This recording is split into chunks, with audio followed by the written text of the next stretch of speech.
So qualifying underway for groups 1, 3, 4, and 5B. Joe Stifle in that 3 machine. That is the Miller Sport 1962 in Group 4 currently. Randall Green, like I said, still showing the way in the Lotus 23B. Stifle in the Miller Sports Racer. Number 3, we did not see that in the practice session earlier this morning. Josh Bowler in the other Lotus 23 is in third spot, the 95, the 12 of Robert Van Zelst in the Porsche 356 Speedster, followed by Kenneth Greenberg in that Morgan +4.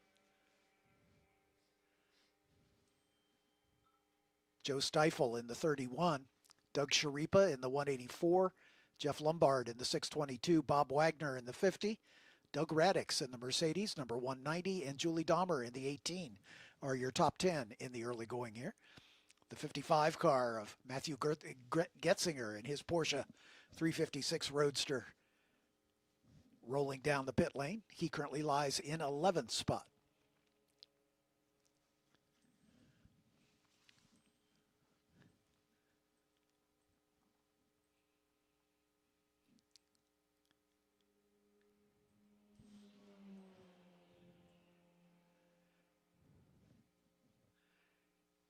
And we're getting word Getzinger has retired to the paddock, so he'll start no better than inside of row 6 as this session wears on.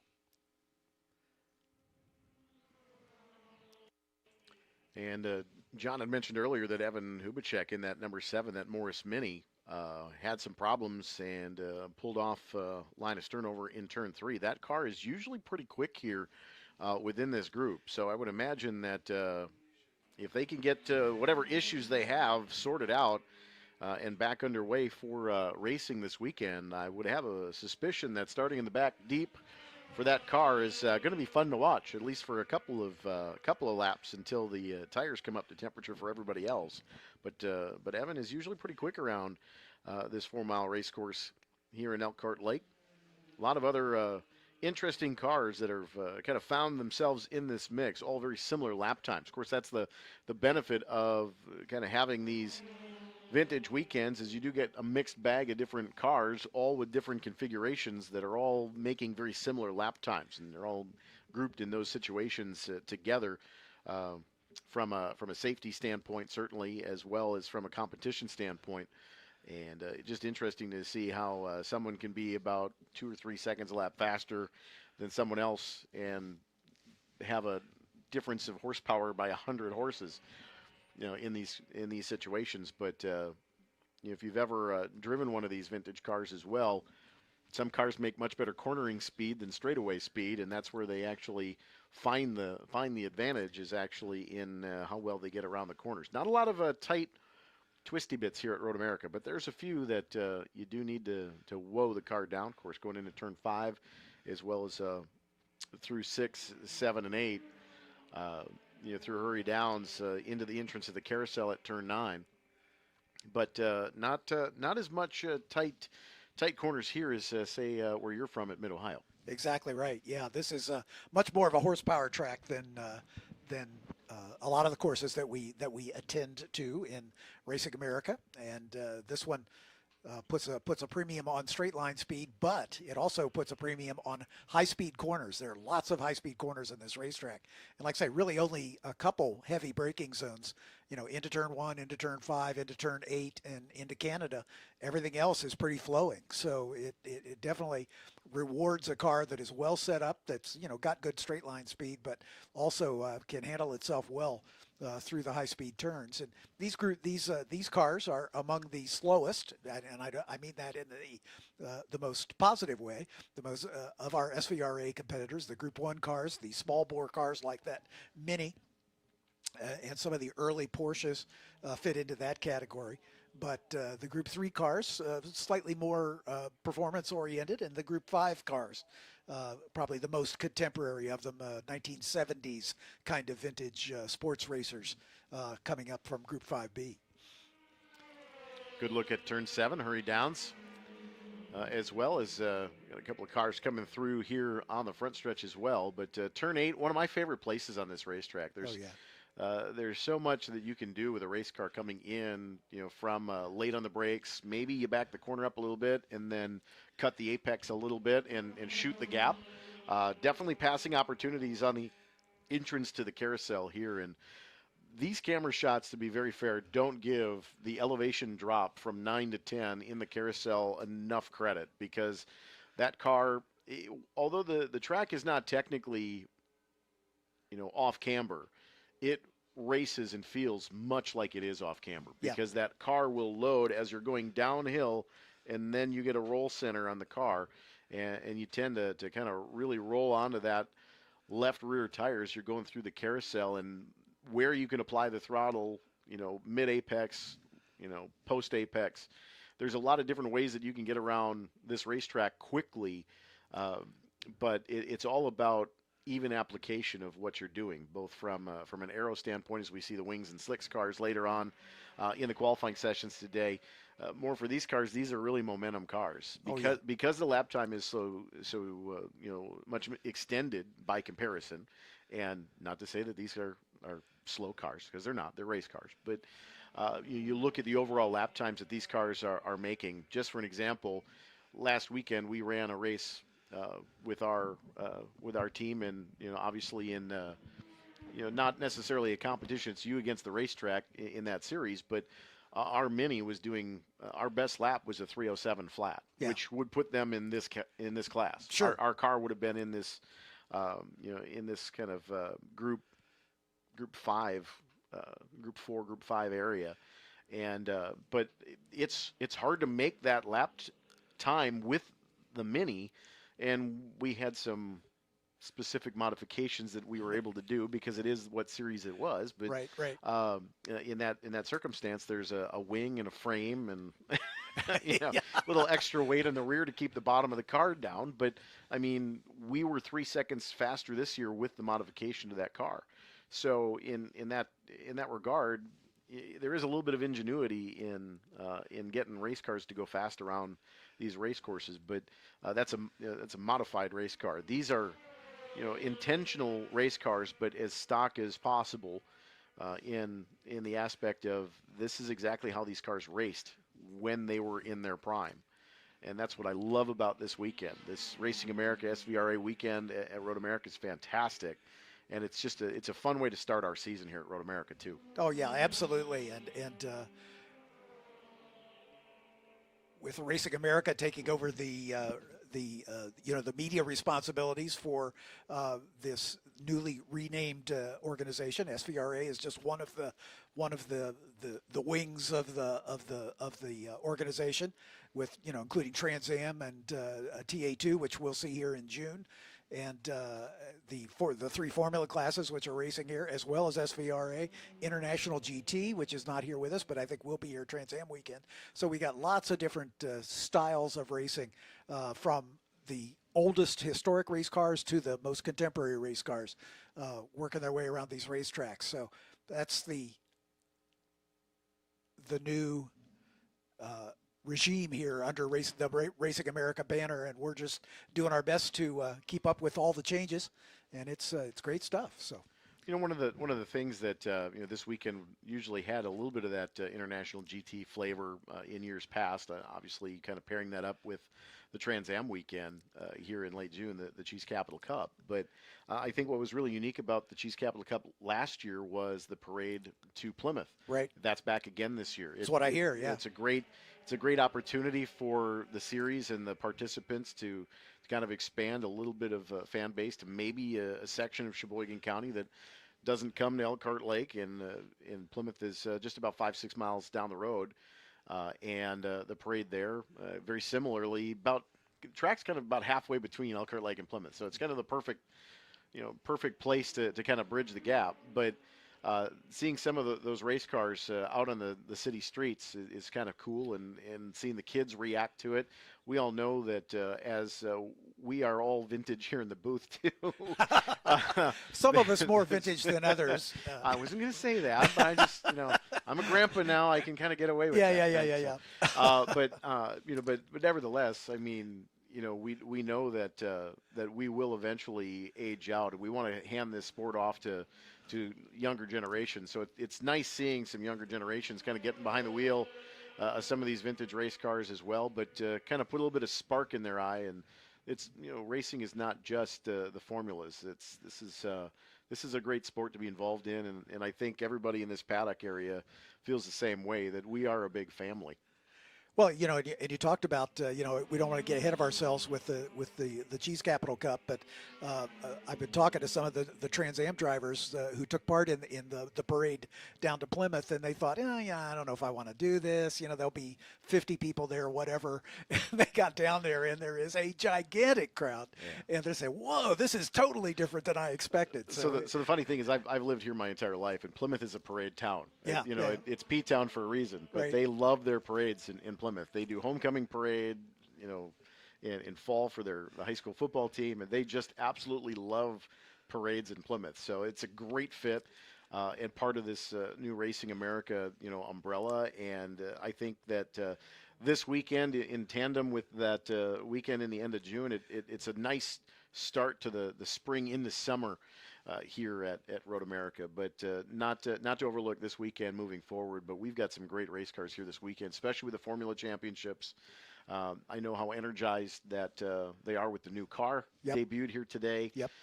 Just a little bit ago here at Victory Lane. But this is a place that the new cars in the formulas also have debuted other cars here in the past as well. So it's a great weekend for that, and it's a great way to start our season officially here at the National Park of Speed. Indeed. Josh Bowler still showing the way in the number 95 Lotus 23B. Joe Steifel in that Miller Sports Racer. Number 3 is second quick. Then Randall Green in the number 63 Lotus 23, followed by Robert Van Zelst in the number 12 Porsche 356 Speedster. We've been seeing him on camera here for much of what you see on the stream. Kenneth Greenberg in that beautiful number 324 Morgan +4. Then Robert Bowler in the number 96 Lotus 23B. Doug Sharipa in his spec Miata. I always make jokes about it. It's hard to believe that a Miata is considered a vintage car, but it is. The first generation Miatas certainly qualify, as we're down to about the final minute of this session, and there's a little shuffling below the top two. Joe Steifel in that Miller, still showing in second spot. Randall Green still at the top of the order with a 2:34.840. Josh Bowler now second quick, at a 2:35.795. Robert Van Zelst third at a 2:46.686 as the times begin to drop off a little bit as we get into some of the older cars. Kenneth Greenberg's 1967 Morgan at a 2:46.8 as the checkered flag just now coming out for this session. And Josh Bowler on top of the board in that Lotus, 2:34.6. Yeah, that's a very nice lap. And Randall Green in another of the low tie, if that's the correct order. I think we have this argument every year. Exactly. What's the plural of Lotus? Yes, exactly. And then a bit of a gap back to Kenneth Greenberg. But those Lotus 23s, what sweet little cars! One of Colin Chapman's crowning achievements in sports racers back in the day, both 1963s. There's a great story, as we don't want to get into it now, but a great story about Colin Chapman vowing never to go back to Le Mans after the Lotus 23 was thrown out by the scrutineers for all sorts of niggling little problems. And nonetheless, it was a great story. But it's a beautiful little race car, and showing its heels to the rest of the field here, as both two of the Lotus 23s in the top two positions. So just a quick rundown of the classes. That's the nice thing about vintage racing. The race groups are sort of homogenized to classify the cars in the same performance envelope, but each of the drivers has their own class that they're fighting for. And we've got a zillion classes in this field. In the 3C production class, for instance, we've got Robert Van Zelst quickest, with Jeff Lombard in the 622 in second. In the D production class, Kenneth Greenberg in the Morgan, and Bob Wagner in the number 50, Austin Healy 3000. Then in the 3 Spec Miata, That's obvious. Doug Sharipa in the 184, Julie Dahmer in the 18, the only two Miatas in the field. In the 5B F modified class, Randall Green, quickest of the Lotuses, with Robert Bowler in the 96 just behind him. In the 5B Sports Racer class, Josh Bowler, quickest overall in the number 95. Dave Putz only turned a single lap in his Royale RP4, number 54, but he'll be scored as second. And finally, in the Group 1, the 190 of Doug Radix, the 1955 Mercedes-Benz 190 SL over Eric Jacobson in the 591 Austin Healey Sprite. As we get geared up for our second qualifying session of the afternoon, and these are for vintage formula cars. They are on deck and ready to take to the racetrack. 5-minute warning's been given to that field.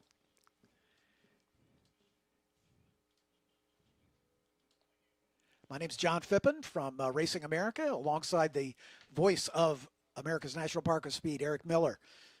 Tom Light is also here helping us with the video feed, and I hope you're enjoying the stream on the Racing America YouTube channel, as we're going to keep you up to speed on all the qualifying going on throughout the rest of the afternoon as we get ready for race mode tomorrow morning. And we had mentioned that the unveiling of the new car this afternoon, they're in Road America's Victor name, so the Ligier. That's the Ligier JSF 326. It's the new F3 car, the new Formula Regional car that Ligier has developed and been testing it over in Montecourt. And you can see Mo Murray, the president of Ligier Automotive North America, holding station there. As you can see, a number of interested spectators, many of them from the Formula paddock, I'm sure, having a look at first look at that car. Our second generation F4 car, the JSF 422, was unveiled here as well 3 years ago, and we put it into competition in 2024 and generated a whole new class for us, as the first generation F4 car had a little additional life in the Ligier Junior Formula Championship, which we'll see a little later on. But that's a beautiful race car, and a good chance. I had a chance to see it up close yesterday. Haven't seen it with the engine cover off yet, so I don't know what to expect under the lid. But Mo may take that off before the unveiling is done. But just an opportunity for you to get a first look at this second generation F4 car, or FR car, excuse me. Let's see, already running in testing over in France, and also being unveiled here in North America. It did some running in testing yesterday.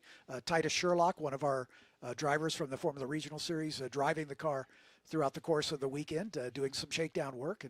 And one of the things they found when they first put it out in testing yesterday, they had the ride height set way too low, as he was running the skid blocks a little bit too heavily, and so they had to raise the ride height just a little bit before he could turn competitive lap times in that car yesterday. Well, to be fair, it's been a couple of years since the repave now, so the track has started to develop a little bit more character. Got a few undulations. It's coming back to its character a little bit. Exactly right. Not to make light of it, but there's definitely a lot of frost here in the ground in wintertime, so the track does settle a bit, but it does snow in this part of the country, yes. Not as much as it used to, and maybe that's me just walking uphill to school both ways. Yeah, but, exactly. It's my age. I remember, Sonny, when I was your age. Let me get my walker. No, the racetrack is certainly developing a little bit of character, since the repave, and especially with some of the downforce cars that we do have that run here at Road America. The braking zones are starting to kind of come into, you've got a little bit of an undulation, so it's not quite glass smooth, but I tell you what, the pavement that they laid down here a couple of years ago is fantastic. It is still gripped up, and it still takes rubber, holds it, and you can really make some optimal lap times. And obviously, speaking with the sun and the wind and the type of weather that we do have here in Wisconsin, we know the racetrack is going to age progressively, but I think that we are all very pleased with the way that this racetrack has aged since the repave, and continues to provide just excellent racing, multiple groove racing in many cases, and we'll likely see that with the Formula Championships throughout the weekend. Yeah, exactly right. So we're looking forward to more of that as the weekend wears on. as we want to take just a moment to acknowledge a few of the sponsors that make the racing possible. OMP and Bell Racing products are trusted at every level of motorsport, from world championships to amateur competitions, contributing each year to countless victories and titles across multiple disciplines. OMP and Bell, the official racing product supplier of Racing America. And our vintage Formula cars making their way out onto track right now. These are Formula cars before wings and aerodynamics got involved. Pre-1973 Formula cars, conforming to the SVRA Classic Formula Car regulations. So basically no wings, no slicks, treaded tires and no wings on these cars. And we've got a pretty good collection of them here. Looking at the times from this morning's earlier session, Steve Grundahl was quickest. We had 3 Formula B cars in the field, and Steve Grundahl was the quickest of those in his 1969 Brabham BT29. Pierce Rader was second quick in the number 68 Lotus, 1971 Lotus 69B. Travis Engen in the number 1 was third fastest of the Formula Bs in a 1970 Chevron B17B. And then the balance of the field are all from the Group 2 Club Ford category, the 2C F class. Dan Rhodes was quickest of those in the number 34 Taiga FF77. Jeffrey Tilch in the number 36 Lola T440. Rick Hill in the number 55 Crosley 32F. Rod Bolhouse in the 189 Lola T642. John McMurray in the 47 Royale RP3A. Hector McDonald in the number 61 Taiga FFA 680. And finally, the 511 of Thomas Roca in his Crosley 32F. 10 cars turned to time in this morning's practice. We've got 14 of them out on the track right now for this qualifying session. Reed Hazelton on board the 77 All-American Racers Eagle. Of course, that was a Gurney car. Yep. And Jacques Dressing from Kettle Moraine Restorations, lovingly, with a lot of help, Paul J., and restores a lot of cars that run in the Vintage Indy program as well. They've got a bunch of Eagles, but in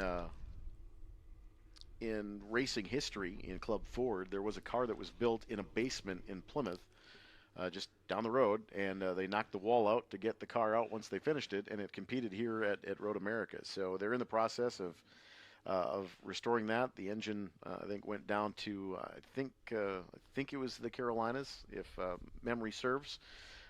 It was a Christmas party, so memory's a little fuzzy from December. Just that's because, again, my age. But blame it on that. Yeah. But realistically, no. The car is under restoration, and it's a perfect place for it. And they're going to bring it back. Of course, Jacques' dad, Rick, began racing. In fact, at the Sheboygan County Fair Park, ran a couple of races there in his younger days, and then transitioned into what is the Club Fords. And these are fun little cars to toss around. Indeed. I don't think there's a car here this weekend that I wouldn't say that about. Maybe the stock car stuff. But these cars are certainly nimble, and they were very competitive here throughout the late 60s, 70s, and still continue to be so here with these vintage races. But a lot of different configurations within the Group 2. The Gurney Eagle is having to make a call to the Black Flag Station for a blend line violation. He didn't attend the driver's meeting, apparently, or didn't listen at the driver's meeting. I'm not sure which.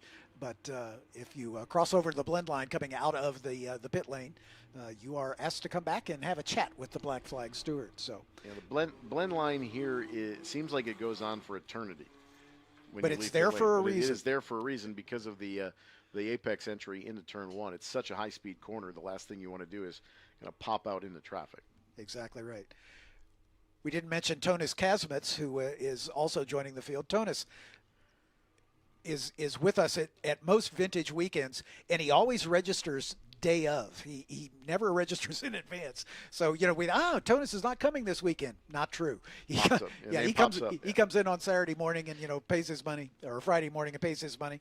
And Tonus doesn't even bother to practice at most weekends. He just comes out and qualifies the car on the pole usually, and he's right at the top of the order right now at another Formula B Brabham BT29.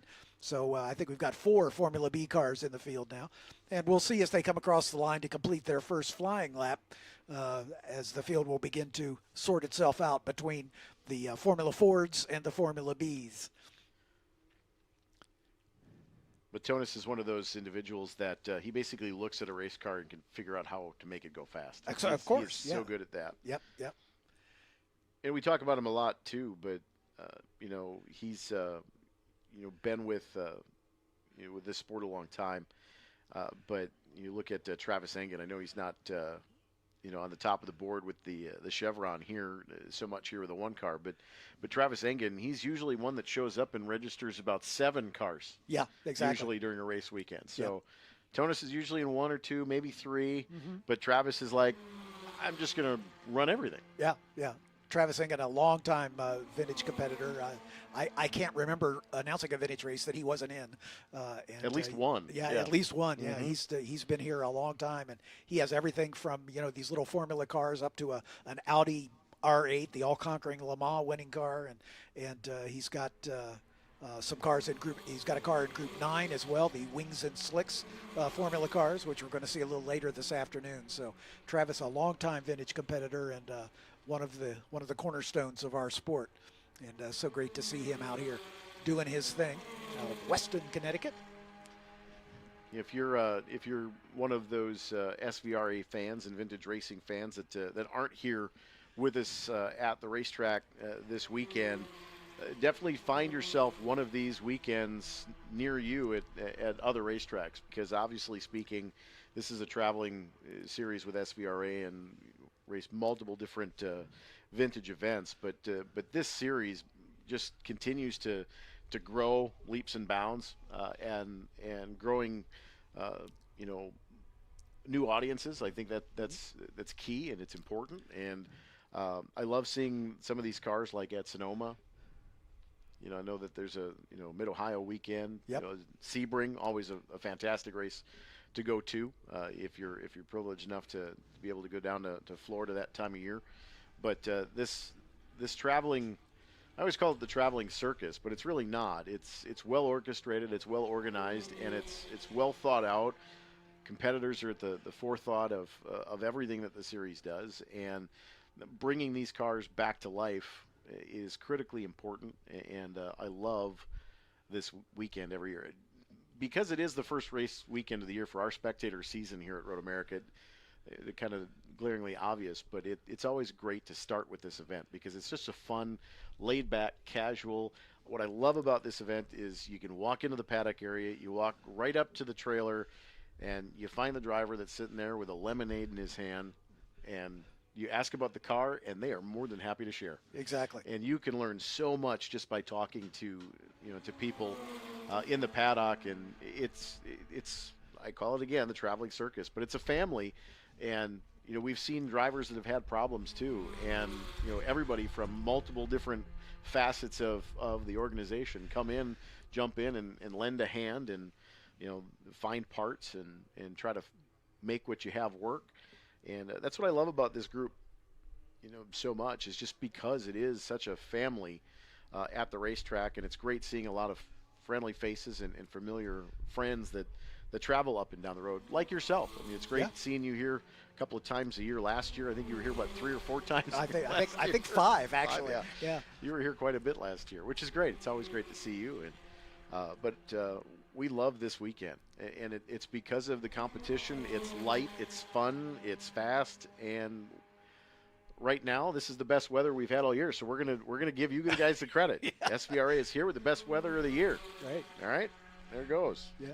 Racing America, as they merged with with us, and Racing America was predominantly prior to getting together with PMH Holdings was a predominantly stock car centric media organization, and lots of short track and NASCAR oriented programming. So they've been sort of swept up in the whirlwind of joining us in exposing our fans to these vintage races as well as the formula races. We talked about International GT and of course Trans Am, the headliner. I think that was the clincher for the Racing America merger, because there is so much cross pollination between Trans Am, especially the TA2 class, and NASCAR, as it's the place where these young guns learn how to road race basically in a stock car.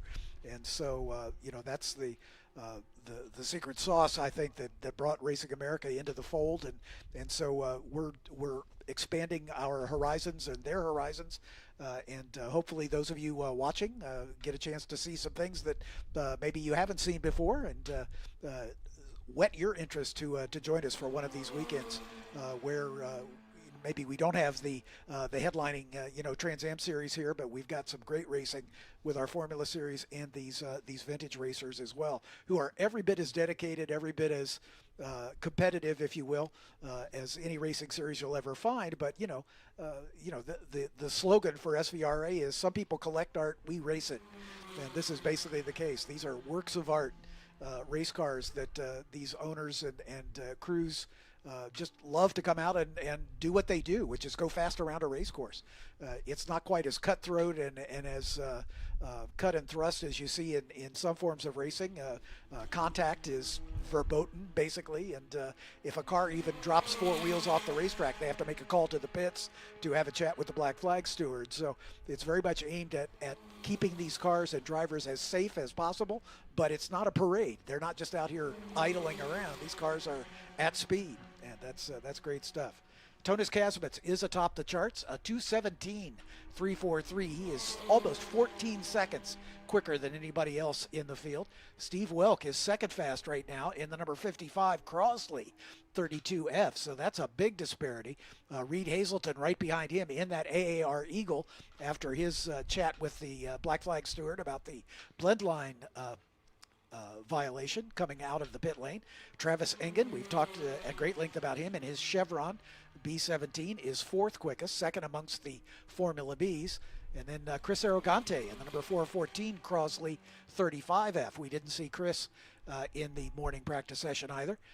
Jeffrey Dillich in the number 36 Lola T440. Dan Aarons in the 127 Crosley 32F is seventh. Dan Rhodes in the 34 Taiga FF77. Then the 189 of Rod Bolhouse and his Lola T642, and John McMurray rounding out the top 10 in the number 47 Royale RP3A. Pierce Rader in the Lotus, in the number 68 Lotus, not at the sharp edge of the field as we are accustomed to seeing him. So I don't know if he's had an issue or if we're just going to wait for him to find some clear air and then he'll turn down a quick lap. Yeah, a little, the usual suspects on top of the field, Pierce Rader and Steve Grundle, really not putting any times down here in this session. But coming from the back in race one might be a little entertaining. Yeah, exactly right. Yeah. Steve Grundle's at the back of the field right now in 14th. Pierce Rader in 13th. So we'll see how that shakes out as this session about halfway through this qualifying session. But Tonis Kazimets at the top of the order, some 13 seconds in front of the rest of the field. That Brabham BT29, one of the many junior formula cars that Jack Brabham and Ron Turnek built back in the day. Motor Racing Developments was what they called the company back in the era, but they were the one to have this BT29. A Formula B car, and some 50 of them were built, and most of them came to the U.S. It was a very popular car in its era. There was a time when SCCA had a Formula B class, and these cars ran in it. In fact, the BT29, when it was first introduced, had wings. It had a rear wing and a front wing, and they were basically outlawed in Formula B competition. So the majority of them had those wings taken off, and they ran without wings. So this was right at the beginning of the aerodynamic evolution in single-seater race cars and formula cars. And the BT29 was a very popular piece back in the day, and it still dominates in vintage competition some 60 years later. So, with good regard, I mean, it was a engineering marvel in its time, and I think that you can find elements of that design continue on in many of race cars today, from initial concept through practical application. A lot of geometry is very much the same. Sure. On some modern formula cars, and it's a result of how nimble these Brabhams were. Yeah. They beautiful little race cars. In fact, if you have a chance to get over in the paddock, if you're here at the track, or if you attend one of our events down the road, be sure to seek out one of those Brabhams and be sure to check it out. They are jewel-like in their construction, just beautifully turned out race cars, and really a feast for the eyes as well. And then the other rare one, we talked about Reed Hazelton in the All-American Racers Eagle DGF. That was for Dan Gurney Ford, basically. Dan had the idea, well, hey, Formula Ford's a really popular class. Let's build a car for it. And he offered David Loring the opportunity to design that machine, and so they came together. The AAR junior designer John Ward designed it, and then Loring was responsible for the building of it.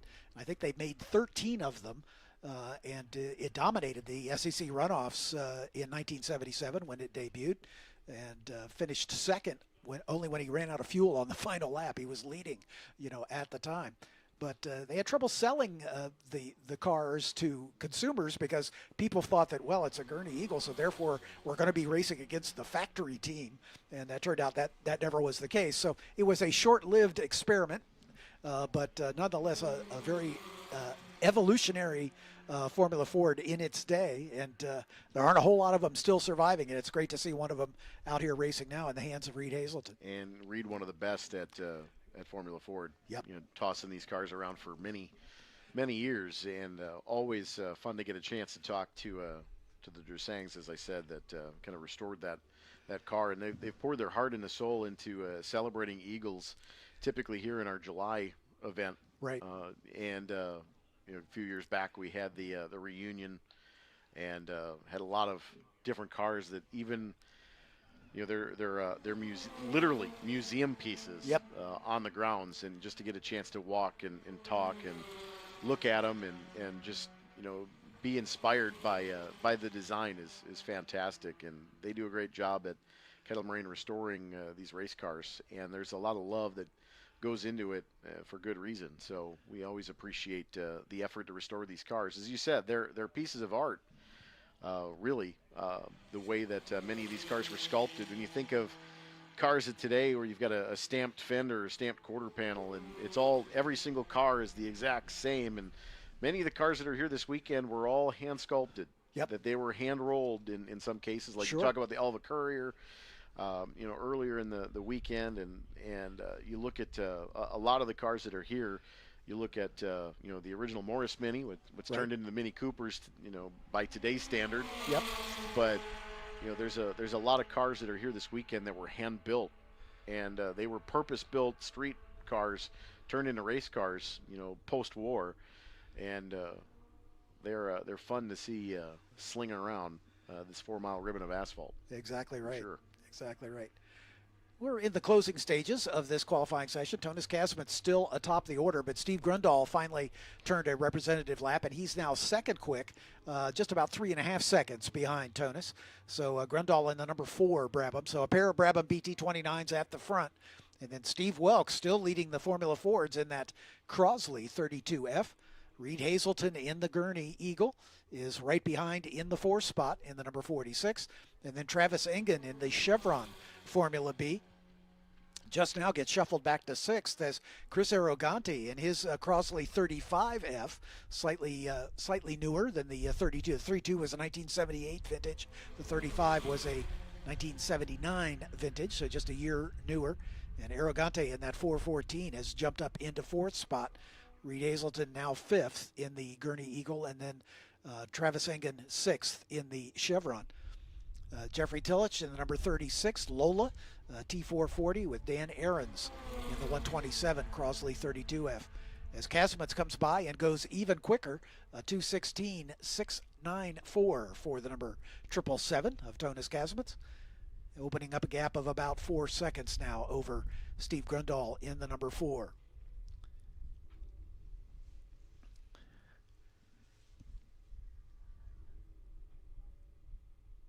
The 55 car of Rick Hill being observed by the eagle-eyed corner workers here of a piece of loose bodywork on that Crosley 32F, so he's been asked to make a call to the paddock so that the crew can get that tightened down.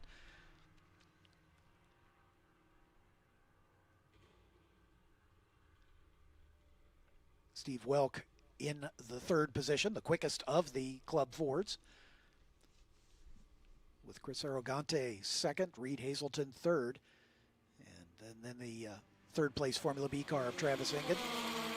Pierce Rader clearly with an issue early in this session. He's only turned 3 laps and has not improved his time. So Rader, who we saw near the top in this morning's session, not able to answer the bell. But again, assuming they can get whatever repairs necessary made to that car, it'll be fun to watch coming from the back when we get into race mode tomorrow. Each of these classes we'll have 3 races over the course of the weekend, and sprint race number 1 will be tomorrow morning. We start off at 8 a.m. with sprint race 1, and this particular class, the vintage formula class from Group 2, they'll take the green at 8:35 tomorrow morning.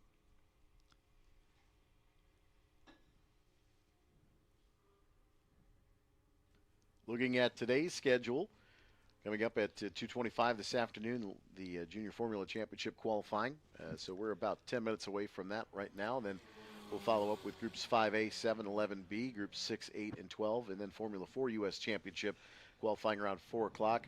FR America's Championship, for those of you watching the Racing America stream as well. The FR America's Championship qualifying wraps up our day at 5:35 this afternoon. Scheduled time, and those times are Central Time. Exactly right. We are in Central Time here in Wisconsin. Which is central to the conversation. Anyway. Central to the conversation. Of course it is. The center of racing, or something like that. It's about 5 hours southeast of us, I think. But, you know, that's the one thing about the month of May, that you just, if you're a race fan, your eyes are always pointed towards Indianapolis. There's there's just that draw, like you pay more attention to things that are going on in the sport. Yep. And generally, most of them relate around that 2.5 mile oval. But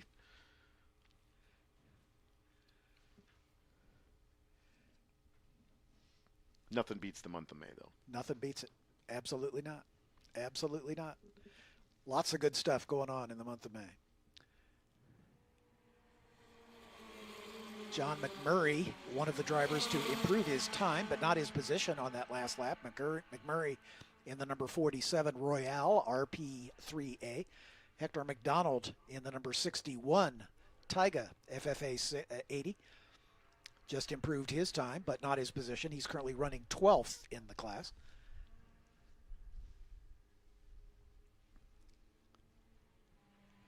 McDonald was 9th in this morning's running. Tomas Roca, who improved his time by almost 4 seconds over his time in practice this morning. This morning he was at a 2:49 and some change. In this session, a 2:45.5, so about 4 seconds quicker for Roca in the number 51 Crosley 32F, as we're about a minute away from the checkered flag for this second qualifying session of the afternoon.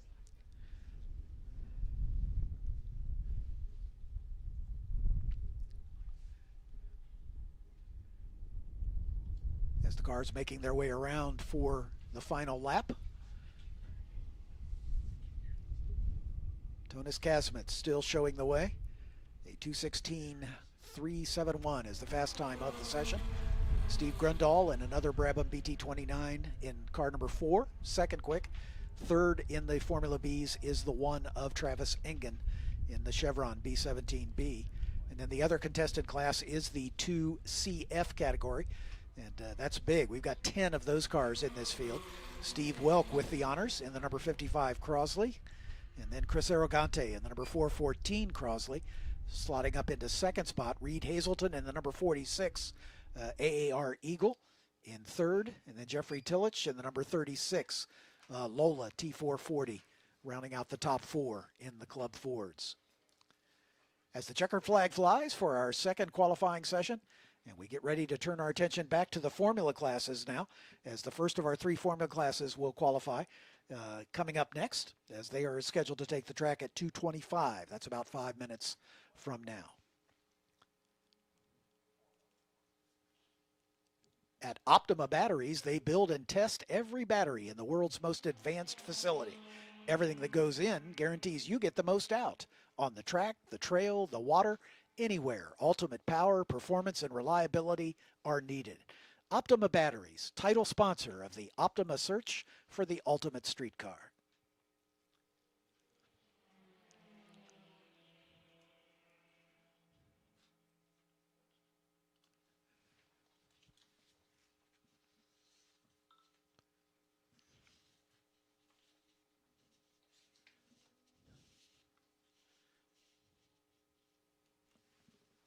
Welcome to Road America race fans. No matter the weather, protecting your vehicle is a priority and vehicle for years to come. From Tech Care, a complete line of auto detailing and cleaning products that help keep your vehicle looking like new, to Floorliner HP, the next generation of high-performance floor liners, you'll find everything you need to safeguard your ride at WeatherTech.com.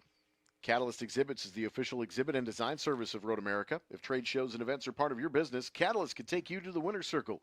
Follow the link on Road America's website to get started today.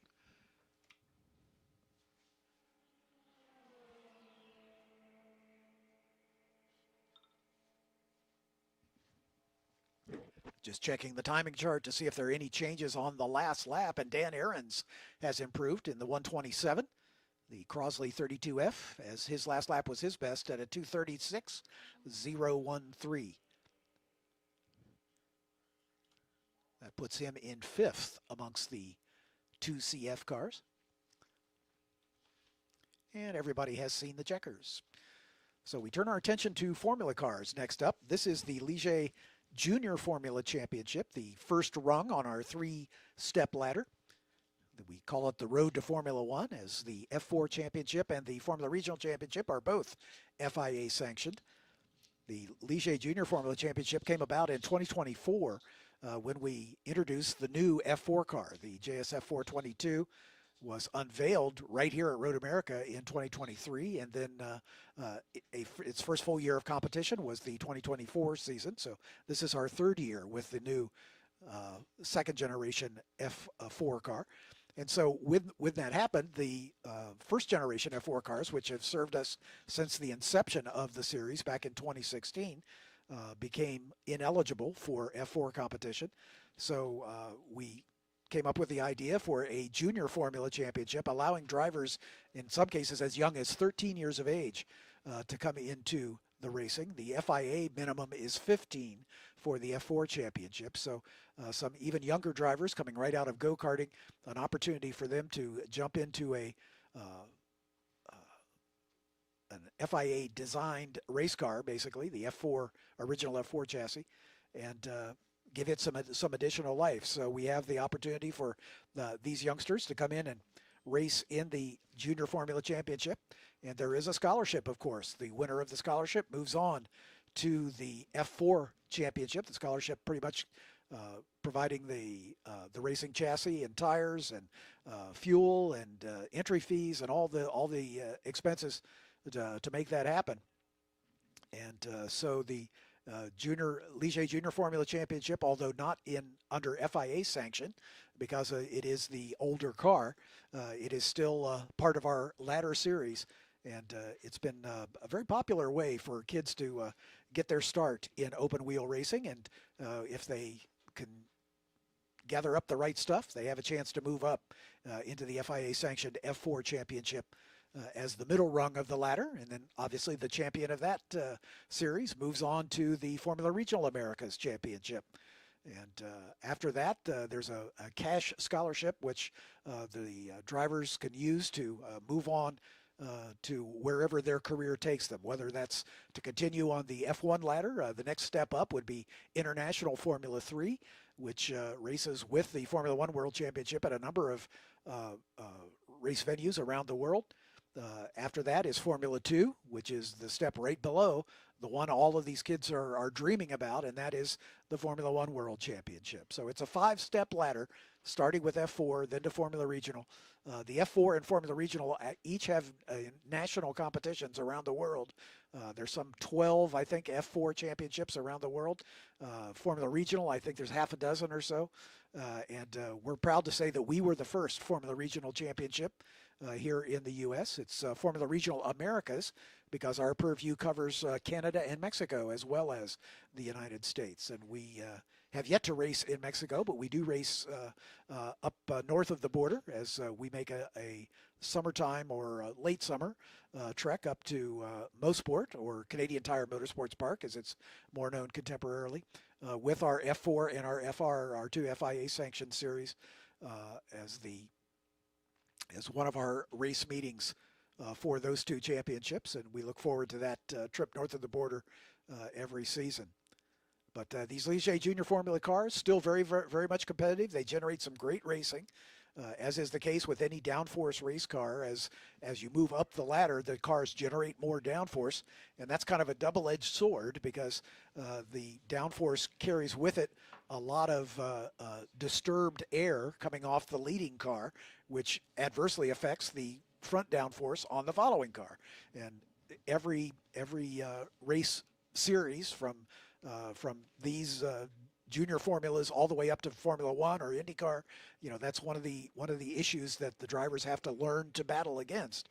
And so these cars, with generating the least downforce of our three classes, definitely able to do the most wheel-to-wheel close quarters racing, whereas the F4 championship cars and the Formula Regional cars, you have to be a little more careful about your passing opportunities and an opportunity to find a way around a slower car in front of you. So that's one of the skills that these drivers learn as they move up the ladder.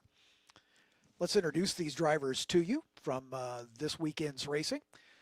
The points leader coming into our race here at Road America. This is our second round of racing for the Formula Championship. We kicked off our season at NOLA Motorsports Park a few weeks ago. Beckham Jasir is the points leader in the number 7 for Champagne Racing. Beckham out of Miami, Florida, a 17-year-old, sponsored by Stonica, Bell, OMP, P1 Docks, and Behind the Wheel.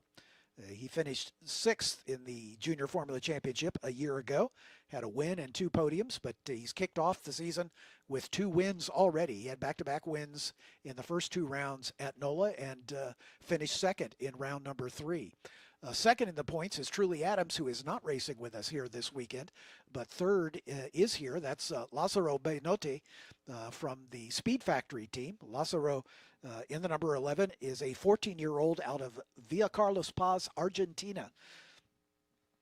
Sponsored by the Fundación Fangio, the Fangio Foundation, as Juan Manuel Fangio, of course, the legendary Formula One racer from back in the day, and the hero of Argentinian race fans everywhere, of course.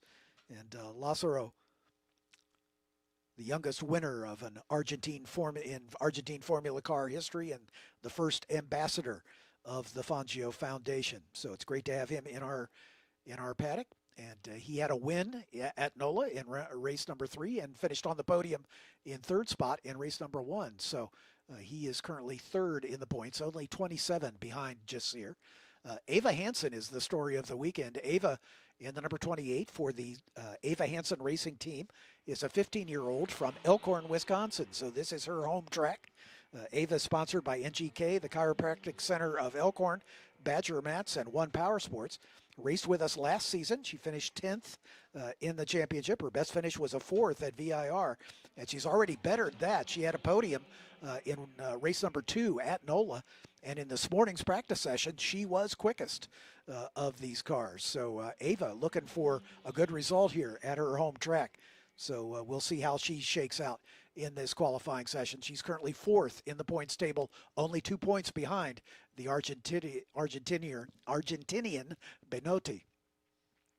Right behind Ava is another driver who's not here with us this weekend, Will Franklin, in the 09 car for Kiwi Motorsport, but Alexander Savage is in the number 33 for G-Tech Motorsports. He had 3 sixth-place finishes at NOLA, currently lies 6th on the points table. Right behind him is A.J. Abdullah in the number 21 for Berg Racing. Michael Fatuda was here this weekend, but unfortunately he had an incident in testing yesterday and did some damage to the transmission and the bell housing of that car as he backed it in to the barrier. Michael's okay, but the car unfortunately not repairable with the spare parts on hand, so he will have to miss the rest of the weekend. Tyler Wade is here in the number 9 for Berg Racing, and Ella White in the number 52 for Berg Racing as well. A new wrinkle this year for the Ligier Junior Formula Championship. We've made the championship available to the second generation F4 cars. The Ligier JSF 422, it's detuned a little bit. It uses a special ECU designed to take a little horsepower away from the power plant so that it's a bit more competitive with the first generation car. The second generation car in full race trim is about a second per race mile, per race lap, mile of race course is what I'm trying to say, faster than its first generation counterpart, due predominantly to its increased aerodynamic efficiency and the power plant, which is quite different as well. And we'll talk about that a little more as we get into the qualifying session for the F4 series. But those detuned, slightly detuned second generation F4 cars are eligible to race in this class this year for the first time, but it's a separate championship. They're not directly competing against the first generation F4 cars, and so the drivers in the Gen 2 class, we're calling it, have their own championship. They're going for their own scholarship to allow them to advance into the FIA-sanctioned F4 championship for the next season. But one of those drivers is here. We had 2 drivers at NOLA. One of them couldn't make it, so one of those drivers is here, and that's Jack Speth in the number 07 for Kiwi Motorsport. He finished second in all 3 races at NOLA at our first race weekend. Edward Kennedy, who took the win in all 3 of those races, not able to race with us here this weekend. So Jack will start at the back, regardless of where he qualifies. The Gen 2 cars start at the back mainly to give them an opportunity to work their way through the field as the cars with a little more performance envelope, as we mentioned, about 4 seconds a lap faster than the first generation car in full race trim. But these cars detuned a couple seconds faster, still give them an opportunity to work their way through the first generation cars. And in all 3 races at NOLA, the 2 Gen 2 cars eventually found their way to the front to take the checkered flag first. But the car of Beckham Jasir, who was the race winner in the first 2 races, still takes the checkered flag first in his class, in the Gen 1 class in the Ligier Junior Formula Championship. So these drivers out on track right now, beginning to turn their times. Get my timing monitor switched over to the right screen here. And Jack Speth, no surprise, is quickest in the 07 Gen 2 car, a 2:21.392 for Jack so far. But Ava Hansen, quickest of the Gen 2 car, or Gen 1 cars, excuse me, just as she was in practice this morning. A.J. Abdullah right behind her in the number 21. Lazzaro Bainotti in the number 11 is 3rd among the Gen 1 cars. 4th is Alexander Savage in the 33. Great to see Alexander in. He had a slight incident at the end of the practice session this morning and deranged the rear wing on that number 33 car, but the crew was able to get it back together again. G-Tech Motorsports got the car back together, and he is out there in this session. Currently 4th quickest among the Gen 2 cars. Ella White is 5th right now in the 52. Beckham Jasir, the points leader, back in 6th. Michael Fatuda is in the field in the number 54. That's a bit of a surprise. We didn't expect Michael to be able to to join us, but it looks like they've been able to make that happen as they've picked up a spare car, apparently. The 54 car is now, oh, actually, Michael's in a G2 car. There we go. All right, that's what's happened. So Michael Fatuda in one of the Gen 2 cars. That's a change because his Gen 1 car was not repairable. Apparently, he made a deal to get into a G2 car, and Michael is in that number 54 Gen 2 car, and he is turning his first laps in that car, I'm guessing. Tyler Wade in the 9 has not yet turned a time in this session, so we'll see if he's able to get out there and turn some laps, or if he will have to start at the back. Not sure how that's going to go. I haven't heard anything from race control as to what the problems might be with Tyler Wade.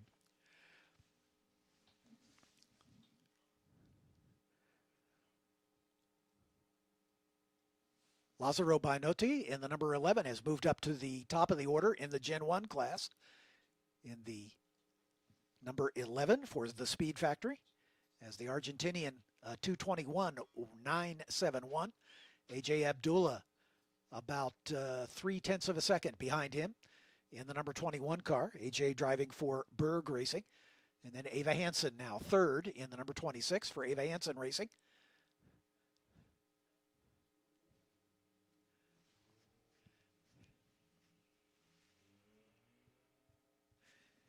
And finding out that the problem for Tyler Wade was a transponder malfunction. And it looks like he's made a call to the pits to get that transponder fitted. So hopefully we'll be able to see Tyler turn some times in this session. So Bainotti, Abdullah, and Hansen, your top three in Gen 1. Beckham Jasir, the points leader, now fourth. Alexander Savage, fifth. Ella White, sixth. Michael Fatuda is now second in G2. Eighth overall in the number 54. And again, waiting on Tyler Wade to come by to see if his transponder is functioning. The 07 of Jack Speth come rolling down the pit lane. He's already turned his time, which would be good enough for the pole in G2 as it stands right now. But if Michael Fatuda can find the pace in that Gen 2 car, he might challenge Jack for that pole position. And again, in the standing start, the J2 cars will be gridded at the back based on their qualifying order, and all of the G1 cars will be at the front row. Ava Hansen retakes the top spot, a 221.832 for Ava. As Beckham Jasir now moves up into second spot, so our points leader now within 1/100th of a second of Ava Hansen. So Beckham challenging for the front row. Bainotti in the 11 is now third among the Gen 1 cars. AJ Abdullah back to fourth. Alexander Savage fifth. Ella White sixth. And Tyler Wade would be seventh, assuming that his transponder is now functional.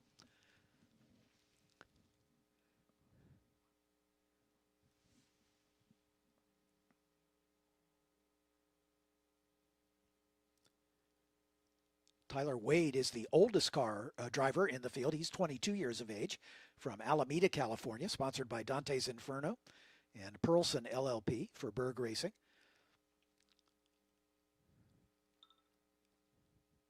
Michael Fatuda is out of Flushing, New York. He's a 16-year-old. Great to see him have that opportunity to get back in a car, sponsored by Kaima Boats for G-Tech Motorsports. AJ Abdullah, a 17-year-old out of Los Angeles, sponsored by Freedom Detox and Grid Start Digital for Berg Racing. Alexander Savage, a 13-year-old out of St. Petersburg, Florida, also sponsored by Kaima Boats as he's with G-Tech Motorsports. Ella White, an 18-year-old out of Aspen, Colorado. She races for Berg Racing as well. Ella is a competitive skier and swimmer in her native Aspen, and she's a high school senior, getting ready to grab her diploma, planning to attend UC Santa Clara, studying biology. Jack Speth, a 13-year-old out of Tucson, Arizona for Kiwi, is our Gen 2 leader this weekend, at least in the number 07 car. just past the halfway point of this qualifying session. Ava Hansen and Beckham Jasir dueling for the provisional pole. Ava clinging to that again by just the slimmest margin, and now Beckham comes by and is able to go a little quicker. So Beckham now onto the front row in the number 7. A 2:21.461 for Jasir. Ava Hansen in the 26 at a 2:21.832. So just about 0.3 of a second separating those two. Bianotti in the number 11 for the Speed Factory is third, and he's about 1.5 behind Hansen. AJ Abdullah another 0.3 back in 5th. Alexander Savage about 0.6 behind Abdullah. Savage just turned his best lap at a 2:22.9. Ella White right behind him at a 2:26.119. And then Michael Fatuda in the number 54 Gen 2 car for G-Tech, currently shown in the 8th spot.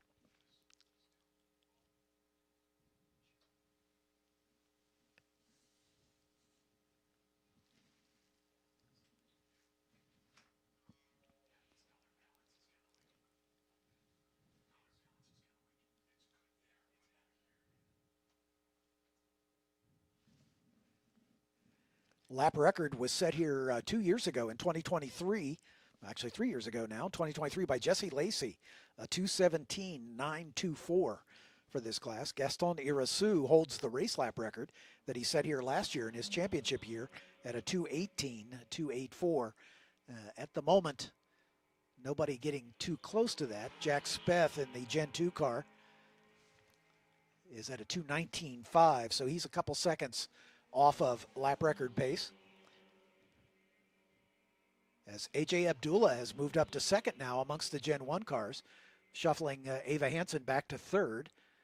Beckham Jasir at a 2:21.4, AJ Abdullah at a 2:21.6, so just under 0.2 of a second separating those two. As the 11 of Binoti making his way into the pit lane for the Speed Factory crew to have a look. Ava comes by and moves back up into second spot. She is gamely hanging in there as Ava clicks off a 2:21.6, and she is just under 0.3 of a second behind Beckham Jasir, who has the quickest time amongst the G1 cars. Michael Fatuda is beginning to get more comfortable with that Gen 2 car. This is his first time in the car, as far as I know. This was a change that was made literally at the 11th hour here. And Fatuda did not practice in this car this morning, so he's turning his first laps in this Gen 2 car. And I'm sure it's a bit of a learning curve. A race car is a race car, but you got to get familiar with it. So Fatuda's beginning to shave his lap times down into the 2:25s now. In fact, he's knocking on the door of the 2:24. So he's still got a ways to go to catch Jack Speth, but he's certainly in a position to get some experience in this car and perhaps put himself in a good position to challenge for a victory in the class as they move into racing mode tomorrow morning. These teams, cars each have 3 races on the course of the weekend, and this qualifying session sets the grid for race number 1 on the weekend, and then the fast lap that each car turns in race 1 sets their grid for race 2. Fast lap in race 2 sets the grid for race 3. So even though we have 3 races, there's only this single qualifying session to set them up for the first race of the weekend. And again, for the Ligier Junior Formula Championship, their first race will be at 10:20 tomorrow morning.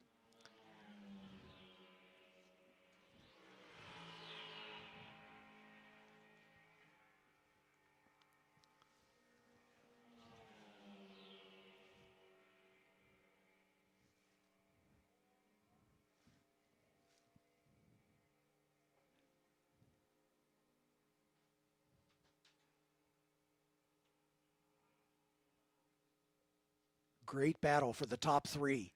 Actually, the top 4 are really closely matched here. About a half a second separates the 4 of them. Beckham Jasir in the number 7 for Champagne Racing. And then AJ Abdullah in the 21 for Berg Racing. And then Ava Hansen in the number 4 for Ava Hansen Racing. And then Lazaro Binotti in the number 11 for the Speed Factory. So 4 different teams in the top 4. But again, they're separated by just over half a second. So that's anybody's ball game right now. Jasir, the points leader, has the advantage, but we're into the final about 6.5 minutes in this one.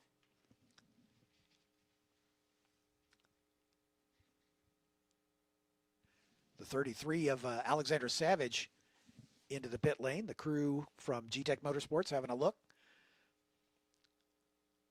to see if they can unlock a little more speed for Alexander. He's currently 6th among the G1 cars. Make that 5th, excuse me, as Michael Fatuda has moved around him as Fatuda continues to improve. A 2:22.5 for the number 54.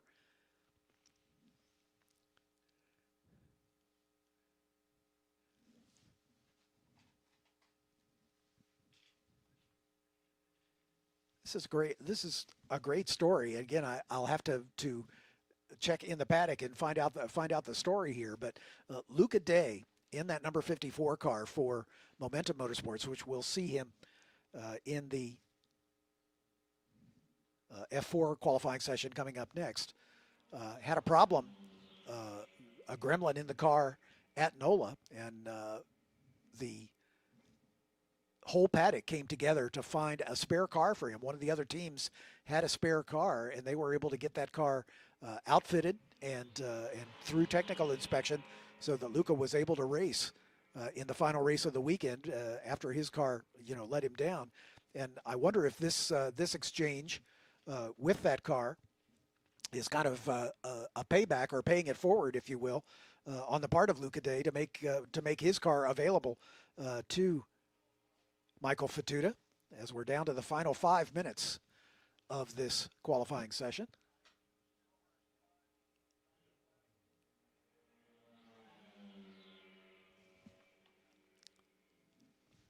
AJ Abdullah coming under the attention of his crew from Berg Racing as the 33 of Alexander Savage rolls away from his pit box. We'll see if he's going to head back out.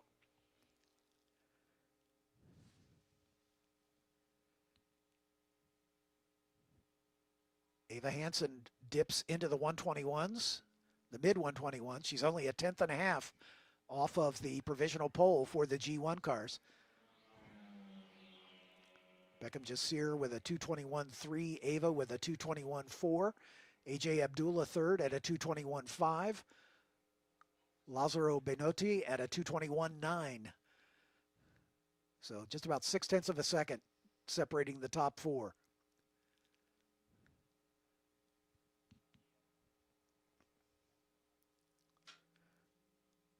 But a great job for Michael Fatuda jumping into that Gen 2 car for the first time, and already finds himself up to 6th overall. Just about 3 seconds off Jack Speth, who is the pole sitter in the Gen 2 class. So considering the fact that he's had 0 seat time in this car, that's a great performance on his part.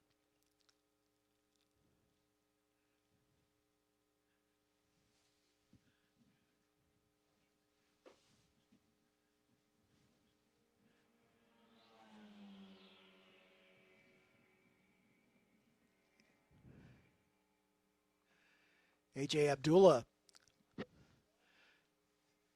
retiring to the paddock, and unfortunately in qualifying, these cars are in park for May conditions, and they can't go back to the paddock until the checkered flag comes out. So AJ may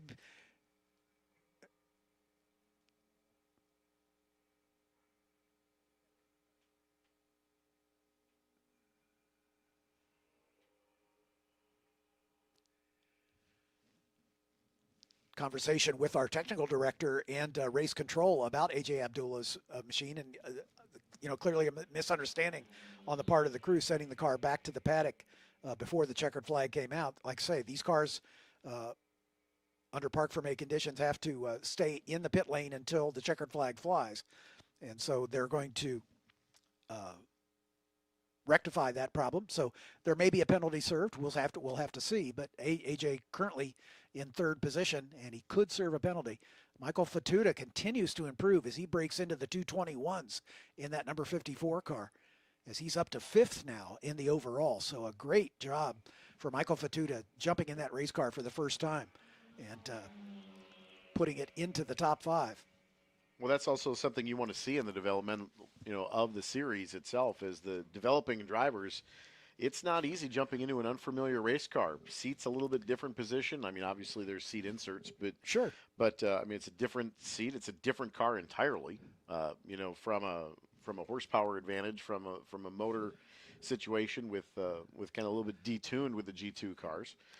So kudos to Michael there, getting it kind of dialed in to fit his driving style. I think maybe that familiarity of the racetrack helps a little bit as well. He's had plenty of laps here too. Yeah, absolutely.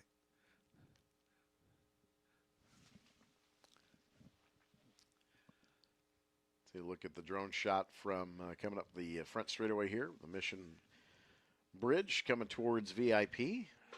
That's another past us. We're right there. Yeah, that's another great addition to the video crew here, as we now have drone capabilities here at the track. Fantastic. I said we had some new toys when I talked to you. You absolutely were not lying, my friend. What a great job. I love coming here because every time I come, there's something new. whether it's a building or a camera. So if you haven't noticed, we've got one of the new cameras up in turn 11 over in the Kink, so we can actually get a little bit better view of the exit of 10 and the exit of Kettle Bottoms as well with that. But a good look here at Lazaro, head towards turn 5 into the braking zone. This is one of those rare shots where you still don't have as much leaf cover yet. Yep. You can see through the branches. You can still see through the branches a little bit. Kind of looks more like fall yet. But as I can promise you that shot will not work in about a month's time. Yeah, exactly. Maybe right. even 2 weeks' time. Up at the top of the hill under the Corvette Bridge, and then another great drone shot here through turn 6 and then down the hill towards 7. As the checkered flag is in the air, this lap will count. So we'll follow him around and see just what success he's going to have through Hurry Downs. You can see activity on the go-kart track at the Briggs & Stratton Motorplex. Maybe some drifting there this weekend. Through turn number 8, and now under the Motul Bridge, into the carousel, one of the signature turns here. This camera gives you a little bit better indication of the downhill nature, the elevation drop that we were talking about earlier. But definitely that car feels like it just wants to step out the whole way through, especially depending on how you're squeezing the power down. Underneath the Mission Bridge over towards the beach, some palm trees here in Wisconsin, a little rare. Yeah. They're not naturally occurring. We'll just put it that way. Through the Kink, and then down through Kettle Bottoms. Kettle Bottoms on the way to Canada Corner. Great qualifying session here for the Junior Formula Championship, of course. Through Thunder Valley, up the hill. And again, turn 12, realistically the lowest spot on the racetrack. And you get to the top of the front stretch. Turn 14.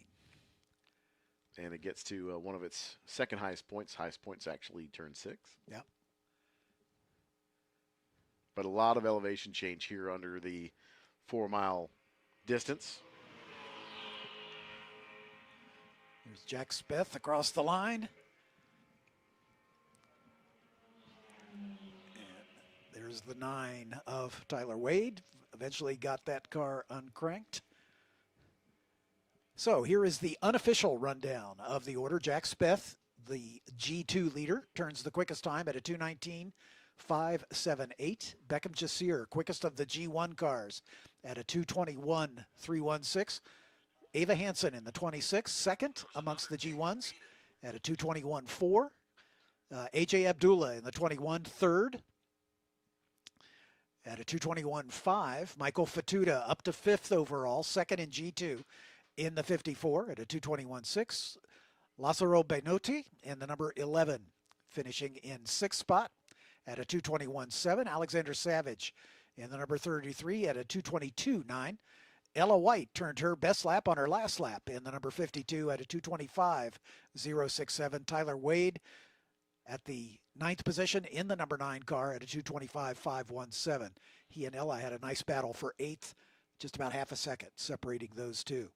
Again, these cars are in Park for May conditions. They'll have to pass post-qualifying technical inspection, and then the final grid will be set before we go racing tomorrow morning. We go back to our vintage cars now, as we've got the Group 5, 7, and 11 session coming out. These are prototypes for the most part.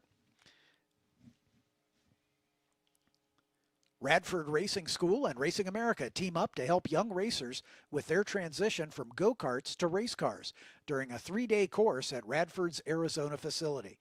Nominated to attend the school based on their racing experience and ability, students learn the basics of handling and car control using the Ligier JS F4 Gen 1 car from the Ligier Junior Formula Championship. It's the perfect training ground for the move into Racing America's Formula Ladder system. Radford Racing School, official partner of the Radford Racing School F4 Karts to Cars Scholarship. Road America would like to acknowledge our official sponsors for the Corporate Partners season here in 2026. Sargento, Motul, Corvette, Mission, Palermo's Pizza, Briggs & Stratton, Brown County, Austin, Straubel Field, TireRack.com, WeatherTech, and C-Tech Cabinets. Our entitlement sponsors, West Bend Insurance, Bank First, Bring a Trailer, and Kohler Credit Union. Our beverage and food partners, Mission Foods, Tortilla and Chips, Sargento Cheese, Cedar Crest Ice Cream, Lakeside Pepsi, Torquay Coffee, Carbless Cocktails, Molson Coors, Pritzloff Wholesale Meats, and Plank Road Distillery. Our fire and safety sponsors, AMR, Jefferson Safety, Crete Trucks, Bobcat Plus, Wheelan Engineering, Safety Clean, and Sound House Hearing Protection. Our partner organizations, Quick Trip, Spark Ops Fabricators, Wisconsin Lighting Lab, Sign Me Up, Skag Power Equipment, Yamaha, H&R Springs, Jim's Golf Cars, Mulch Express of Wisconsin, Catalyst Exhibits, Sheboygan Chevrolet, Third Coast IT, Eden Valder Stone, Clean Tools, Collins Classic Auto, The Walbeck Group, Speed Seat, Wisconsin Lottery, Tech Solutions, Smith Oil, Meekum Auctions, Tietz's Piggly Wiggly, McMahon Engineers and Architects, RaceQuip, CertaPro Painters, and Kunis RV.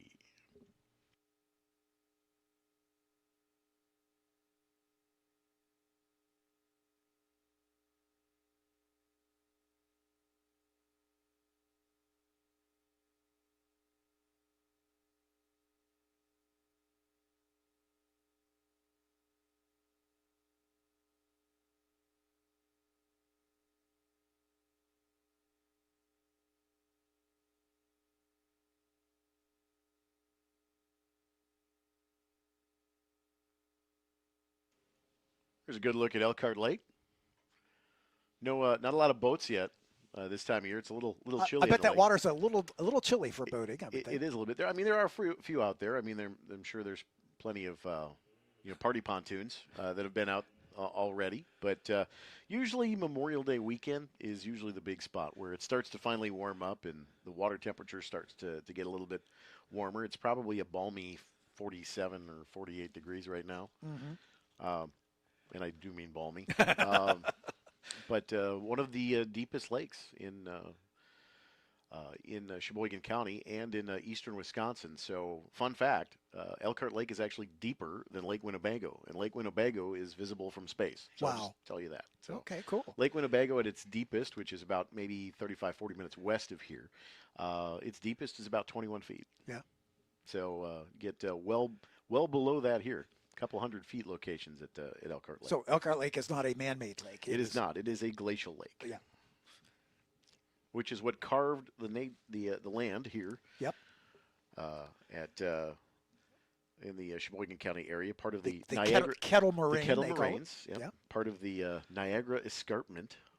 Wow. Yeah. See. Yeah. You went to civics class. I did. Local history class.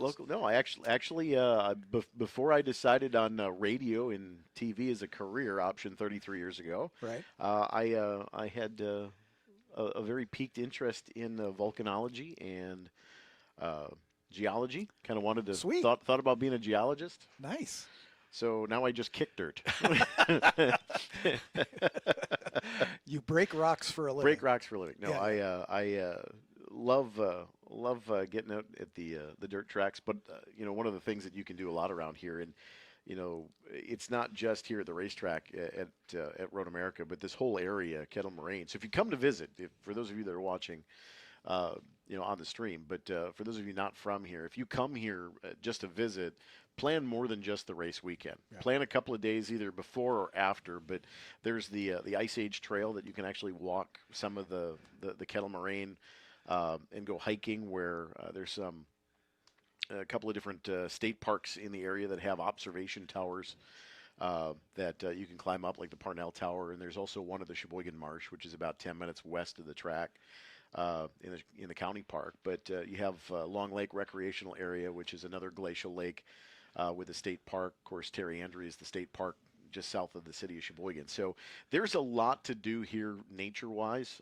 If that's your thing, if you like to go for hikes, bike rides. Of course, during the summer, we do 4 miles of fitness on Mondays and Wednesdays, so you can actually ride your bike or walk or run around the racetrack, and usually paired up with a lot of race weekends as well. There's usually a track walk.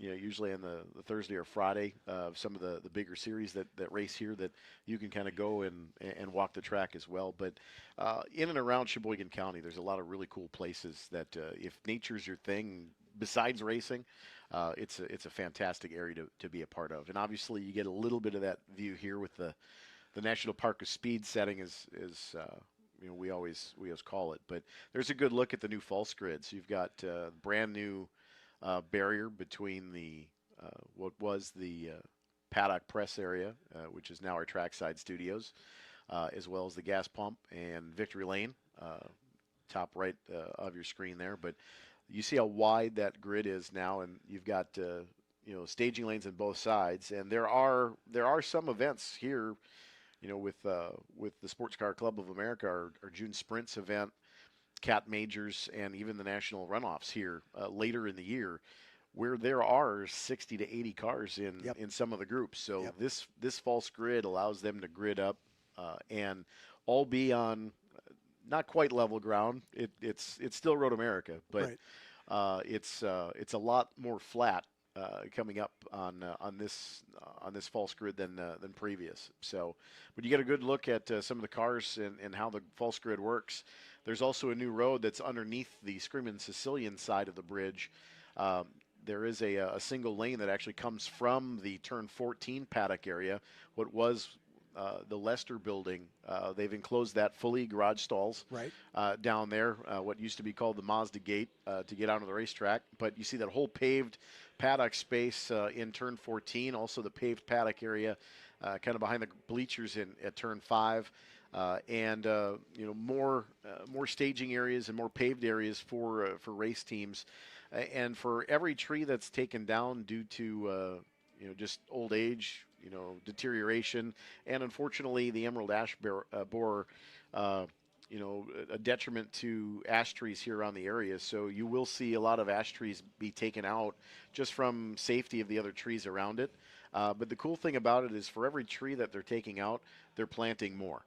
And so it's reciprocal. So there's other places on the grounds that you can't really see in this shot, but you'll see a lot more green space kind of in the surrounding area around the racetrack too. So it's not just the trees in the paddock area that have come down that over the years they've turned them into some sculptures and then put them other places. So they've actually taken the trees out, and Mr. Bushke's Designs has kind of carved them and placed those, taken those trees out, carved them, and then design them, and they're placed throughout the ground. So the last 3 or 4 years, we've added a lot more sculptures as well. There's a bunch of sculptures that were added.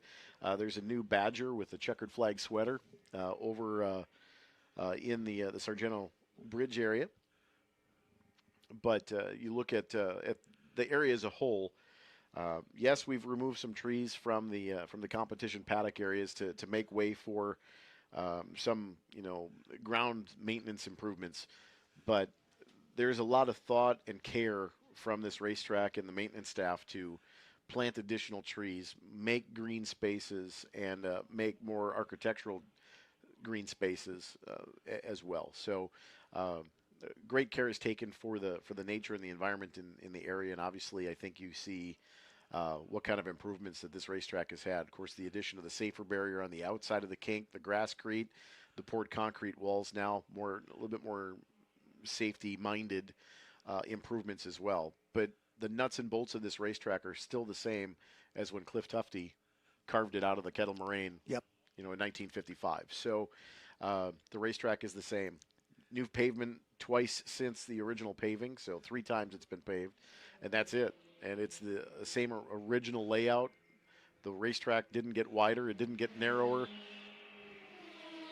Yeah, the barriers sure got a little bit closer than hay bales from Right. the 1950s, Yep, but yep. safety conscious is the number one thing, in this sport. And I think since the mid-90s, I think we've seen the improvement greatly in this sport with safety-minded things. But the heritage and the legendary, circuit itself remains unchanged, and it's, I'm a little biased, but it's a crown jewel here in American motorsports. Oh, no question. Absolutely no question. And it is the longest road course in North America. So, you don't find 4-mile race courses anywhere else but in northern Wisconsin. So this is if you're watching on the stream and you've never been here, I cannot encourage you more enthusiastically to make a pilgrimage here to Road America. It is an experience you will not forget.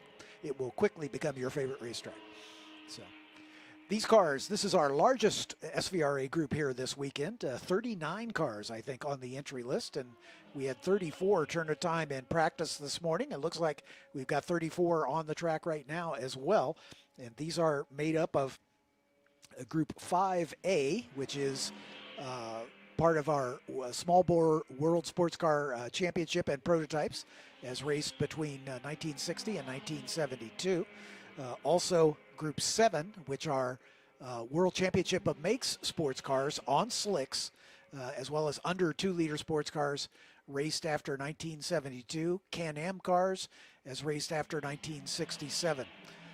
Center seat Can-Am cars, SCCA A and B sports racers, all eligible for Group 7. And then the biggest the biggest number are from Group 11, which are the more contemporary race cars. GTP in Group C, ALMS, PSCR, WSC, Grand Am prototypes, SCCA prototypes, as raced from 1981 to 5 years from today's date. So a lot of the contemporary track day cars, you want to call them, the Revolutions, the Radicals, the Rushes, all part of this group, and they make up the majority of the cars in this race group. In this morning's session, the top 12 cars were all from Group 11, from that more contemporary setting, with Marco Sensetti in the number 26 Revolution setting the quickest time. Jason Miller in the number 8 Winfirst West chassis with the 2-stroke Kohler power plant was second quick. Anthony Smith in the number 15 Ligier JSP 320 was third fastest. Palmer Miller in the number 32 Radical was fourth quick. And Kevin Leparski rounding out the top 10 in the number 213 Orica LMPC. And then from Group 7, Joel Weinberger was quickest in his number 33 Chevron B21 2-liter sports car. Josh Bowler in the number 119 Chevron B29 B Sports Racer. Let's see, the other Group 7 car, Walter Volrath in his number 27 Lola T290. Mark Hannafin in the number 47 Nuart Can-Am, a recreation of the thundering Can-Am cars from back in the era. And Jeff Miller in the number 0 Lola T496 with the Kohler power plant. So those are the Group 7 cars. And let's see, what else do we have left? Group 5 are the 5A cars are all sports 2000s. Lawrence Loshak was the quickest of those in the number 28 Carber. Frederick Seidel and another Carber was second. Third was Chip Vance in a Lola T8790. But right behind him, Mark White in yet another Carber. Lynn Larson and a Taiga SC84. Mark Caskey and another Lola Sports 2000. So those are the kind of the front runners. Jason Miller takes over the top spot in the early running here in that number 8 West Winfirst with the 2-stroke motor. Brian French in the number 45 Ligier JSP 320 is second. Palmer Miller in the number 32 Radical SR10 is third in the early going. Got a slow car coming into 12, was off in the grass past the kink. Usually when you hear someone yell 11 race control, and it's usually something a little bit more diabolical than that, but it looks like just a mechanical right now. Looks like one of the rush cars, perhaps. Either that or a radical. No, it's a radical. It's a radical. I think it's the 20 of Austin Riley, but I'm not sure. And back up to a little bit more speed there. Still much slower than the balance of the field. We'll see if he takes the cut at 13 here. And we'll kind of limp around. Puff of smoke through the area of 11. Still under its own power, so maybe just a tire going down, potentially. Something else, but car still on course, but right in the apex there. At turn 14. But fortunately, it's a short trip into the pit lane from where he is right now, assuming he's got enough motive power to get up the hill. Yeah, it looks like the car's starting to give up the ghost there. And it looks like he might have lost the stove. And that's where it will come to a rest. That's not a great spot. So we'll see what race control elects to do about that. Yeah, definitely in a target zone right there. Local yellow over in 14 for the moment. See some of the new additions down in the front stretch as well. You see some of the additional speakers and the Wisconsin Lighting Labs illumination that'll be on the straight front stretch. Those lights will come in handy coming up the first weekend in August.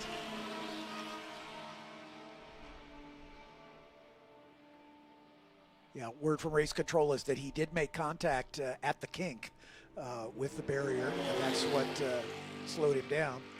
Like I said, I saw the puff of smoke and heard the urgency in the corner marshal's voice, but didn't quite catch it until was already through Kettle Bottoms and towards turn 12. So there is the Road America safety team going to do a hot pull here. So as long as everybody minds their P's and Q's, safety team should be able to assist here. We'll come and kind of protect the back of the car. They'll find out what the situation is and see what they can do to rectify it. But this does slow down, obviously, your qualifying laps here. So no laps right now are going to or should be improving, I would think, from earlier in the session. So yeah, with the waving yellow there at turn 14, obviously everybody is expected to slow down and take advantage of the opportunity not to collect the safety car. Jeff Miller going through in that Kohler-powered Zero machine, the Lola. Little bit of passing right there at the safety truck. That was less than ideal.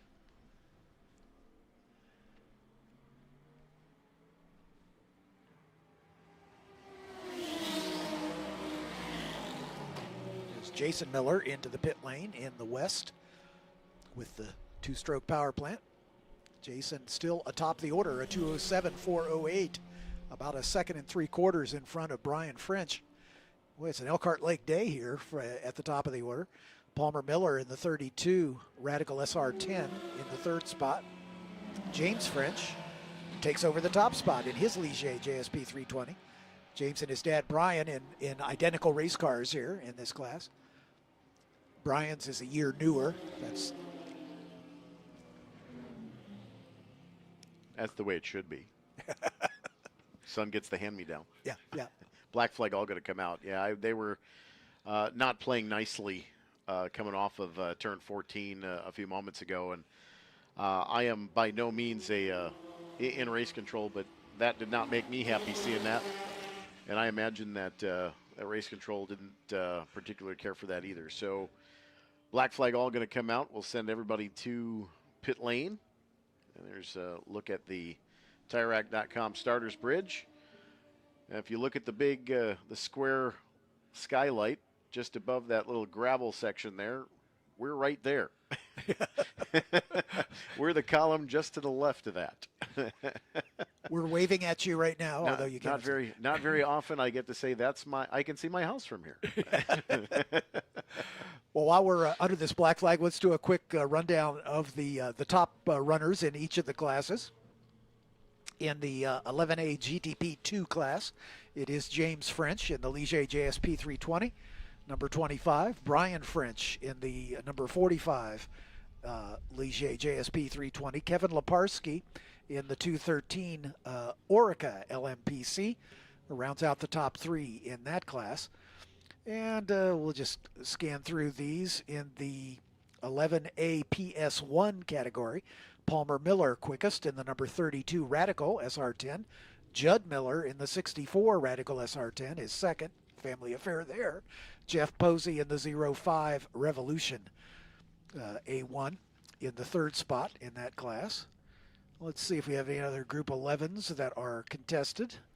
The 11A PS2 class, I believe the car that brought out the black flag is the one down there at the bottom of the hill. That's the 20 of Austin Riley, and James Dennison in the 44, currently second in that class. In the 11B PS4 category, these the class for the rushes. Bryce Mersberger in the number 114 is the quickest. The 88 of Jalen Batley and the 38 of Luke Krepsky, all in the Rush SRs. And then we can scan down to Group 7 in the 7U2 category. Joel Weinberger in the number 33 Chevron B21, quickest over the 0 of Jeff Miller in the Kohler-powered Lola T496, and Walter Volrath in the 27 Lola T290. And let's see, finally in the 5A S2 category, which is for the Sports 2000s, Mark White quickest currently in the 936 Carber, Lawrence Loshak in the 28 Carber, and Frederick Seidel making it a Carber sweep of the top three in the number 18 car.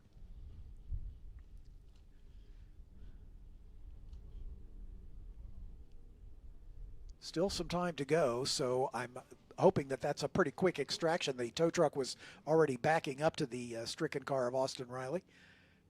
As we can see, the 936 into the pit lane right in front of us, and the rear engine cowling coming off that Carber. That's Mark White, one of the top three in the Sports 2000 class.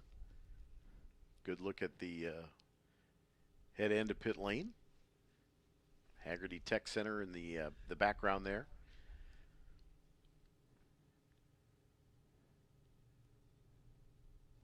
Some camping spots open for this weekend. Yep.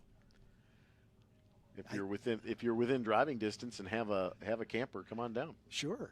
Even if you don't, I bet you could rent a cabin for this weekend. I doubt if they're sold out either. So might be, but who knows? Cabins have been pretty popular the last couple of years. Yeah, yeah. Go to roadamerica.com/lodging. Yep. Thanks for the shameless plug there. It's all good. It's all good. I've spent more than one weekend in one of those cabins, and it is a very pleasant experience, I might add. Jordan and Ricky Taylor usually end up in one, in years past. Usually, Jordan filmed the video a couple years ago in one of them. It gave like a tour on his socials. It was pretty funny. Yeah. Sleeps 4 bunk beds in one little bedroom, and then a double bed for mom and dad, if you will. And it's got all the comforts of home. And the race control's just given us 3 minutes to go back to green. So the safety crew here at Road America, the best in the business, has done a fantastic job, as always, getting that car out of harm's way. And then we should be able to get them right back out on track. Of course, we talked about this earlier in the day, but those of you joining on the stream, there's a good look at the grasscrete. So it is strips of concrete that basically have little squares of open grass in between. Right. And so as cars get into it, they'll lose about 30 to 40% of the traction that they have. And right now the grass isn't very long because it's still in the process of growing from being planted just a few weeks ago. But the grasscrete definitely going to help save some race cars from going around, hopefully, and also kind of prevents the digging in past the curbs, and gets you back to the racetrack, kicks you back out. So there's a good look at Jason Miller in that Kohler-powered number 8 that prototype at the head end of pit lane. Walter Vollrath is that yellow Kodak machine in the pit box behind. See Travis Engen, the Audi, is over there as well. All right, just about set for release. And there's the two-stroke. And we're underway. Yes, that smoke is normal, folks, from the Kohler machine. It is a two-stroke. Oil is mixed with the gas. That's what makes the smoke when they're cold. Yeah. And if you like chainsaws, there you go, or older snowmobiles that are two-strokes, it smells great when it goes by. Yeah. So, did Kohler make a 6-cylinder two-stroke, or is that a Siamese? That is a unique concoction, is what I'll put it. It is a. I mean, I've seen pictures of it, but yeah, I can't quite figure out how that. That one's a little bit more unique than the ones that the Jason's dad, Jeff, and Ron Pace use. Yeah. In the Lolas, but there were, blocks that were basically cut, smushed, repurposed.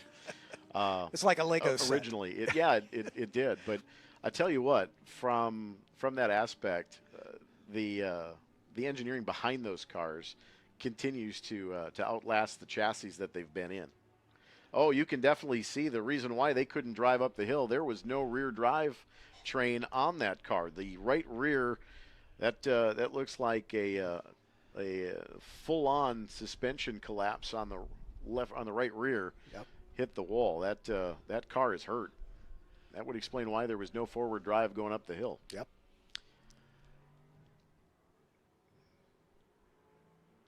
But we're back underway.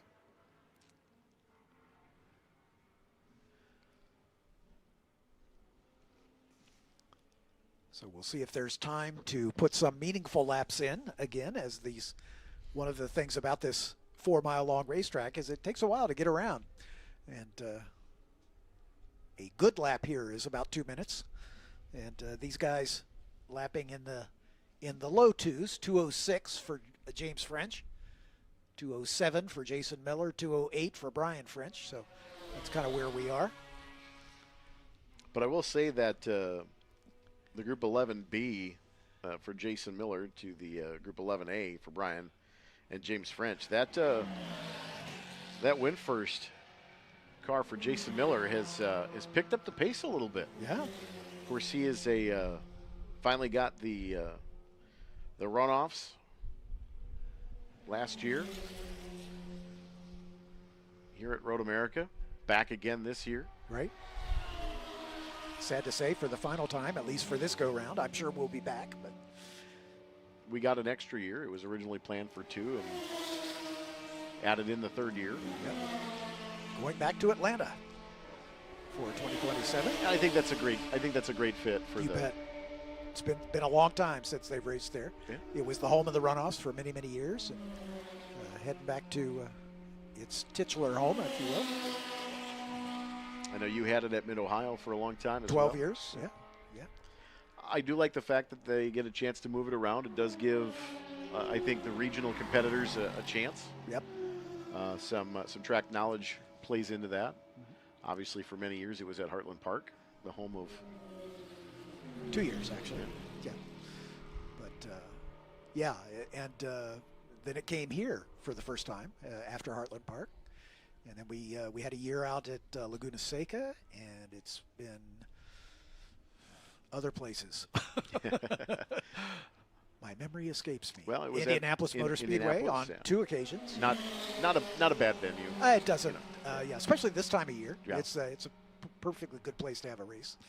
In October, it's damp. Also a good place to have a race. Yeah, it is damp though. They had nearly 1,000 cars the first time at Indy, which is a runoffs record. Finally broke the Mid-Ohio record. We had over 700 for one year. Checkered flag is out, so we'll keep an eye on the front runners as they are on their final flying lap. And as the checker comes out, the lap in progress is still scored. James French goes even quicker at a 2 minutes flat, .406. And Jason Miller actually went purple for about 3 seconds. And then James French came right up on the tailpipes. but a 2-minute flat, 2-minute 4. A 2-minute lap is hustling around this racetrack. It is indeed. Yeah, yeah. Well, he's no surprise. No, I mean, he's gone 151 ish in the Formula One car. Yeah, I mean, but still, in a Ligier JSP 320, which is basically a prototype challenge car, it's got a Nissan V8 behind it, a 5.6 liter Nissan V8. But an LMP3 car, if you will, and yeah, like I say, getting around here in 2 minutes, that's hustling, man. That's a great lap. I mean, he's almost 5 seconds clear of the next car in the line, which is Jason Miller in the win first. So, but Miller did do a personal best that last time through a 2:05.311 to Palmer Miller in the Radical. So pardon the phrase and pardon the pun, but 3 radically different concepts. Yep. 1, 2, 3 in the timing here of that qualifying session. Yeah. Ligier, a win, the West, and then the Radical as the top 3. And then Travis Engen turned a flyer on his last lap in that Audi R8 LMP, the all-conquering Le Mans winner, 5-time Le Mans winner. He ends up 5th in the final analysis. So good stuff. So once again, we'll just recap quickly the top 3 in each of the contested classes. In GTP2, James French in the 25, Brian French in the 45, Travis Engen in the 2. In the PS1 category, Palmer Miller in the 32, Judd Miller in the 64, Jeff Posey in the 05. In 7U2, Joel Weinberger in the 33, Jeff Miller in the 0, Walter Volrath in the 27. In 11A PS2, Austin Riley in the 20, James Dennison in the 44. 11B PS4, Bryce Mersberger in the 114, Jalen Batley in the 88, and Luke Krepsky in the 38, your top 3. And finally in Group 5 for the Sports 2000s, Mark White taking the honors in the 936, Lawrence Loshak in the 28 in second, Frederick Seidel in the 18 in third. Next up, the muscle cars, Group 6, Group 8, and Group 12.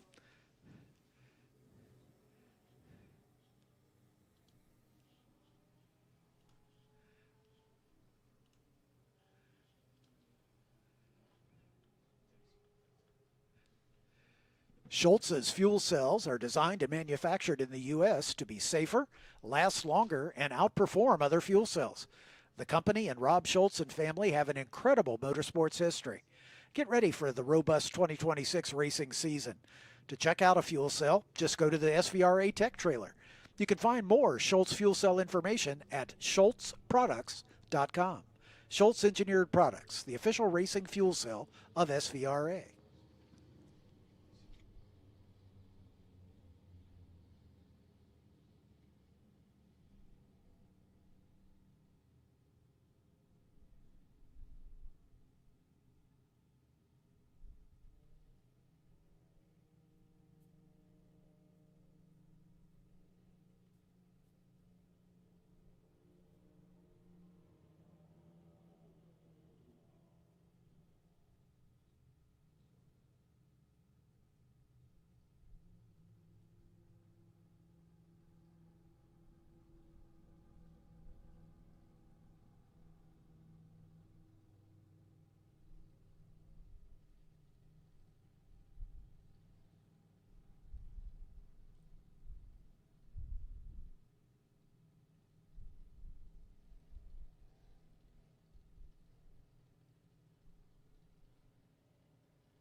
Welcome back as we continue our qualifying sessions here this afternoon. My name's John Phippen alongside Eric Miller, the voice of Road America. And we are sending out our cars from Group 6, 8, and 12. Group 6 are the ground pounders, as we love to call them. Big bore production sports cars and sedans raced through 1972. Think Corvette, Shelby GT350s, Cobras, Mustangs, Camaros, that kind of thing. Then we've got Group 8. Series-produced sports cars and sedans in production prior to 1978, like a Lotus Super 7 or a Datsun 240Z or a BMW. A lot of Porsche 911s in this group. And finally, the most contemporary cars in the group are from Group 12, and these are GT sports cars and sedans raced between 1973 and 5 years prior to today's date. Mostly production-based cars, like, you know, Motorola Cup or other stock and prepared racing series. Even IMSA, GTO, and GTU small bore cars are accepted on an individual basis. This is another big field, not quite as big as our previous group with the Group 11 and Group 5, but nonetheless, lots of them. John DeGainer was quickest in this morning's practice session. No surprise that number 111 Devon Special, 1960 Devon Special that he built with his dad, is perennially a front runner in this class.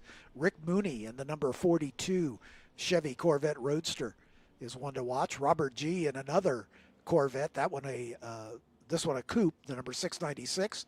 Then a couple Trans Am cars, Scott Graham in the number 169 Pontiac Firebird, and Paul Stuber in the number 31 Camaro. Tim Bowder, the quickest of the Group 12 cars, in the number 52 Ford FP350S. Those are your top 6 from this morning's practice session. So we had 29 cars turn time in this morning's practice, and we've got 30 cars on track right now for this qualifying session. Again, this will set the grid for race number 1 tomorrow for these drivers. They will take the green flag at, let me look at my schedule here, at 9:45 tomorrow morning.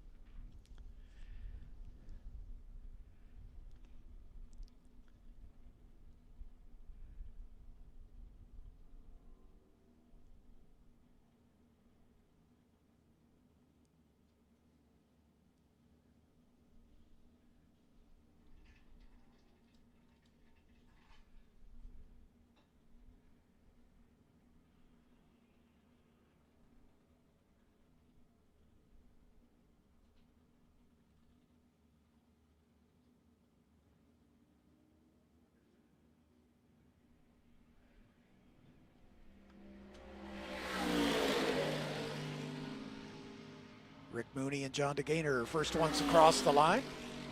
Right behind them, the 76 of Steve Yarborough in his Chevy Corvette. So this is one of the classes where the older cars, the Group 6 cars, are actually quicker than their more contemporary counterparts, the Group 12 cars.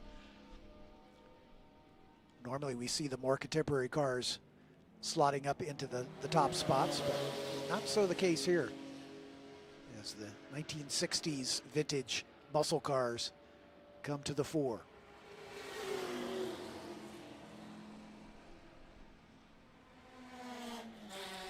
Bill Devon, the designer of the body of the Devon Special, known as the Enzo Ferrari of Oakey Flats, was an aircraft mechanic and a Navy veteran, and based in California. He got his cars start modifying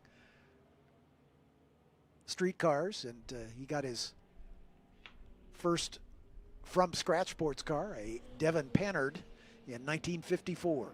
That was a year before the Corvette premiered, but he built a car called a Devon Special that was a world beater in club racing competition back in the day. And John DeGainer's dad, Scott DeGainer, fell in love with the Devon Special and decided he's going to build one for himself, and sure enough did.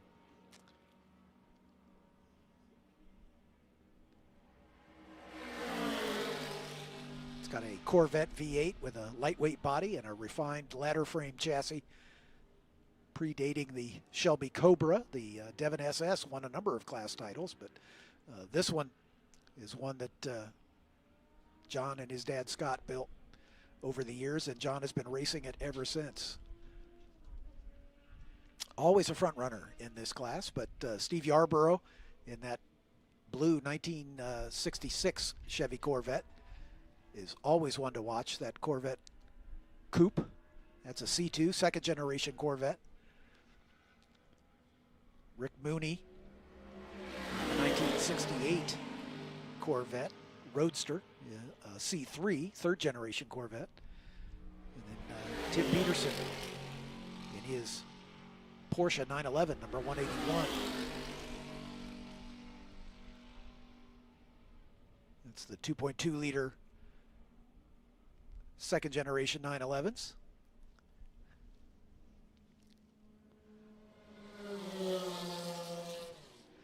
DeGainer's best time so far, a 2:24.7 in that number 111 Black Devon. Rick Mooney just about half a second back at a 2:25.1. Robert G in the 696, a 2:26.1, another second behind those two. And then Steve Yarborough is now fourth quick. All of these from Group 6. And then John Coyle, the quickest of the Group 12 cars, in the 09 Caterham 400.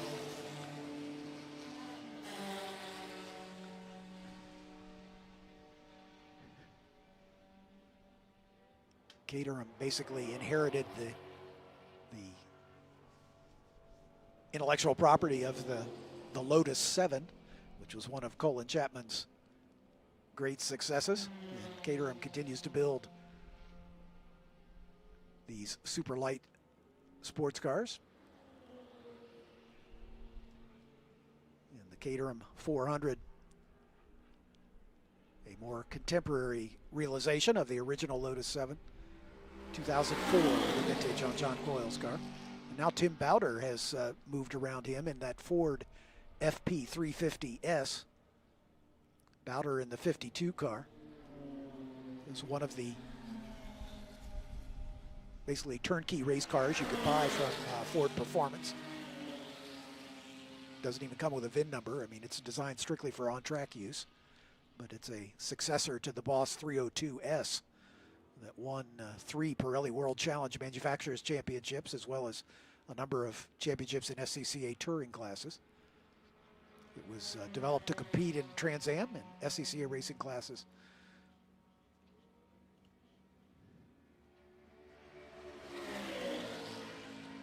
But DeGainer goes even a little quicker, a 2:22.7 for his last lap in the 111. Mooney still second, G still third, Yarborough now fourth. Scott Graham in that Pontiac Firebird Trans Am car, the 169, up to sixth. And now Scott Shadell in the 36, that sort of robin's egg blue Chevy Camaro, up to seventh. These are all Group 6 cars. Henry Vicchioso in the number 76B, a 1965 Mustang. And then the first of the Group 12 cars in ninth position. So the Group 6 cars coming to the fore here, as expected. Just scanning down to see the quickest of the Group 8 cars. It's Chris Candy in his 1968 Porsche. Tim Peterson in his 1970 Porsche, number 181, is second among the Group 8 cars. And third in Group 8 is Lee Giannone in the number 12. Lee, not coincidentally, is the CEO of Racing America. So we have some racing blood even in the C-suite of Racing America. Lee Giannone in that red Porsche, a fixture in SVRA competition for a number of years. Great to have him out here racing with us here this weekend. He's with us at every race meeting, but isn't always able to bring his race car, but he's got it here this weekend, and great to see him out there on the track.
There's John DeGainer in the Devon, just exiting turn 1, running under the, or over the tire rack tunnel.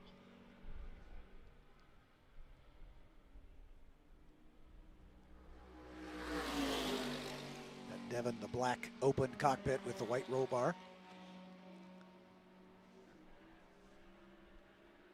Jessica Jonk in her BMW, number 28, right there in the shot. We saw the 444, the white Porsche of Justin Pauley, a little earlier on as well.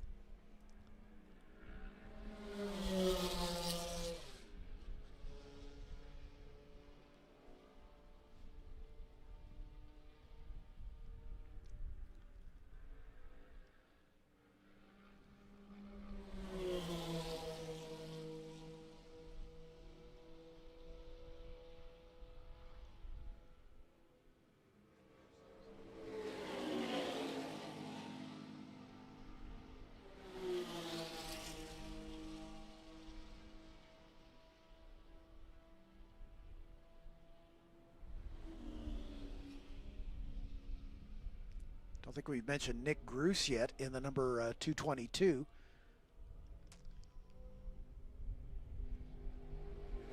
Gruce currently in 9th position, right behind Scott Shadell. 1968 Corvette, another C3 Corvette.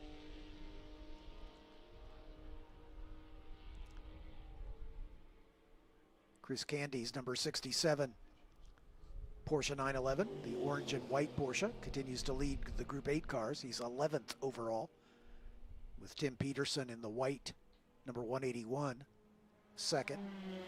The red, number 12 of Lee Giannone, third in Group 8.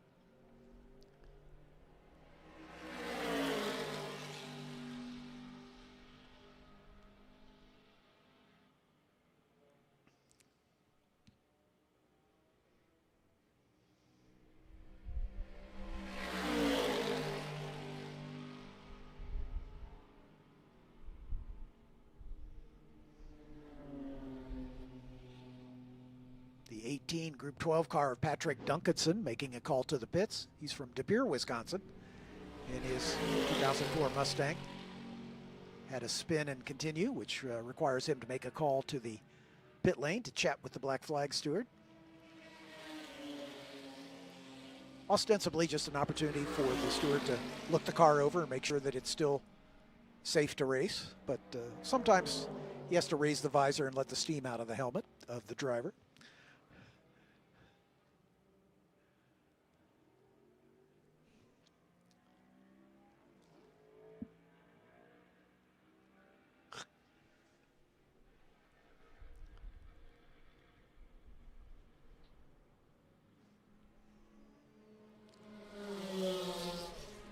Cars we did not see in practice earlier today.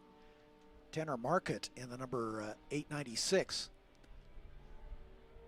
It's a Porsche 968, which you don't talk about much. It was basically the car that came after the Porsche 944. The 944 debuted in 1982, and it lasted until the late 80s, but then they decided to see if they could come up with an idea to up the performance envelope just a little bit. But it was the last new front engine vehicle that Porsche manufactured before they debuted the Cayenne back in 2003. It was basically a restyled evolution of the 944.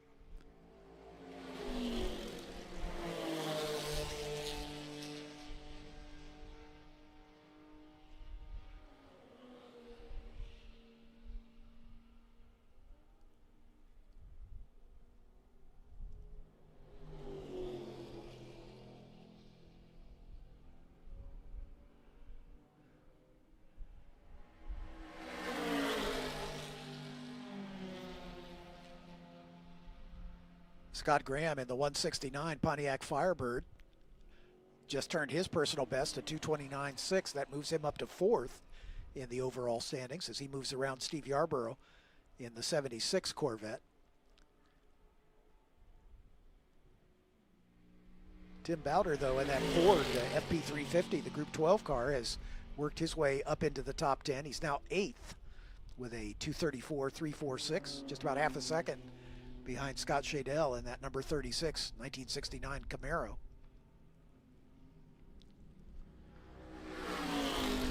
Rick Mooney in the 42 Corvette Roadster, serving a call to the pits after a spin out on track.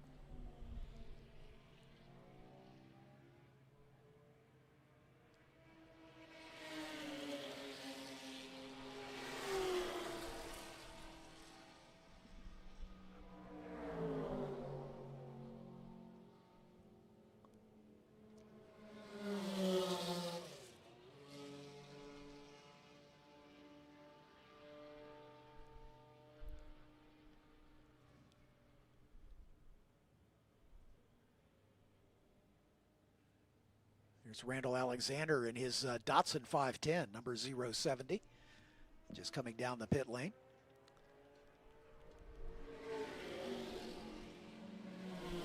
I think we only have one 510 in the field here. We just got back from traveling out to California to Sonoma, and I bet there were 50 of them there. I mean, they are thick on the ground. They've got their own racing series. I was talking a bit to Rob Elson, the technical director of SVRA, talking about the big group of Datsun 510s out there. It's a very popular race car. They were so popular as street cars out in California, but not so much in this part of the country because cars of that vintage rusted. So in the part of the country where they put salt on the roads in the wintertime, they didn't last very long. But out in California, they had a much longer shelf life, if you will. The BRE Datsuns, Rock Racing Enterprises, John Morton comes immediately to mind, were a dominant force back in the day.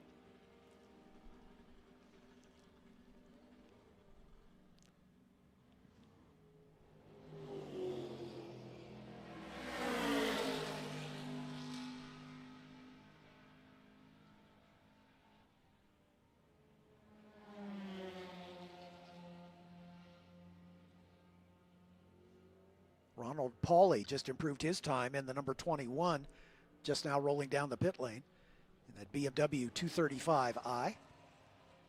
He's currently 11th. I think he's second among the Group 12 cars. Tim Bowder up in 8th is the lead Group 12 car. Pauly's second. John Coyle third among the Group 12 cars in the 09, which is that Caterham 400 we talked about.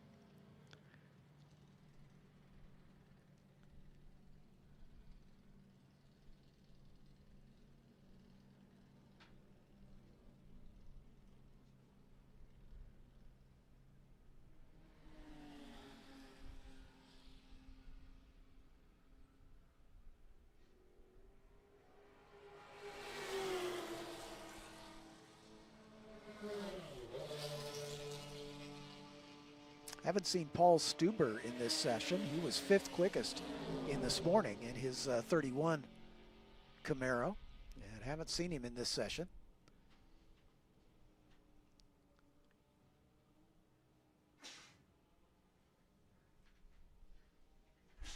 Randy Castling in the number 48 Porsche RSR only turned a single lap, so he's had a problem out on track apparently. But no change at the top of the order. The top 5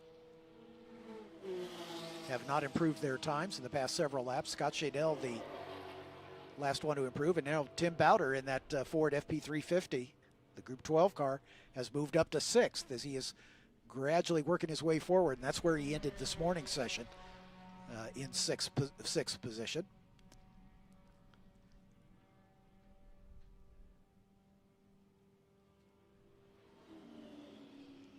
Scott Shadell in the number 36 blue Camaro, 1969 Camaro. Right behind him in 8th. Those two about a quarter of a second apart.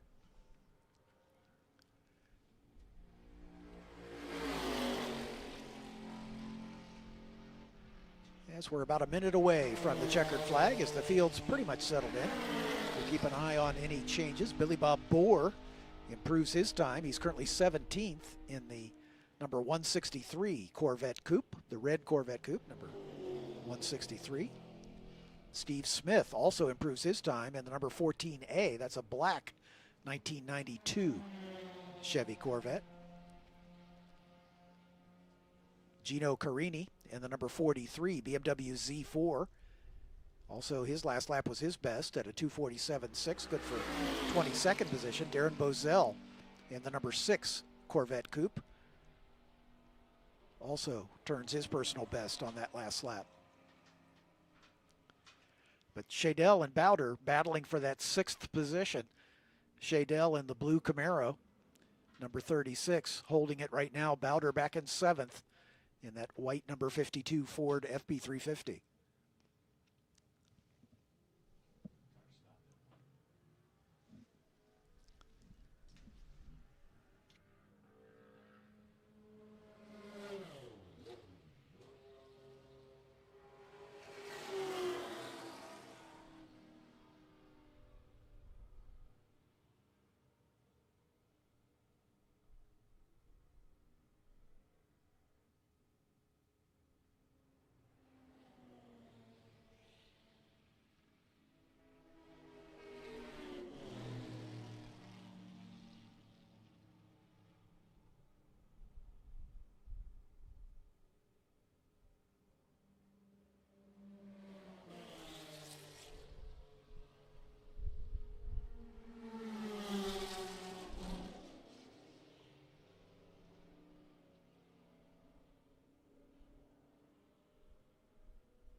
Checkered flag is out. No changes at the top of the order. It looks like Scott Shadell was able to hang on to that 6th spot. We'll see if Tim Bowder can snatch it away in the final run to the flag. But again, we'll do the quick rundown of the various contested classes throughout the class. Let's start at 6B production. Rick Mooney quickest in the number 42 Corvette Roadster. Steve Yarborough in the number 76 Corvette. And Henry Vicchioso in the 76B Ford Mustang were your top 3. Let's see, in the 12A MP3 class, Patrick Duncanson quickest in the number 18 Ford Mustang. Tanner Market in the 896 Porsche 968 was second. In the 12A MP4 class, Tim Bowder, the quickest Group 12 car, in the number 52 Ford FP350. And Clay Hargett in the number 34 FR500S, another factory race car from Ford. In the 12 MP4 class, Ronald Pauly quickest in the 21 BMW 235i, John Coyle in the 09 Caterham, and Gino Carini in the number 43 BMW Z4. In the 6 Trans Am class, the 169 of Scott Graham in his Pontiac Firebird over Scott Shadell in the number 36 Chevy Camaro. In the 8A production class, Tim Peterson quickest in the 181 Porsche 911. Chris Candy was second in the number 67 Porsche 911. And Lee Giannuni makes it a sweep of the class in the number 12 Porsche 911 ST. In the 12 MP2 class, Rick Ortman was quickest in the number 26 Corvette. The 14A of Steve Smith in his 1992 Corvette was second. In the 12B MP3 class, Kimberly Meyer in the 20 BMW 330 CI over the 114 of Aaron Gorman in the Mazda Miata. In the Group 6 GT category, John DeGainer quickest overall in the 111 Devon Special and the 222 of Nick Gruce in his 1968 Corvette. And the final contested class is the 12 MP2 category. Mark Webber taking the honors in the 661 Porsche 944 S2 over Jessica Jonk in the number 28 BMW 325i.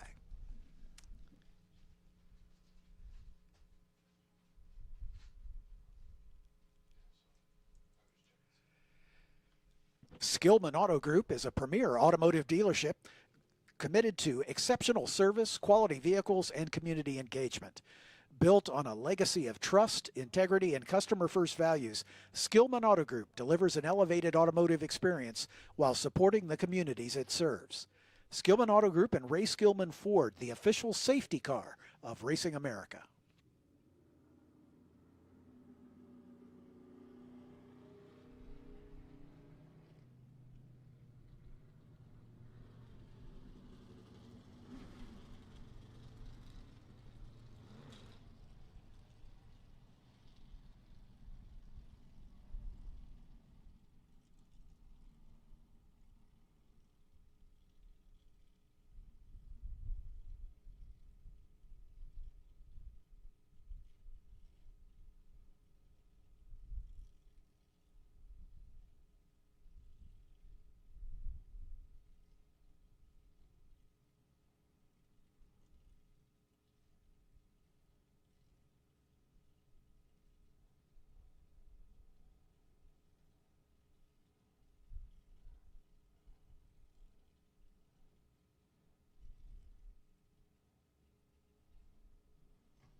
Welcome to the F4 United States Championship as we welcome you to the Racing America weekend here at Road America. My name is John Phippen alongside Eric Miller. This is the track announcer here at Road America, America's National Park of Speed. And this is our qualifying session for the F4 US Championship. We've got 8 cars here this weekend, and they are rolling out on track. This is the second generation F4 car, the Ligier JS F422.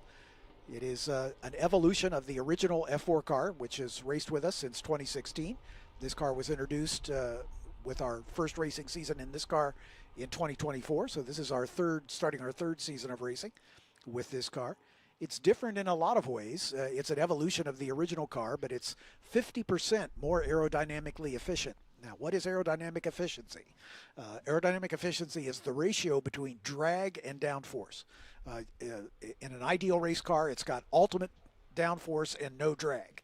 So basically the ratio between those two is how you define aerodynamic efficiency. And this car is 50% more aerodynamically efficient than the Gen 1 car. So it generates more downforce for less drag, 50% more. And so that makes it quicker. It also has a different power plant. The original F4 car and our FR car use the Mountoon power plant. It's basically a derivation of the power plant from the Honda Civic Type R. It's the Honda K20 basics, making about 180 horsepower, 160 horsepower, I think, in the non-turbocharged version, which runs in the first generation F4 car. In the FR car, which we'll see a little later on this afternoon, it does have the turbocharger and makes about 300 horsepower, thereabouts. So this engine is one that is badged as a Ligier. It's the Ligier Storm V4. It's a V4. A lot of ways to describe it is that it's an LSV8 cut in half, ish. It's got some similarities to that, but it's a clean sheet of paper development from Ligier, and it makes about 180 horsepower. But its biggest difference is that it makes a really interesting exhaust note. It's got a big bark, a real throaty exhaust note to it, very different from the inline fours that we're accustomed to hearing in these kinds of Formula cars. So Well, someone checking out the Grasscrete off of 14. That was, I believe that was Fernando Rivera in the Crossley Motorsports entry. Getting all 4 tires onto the Grasscrete on the exit of 14. Sorry to interrupt, John, but it's all good. Not that we want to complain about the exhaust note. I love the way these cars sound. It is definitely has a little bit more throat than some of the cars that we've had with our vintage event. Exactly right. Throughout the day today, but I love the sound of these cars. It's kind of like White Castles. You either love it or you hate it. I've had a lot of people say, "Oh, I can't stand the sound of that car," and other people say, "I love the sound of that car." So you're in the love category. I'm just impressed with the fact that you actually mentioned the ish. Like that's. You're getting hip now, John. You want to talk about aerodynamic efficiency? You've got a lot more hair than I do, so I'm a little bit more aerodynamic than you are. But yeah, there you go. But I bet you can outrun me. Probably not. I don't know. I'm carrying a lot more weight these days. Indeed. But back to the matter at hand. These cars, in addition to the aerodynamic efficiency and the new power plant, they also have the Halo cockpit protection device, as the FIA mandates with all new single-seaters from 2018 have to have the Halo. As it was debuted in Formula One, we were proud to debut it in this country with the FR car when it was introduced in 2018, as it was the first race car in North America to have the Halo, and obviously the new F422, which was designed in 2022 and debuted in 2024 season, has the Halo cockpit protection device as well. So that's a visible difference between the first and second generation cars. But this one is about a second per mile of racetrack faster than the first generation car. So at a 4-mile racetrack, you would expect it to be about 4 seconds quicker per lap. And that's turned out to be almost exactly the case. The lap record for the first generation car is a 2:17. The lap record for this car is a 2:13. So magically, it's about 4 seconds quicker. So that works out about as you would expect it. Let's introduce these drivers to you. Caleb Campbell swept the first race weekend, taking 3 wins in a row in the number 68. He's a 17-year-old out of Cambridge, Ontario, sponsored by the Steel Auto Group for Kiwi Motorsport. He raced with us a year ago and finished 5th in the championship. He had his inaugural win last year and 2 other podiums. Second in the points is Zach Faree. Zach is a 17-year-old out of Johannesburg, South Africa for Kiwi Motorsport. He finished 10th in the championship a year ago, and he had 3 second-place finishes at NOLA, so he was on the podium for all 3 races. Third in the points, not racing with us here this weekend, the 77 of Cole Medeiros. 4th, however, is here, and that's the 27 of Gaston Irasu. Gaston, a 19-year-old out of Montevideo, Uruguay. He's sponsored by the Elia Group, Bally, Canal 4, and ANCAP for Champagne Racing. He is the reigning champion of the Ligier Junior Formula Championship, and he has taken advantage of the scholarship to move up to the F4 U.S. Championship for 2026. And he has done well in his first start in the car. 2 third-place finishes at NOLA has put him right in the thick of the points battle. Right behind him in 5th is another driver who's not here with us this weekend, Robert Soroka.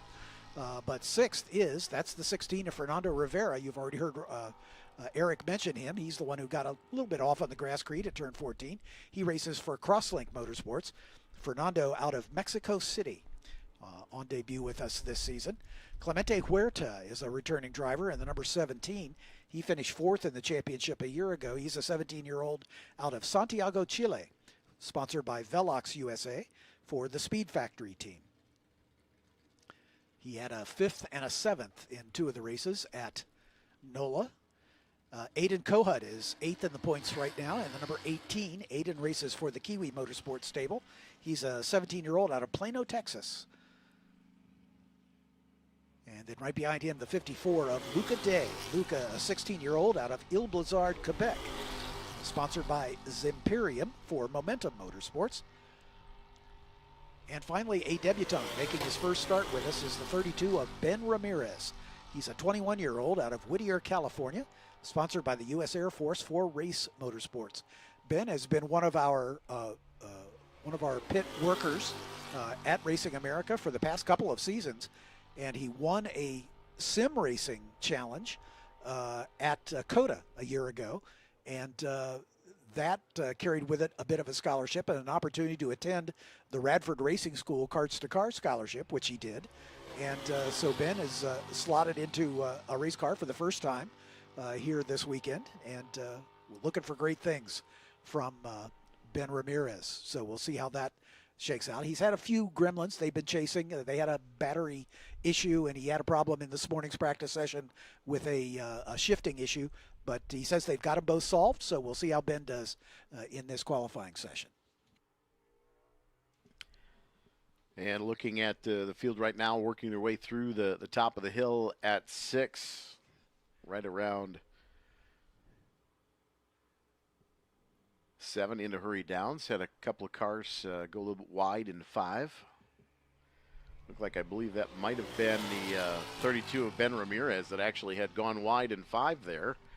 Trying to get a look at who that was, but that's a rough ride on the full 4 tires off on the cut. Looking at the timing charts, Gaston Irasu, the reigning Ligier Junior Formula Champion, is quickest in the number 27, a 2:15.248. Clemente Huerta, the Chilean, in the number 17, is second quick. Third quick is the South African Zach Forey in the number 15. Caleb Campbell, the points leader, is currently 4th in the number 68. Luca Day in the 5th spot. Fernando Rivera 6th in the 16. Aiden Kohut in the 18. And Ben Ramirez rounding out the 8-car field. Red flag is out. 32. And speaking of Ben Ramirez, I believe that is him that's made contact just past the kink. Ouch. Yeah, he's facing counter race, so he's... well, he's actually facing the no, right, he is. No, he right is. direction. You're right. Yeah. You're right. Yeah, he's Tail facing. light. I misread the. You can see the grasscrete off to the left of your screen there. That grasscrete has been in for a season longer than the grasscrete that's been added. Yeah, that was in all of last season already. Yeah. So you can see the But grass. a great addition. Growing up. Yeah. But it looks like he may have overcooked it a little bit through the kink and made contact with the barrier there at the driver's left. But that new safer barrier certainly doing its job. Yeah, safer barrier is a little bit further back, not in the shot right now, but yeah, not sure if he made contact. There's yeah, the end of the it is. safety barrier. It ends with the grasscrete as well, but Yep. that alone extended a little bit as well than the poured concrete wall last year. You can see all those black marks. That is not. That's not somebody celebrating doing donuts. Yeah, that is not somebody with a black spray can. Okay, Yeah. that is a badge of honor, is what I would call that. And check the scars on the wall to driver's right, and you can see where tires have made contact with the barrier on that side of things as well. The kink is a daunting corner and one which you don't want to get wrong because it's a very high speed section of racetrack, and you can see there have been a few bites of tire marks on that side of the barrier because it's not uncommon if a driver goes off.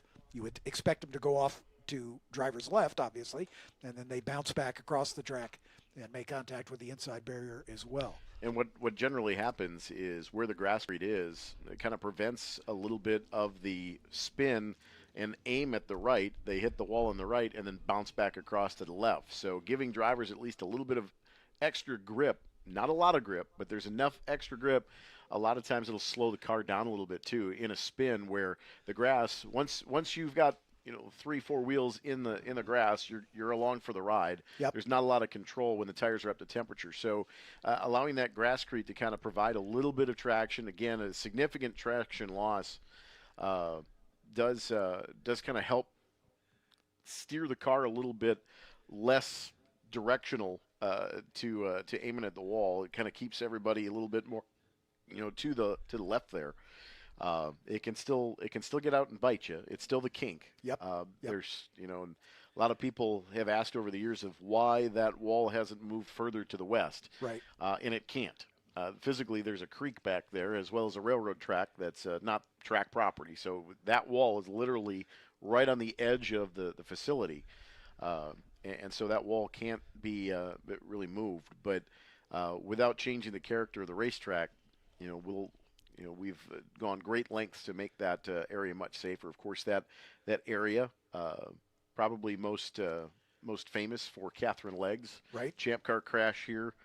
Who, by the way, is going to qualify for the Indianapolis 500 again this year. As well as trying to attempt the double at the Coke 600 as well. So she's going to try to run the NASCAR Cup Series race on Memorial Day, do the Memorial Day weekend double, which that's exciting. Yep. And I think there's a lot of reasons why that's exciting. One, she's a heck of a race car driver.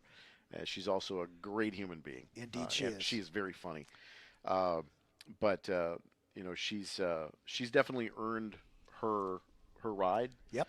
And I think there's a lot of people out there that would argue that, and I will point to that event in the kink as proof that she's a racer first and foremost. Yep.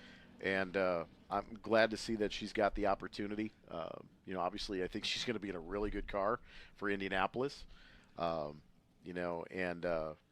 I think that she's got just as good of a shot as anybody late in the going at Indianapolis. You know what that does. And, we had an individual in here just stop by to visit us that has a second place finish in the 500 by this much. But Scott Goodyear stopped by. And Scott's our race director, by the way. And Scott's a great guy, too. And, it's great to see him.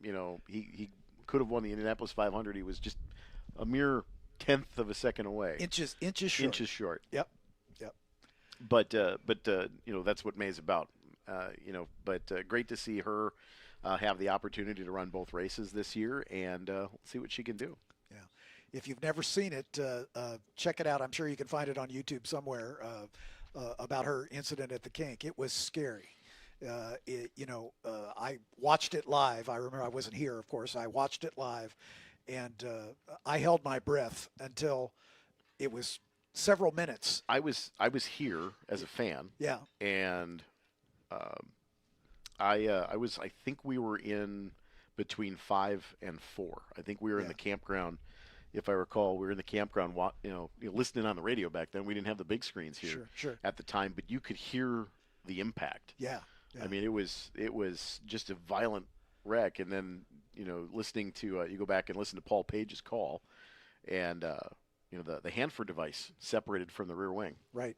And they did the replay, and you could see. I mean, she was a passenger at that point. She had no rear grip, and that car just took a wicked turn and obviously backed into the fence. Now we've had other cars, sports cars, get back there and have very similar looking incidents. And, the safety again is very paramount here at Road America. The safer barrier has done a lot. I mean, we saw Joseph Newgarden's qualifying crash here 2 years ago. Yep.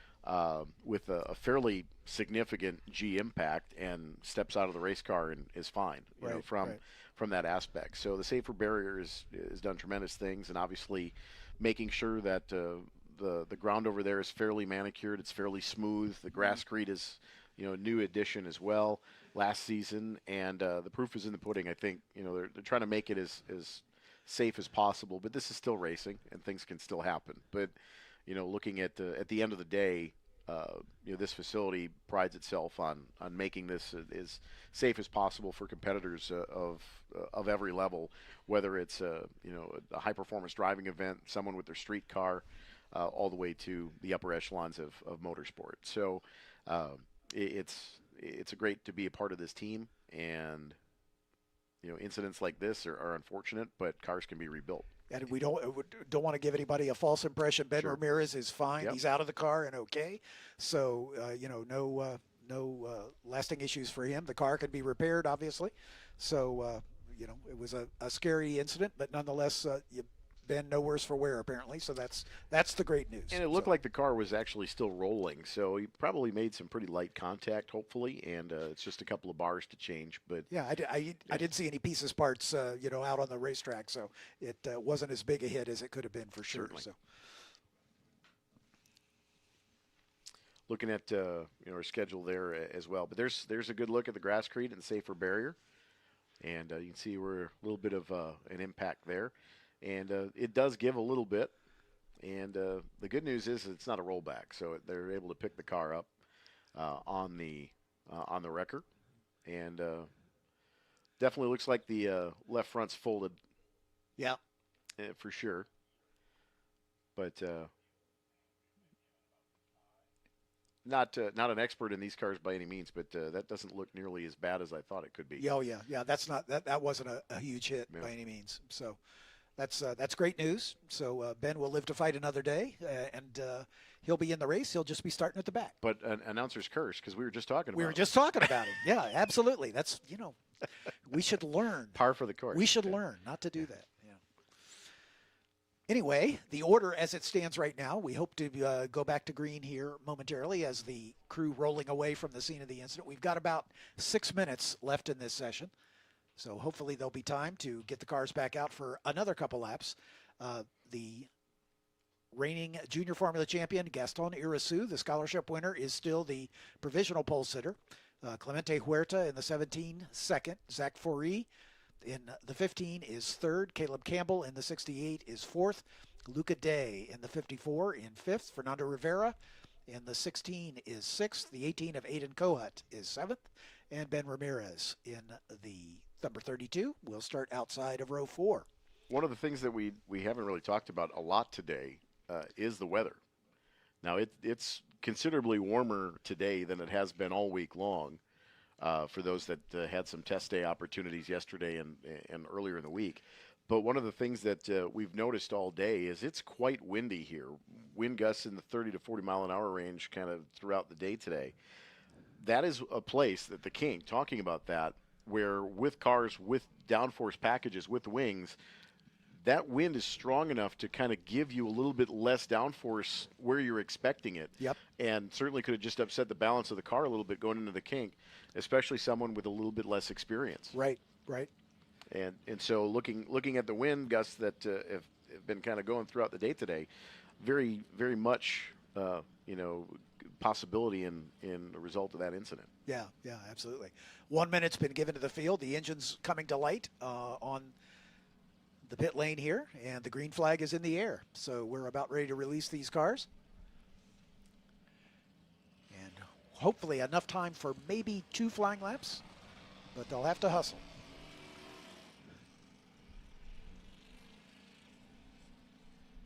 Of course, while they've been sitting on the pit lane, tires have cooled off a little bit, so they'll need to get some temperature back in these Hankook slicks. Just about everybody, I'm sure, came out on stickers. As that appears to be possibly a blend line. Yeah, I think you're absolutely right.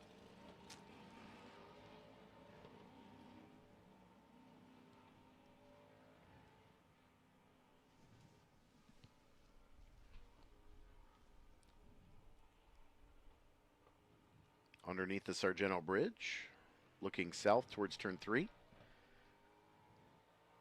can see the cars weaving a bit, trying to get some temperature into the tires as they work their way down the hill to one of the best passing opportunities on the racetrack, down into turn number 5. Starts and restarts. This tends to be the spot. Yep. Everybody's bunched up. And back uphill under the Corvette Bridge into turn 6. A blind turn. One of many on this racetrack. And then down to turn 7. Down the hill through the part they call Hurry Downs into turn 8. You see some Grasscrete in 7 as well as at 6, so it's all the way around here. A little bit in turn 8 there, just in front. See the ambulance in the background, but Grasscrete there as well. Under the Motul Bridge into the carousel. The almost 180-degree right-hander. And even these downforce cars have to feather the throttle through there. They cannot go flat. It's really easy to green your front tires. Yeah. in the carousel, especially with the narrower wings and slicks cars like these have. Yep. There's not a lot of contact patch, so it's very easy to grind it out and cause a little bit of that tire chatter as well. Braking here, you're not heavy on the brakes more than 2 or 3 corners here to the point where you're slowing more than 70% of your speed. Turn 5, turn 8, kind of those locations. It's really easy to lock your brakes up going in, though, to this corner in turn 14 because you're coming up out of 13 on the rise, and the track kind of goes over the hill and falls away a bit. Yep. And so the car is under much more load to the front as it comes over that hill. And depending on the braking zone, it's very easy to lock your right front up because the car is loaded left, right, towards that left front. So it's really, really easy to kind of lock that right front up. It's not an even distribution of weight.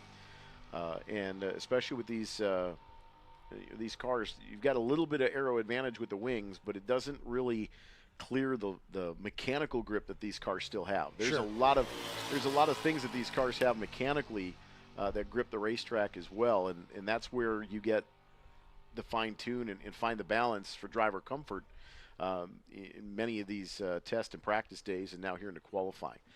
Race days a little bit different. Down the hill into turn 5 once again, as they did make it by without the checkered flag flying, so they'll get this lap and one more. Unless the checkered flag comes out between now and the end of this lap. They've got about a minute until the checkered flag is scheduled to fly, so they might get another lap, but probably not. They're coming down the hill into turn 8 right now. Again, one of the heavier braking zones.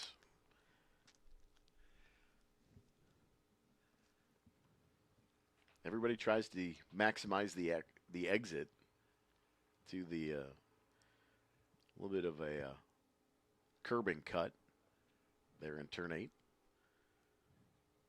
Out of the exit of turn 10, the carousel. A couple weeks from now, we'll have motorcycles here. They'll use the bend right where those cones are. Right. Which eliminates the kink.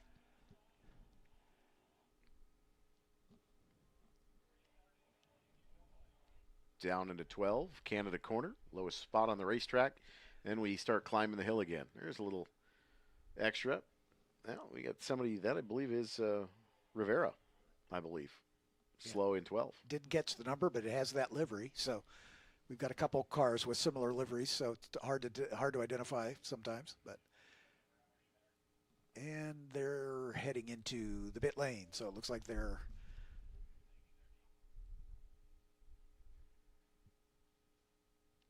oh, goodness. Well, they're learning. They're learning. Yes, indeed. Yes, indeed. No harm, no foul, but that was a little bit of a... But they did make it through without seeing the checkers, so they'll get this lap as well as the 15 and the 68 rolling down the pit lane. That's Zach Foree in the 15, the 68, Caleb Campbell, the points leader. They elected to abort that lap, not seeing an improvement on their times, but there are some other cars still out there circulating, as we'll check to see if anyone has improved on the scoring monitor, and that appears not to be the case. So right now it's still Irasu. Now we're on the last lap. Yeah, it looks like what they did is they kind of took a little bit of the time of the red flag and kind of gave it back to the drivers here. So it looks like extended out a minute or two, which I think is fair play. That's fair enough. Yeah. It's not like we're on a tight schedule here. We could go a little bit over if we have to.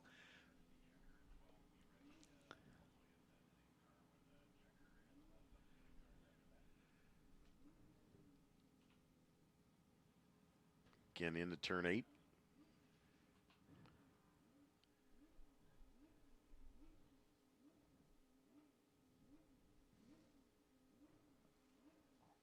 Under the Motul Bridge, heading up toward the new Mission Foods Bridge, or newly badged Mission Foods Bridge. Yeah, the bridge the Motul Bridge a couple years ago now. Redone, and then the one on the front stretch was new last year. Right. Checkered flag in the hand of the starter. So we'll keep an eye on these cars as they make their way up the hill. see if anybody is able to improve. But provisionally, Gaston Irasu and Clemente Huerta sharing the front row. Zach Foree and Caleb Campbell in row 2. Luca Day and Fernando Rivera in row 3. Aiden Kohut and Ben Ramirez in row 4.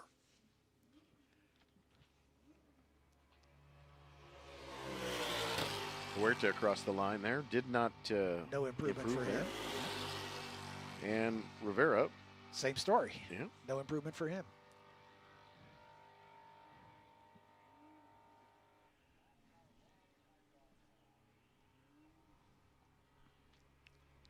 A couple other cars on the way to the line. That's Luca Day. Yeah. No improvement for Luca. So it doesn't look like anybody was able to improve their time. So the order I just gave you is the one that's going to stand. Again, these cars are in Parc Fermé conditions. They'll head back to post-qualifying technical inspection, and then the grid will be set for tomorrow's first race of the weekend for the F4 cars.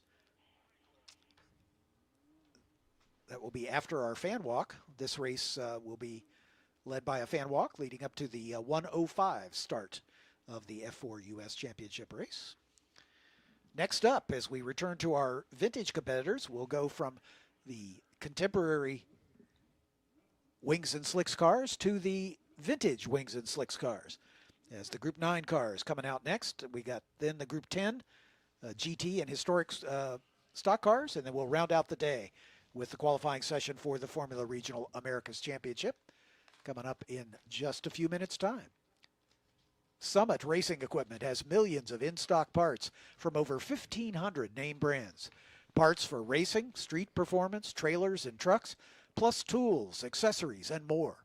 Use the Summit Racing app to shop anytime, anywhere. Winning takes work. Getting parts is easy at the World Speed Shop. Get more bang for your buck at summitracing.com, the official high-performance parts source of Trans Am and the SVRA. Ladies and gentlemen, please join us in welcoming the newest chapter of Women in Motorsports North America, the WIMNA Elkhart Lake chapter.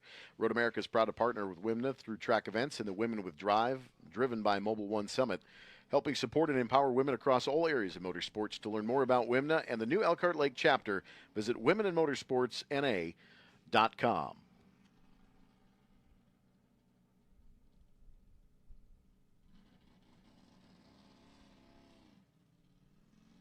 Welcome to the home of one tough animal. Bobcat Plus, Wisconsin's largest Bobcat dealer, has your winning combination of reliable machines that get your jobs to the finish line. Visit us for sales, service, parts, and rental in De Pere, Appleton, Butler, and Eau Claire. Race fans, while drivers battle Road America, cool off with a zero-carb, zero-sugar, carbless, full-throttle flavor in a can. Grab one at Pearls, Altona at turn 14, or Los Amigos Locos at turn 1, and catch the carbless race car on the track. Carbless, live blissfully, drink responsibly. Fire up your taste buds all around Road America. Vendors are serving up the bold, juicy flavor of Pritzloff meats, Sheboygan-style brats, grilled to perfection and packed with Wisconsin's tradition. It's the ultimate race day bite. Grab a brat and taste the legend. Competition at the racetrack has pushed SeaTech Manufacturing to build aluminum storage products that outperform the competition in efficiency, appearance, and functionality. From the carts on pit lane to the cabinets in your trailer, SeaTech keeps your tools organized and your team race ready. And we've got more qualifying action on the way here. Group 9 qualifying coming up in less than 4 minutes at 4:35 for Group 9, our Wings and Slicks vintage event. Groups 10 and 11A qualifying at 5:05, and Formula Regional Americas Championship qualifying coming up at 5:35. So 3 more sessions yet to go this afternoon. And don't forget, coming up Saturday and Sunday here at Road America, it's new this weekend during Spring Vintage with SVRA, but Club FR brings grassroots drifting to Road America. You can head over to the Briggs & Stratton Motorplex tomorrow and Sunday to catch high-energy solo runs, tight tandem sessions, and plenty of tire smoke. Drivers from across the Midwest and Canada are going to be showcasing a wide mix of Japanese, American, and European builds. Fans will also have full access to the paddock area so you can meet drivers, check out the cars up close, and experience a different kind of horsepower. Club FR drifting runs through the day Saturday and Sunday. The track goes hot at 10 a.m. After a lunch break at 12:30 p.m., the action picks back up at 1:30 p.m. and runs until 6 p.m. It's a fun new twist to an already action-packed weekend. Make time to stop by the Briggs & Stratton Motorplex and check out Club FR drifting here at Road America this weekend, tomorrow and Sunday. Don't miss out on checking out what's happening at the Little Track, just inside the carousel.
Group 9 are for Wings and Slicks Formula cars. These are more contemporary Formula cars than we saw earlier in Group 2.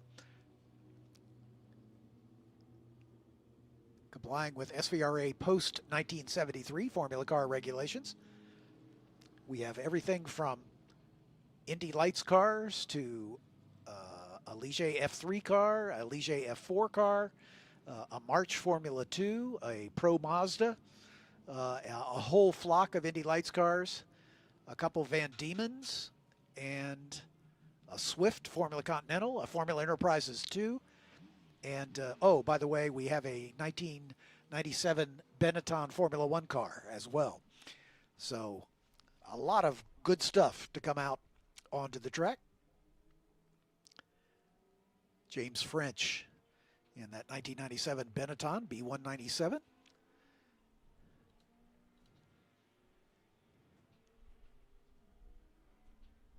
Jean Alesi and Gerhard Berger were the drivers on the Benetton team that year. Pat Simmons was the technical director. Rory Byrne, the chief designer of that car. Nick Worth, also on the design team. The Nicholas Tobasis was the head of aerodynamics.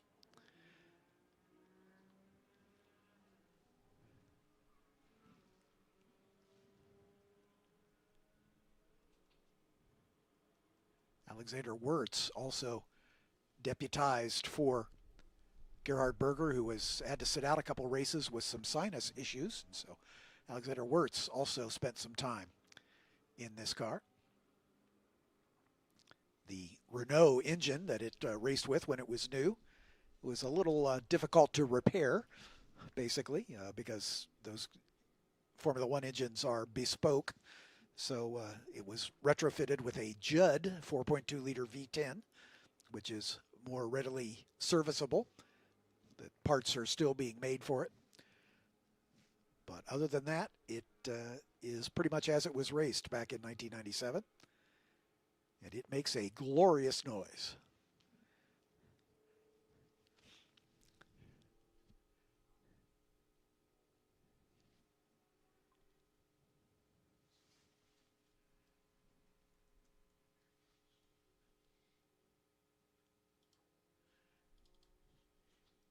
In practice earlier today, James French, who just flashed by our commentary position, set fast time of the day, a 1:58.616. Steve Grundahl was best of the rest in the first of the Lola T97 20s. That was the Indy Lights car from that era with the Buick V6. Steve Grundahl was quickest in the 7. Travis Ingen in another one was third. Fourth was Patrick Donnelly, all in Lola T97 20s. And then Robert Blaine in the March Formula 2 car, number 8. Dave Oddie in the number 4 Van Diemen RF01. Roy Hillenberg in his SCCA Formula Enterprises FE2 car. Dan Kane in another Van Diemen. Then Mike Plotz in his Ralt Formula Super V. Steve Yarborough in his Swift Formula Continental, and Lucas Fink in a F4 Gen 1 car. Took part in the session this morning.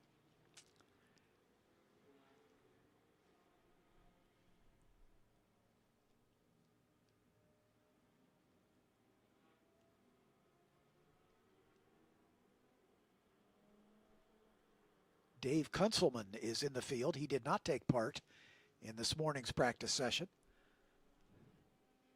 Kunzelman in a Ligier F3, so a Ligier Formula Regional car.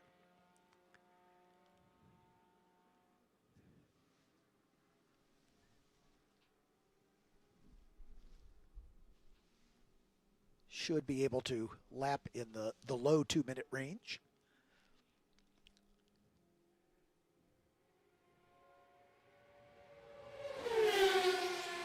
James French sets the pace, a 1:52.615 for his first flying lap. That is fast time of the day by a bunch.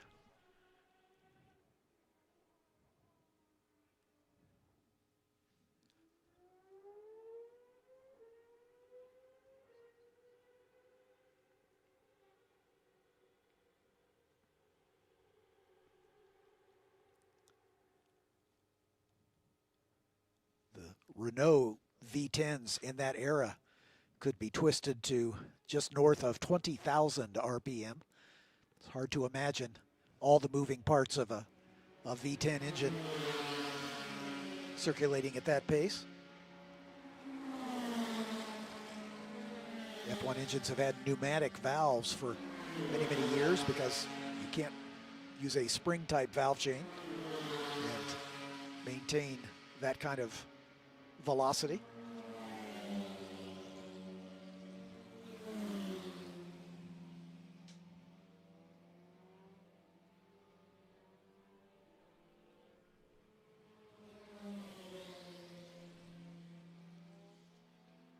Steve Grundahl, second quick, as he was in this morning's session. His best lap so far, a 2:16.722. Travis Ingen, third at a 2:19.5. Patrick Donnelly, fourth at a 2:21.6, but that's just after one flying lap. Robert Blaine, in the March Formula 2 car is currently fifth. Then Roy Hillenberg in the 1:11 SCCA Formula Enterprises car. James French goes quicker, a 1:50.771 for the number 8 Benetton.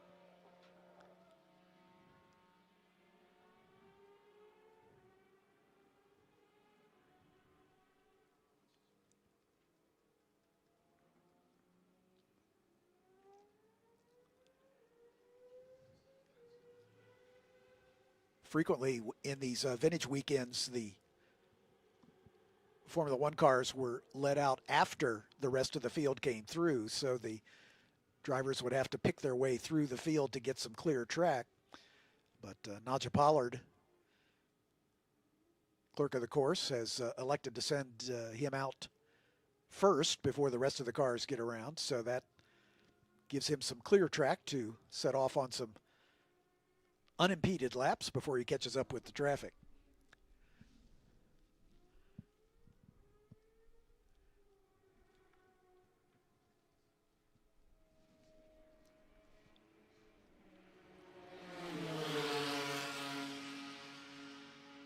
Travis Engen moves up into second spot, a 2:12.901. That's about the same pace that he ended this morning's practice session at.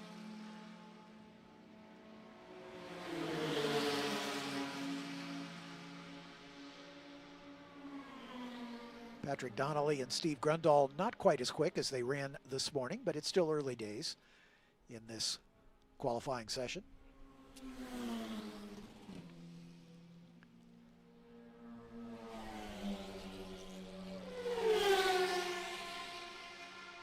A 149.963 for James French.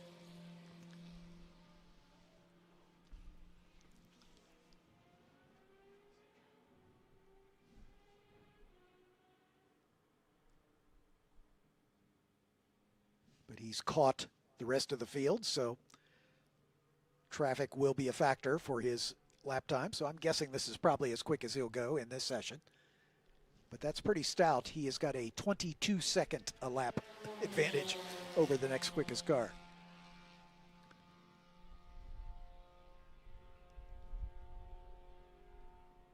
I have been lucky enough to attend in person several Formula One races when these cars were the full field, and 20 of them making that noise is something to be remembered, I can tell you. I did not get to see these in person. The closest I ever got was the very first USGP at Indy. Yep. In the rain. Yep. And then we had the one with Tiregate. Yep. I was there for both of those. Went to that one too. But the interesting thing to note is this is the fastest lap of the weekend. He just turned a 149.99. Yep. He's only 7 seconds off of a modern Indy car. Yeah. And the 142s right now, last year in qualifying. So he's not that far off. Yep. Yep. Yep. With technology that's quite a bit older. Quite a bit. Which is rather impressive to the engineering feats in the late 90s. Oh, honestly. Sure. Absolutely. Yeah, absolutely. Coming in, bailing to pit lane. Yep. And I think wisely with the traffic, I don't think he was going to get a clean lap from here. Sure. Save the tires. They can't be cheap. I would think not. Yeah, I would think not.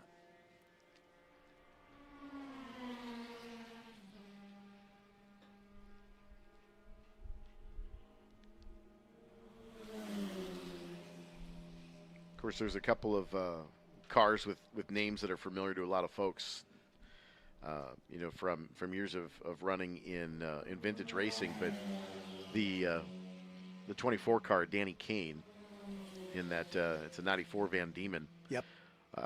About 2 years ago, I saw the name and it clicked into memory, and the car drove by and it was red, black, and white, and I'm like, I wonder if that's the same Danny Kane that used to race Wing Super Modifieds on the dirt at Plymouth. And it is. All right. So there's actually a couple of former modified drivers that raced on the dirt at Plymouth that have decided to come play in vintage racing. I know Jeff Fritz is a pretty common name. Yep. But it's just kind of triggered just a funny memory from my childhood. Right. And I'm like, I wonder if it's the same guy. And then I bumped into Jim the Cricket DePoctor, and he's like, yeah, he's been running that for a couple years now. I'm like, interesting. Sweet. Yeah. The three Indy Lights cars, the Lola T9720s, are second, third, and fourth, but in a different order than they were this morning. Travis Engen in the Red Bull livery number 31 is quickest. Steve Grundahl in the black number 7 is second. And then Patrick Donnelly in the cool livery number 26 is third.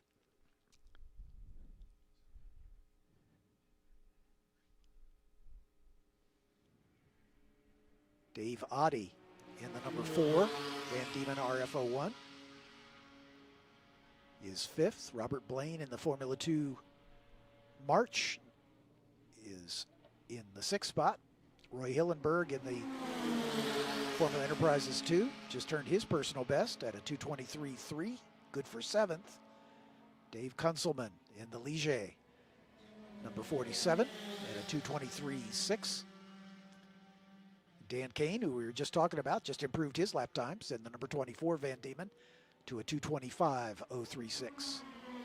Mike Plotz in the Ralt Formula Super V, number 33. Then Steve Yarborough in the 76 1989 Swift Formula Continental. Lucas Fink in the F4 Ligier.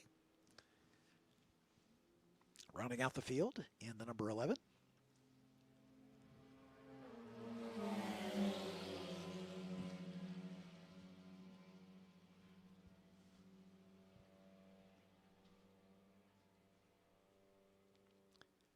Steve Grundahl comes by and does improve his time. He moves back to the top of that grouping of 3 Indy Lights cars.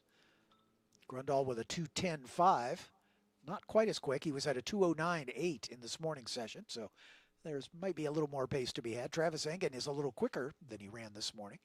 He was at a 2:12.6, and he's at a 2:12 flat so far. Same story for Patrick Donnelly. He's a couple seconds quicker, a 2:17.8 in this session, compared to a 2:19.5 in this morning's practice session.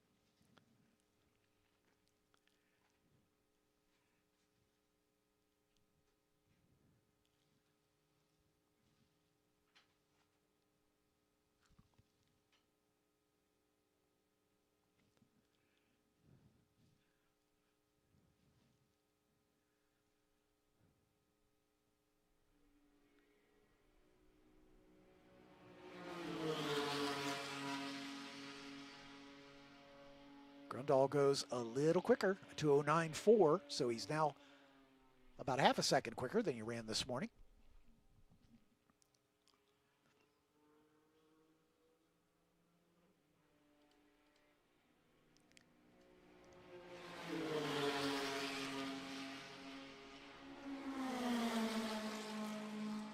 T9720 was the spec Indy Lights car during the kart era from 1997 through 2001.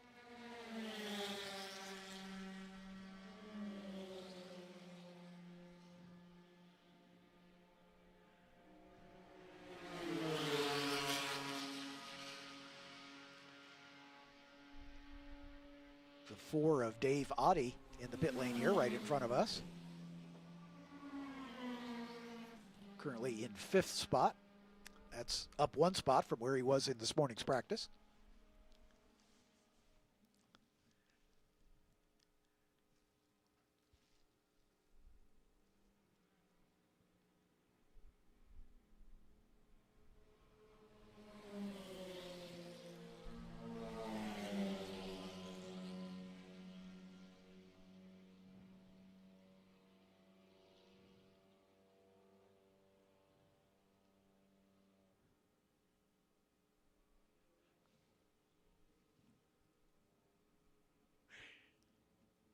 I love the livery on Steve Yarborough's Swift Formula Continental with the checkered flag on the roll hoop and engine cover.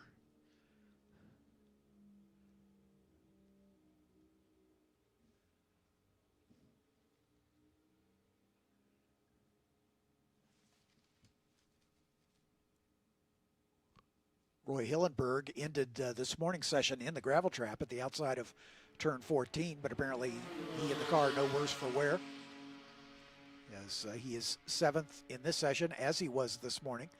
But this session he's a couple seconds quicker. He was at a 2:23.1 in this morning session. He's at a 2:21.7 in this one. Dave Oddie takes the Van Diemen behind the wall as he's going to stand on his 5th place run for the moment anyway. He and Robert Blaine have swapped positions. Blaine in that orange March Formula 2 car was 5th this morning. Currently he's 6th. He does improve. His last lap was a 2:20.7. Not quite as quick as he ran this morning at a 2:19 and some change.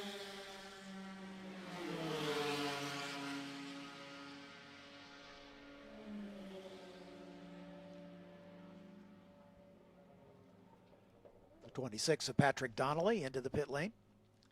Currently 4th as he was in this morning's session.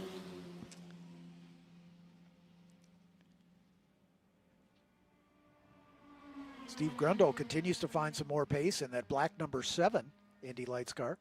A 2:08.8, almost a full second quicker than he ran this morning.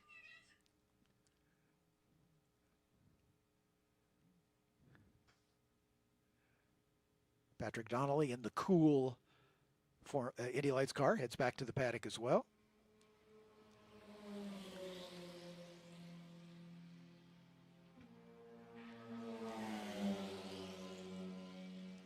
Mike Plotz in the Ralt Formula Super V, the number 33, in a position to move up into 9th, I think. That's where he finished in this morning's session.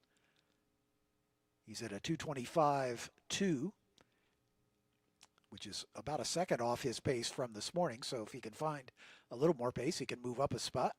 He's currently in 10th with the addition of Dave Kunzelman.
Getting near the end of this session, the field pretty much settled in.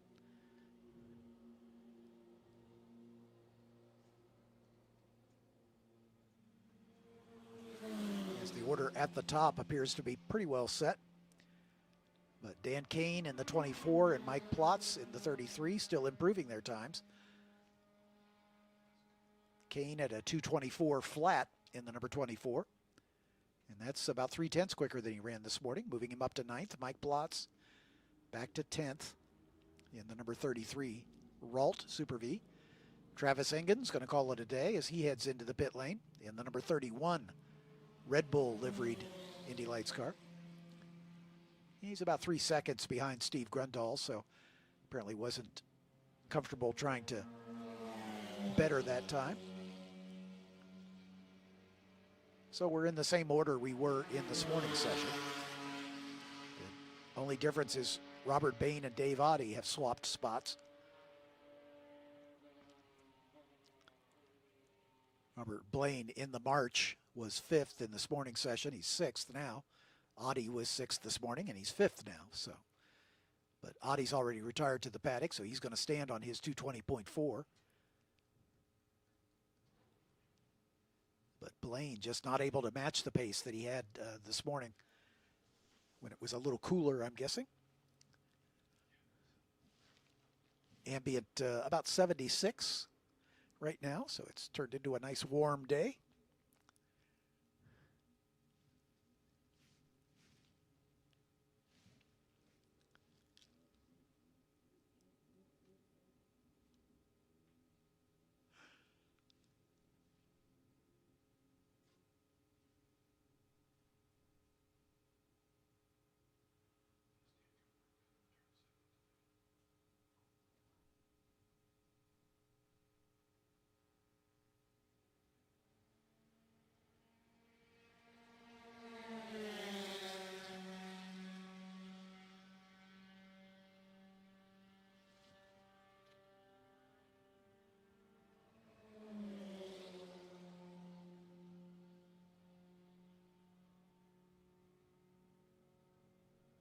No improvements for any of our 12 competitors. Now Dave Kunzelman comes by and he goes a little quicker. A 220.176, moving him up to 5th in that Ligier F3.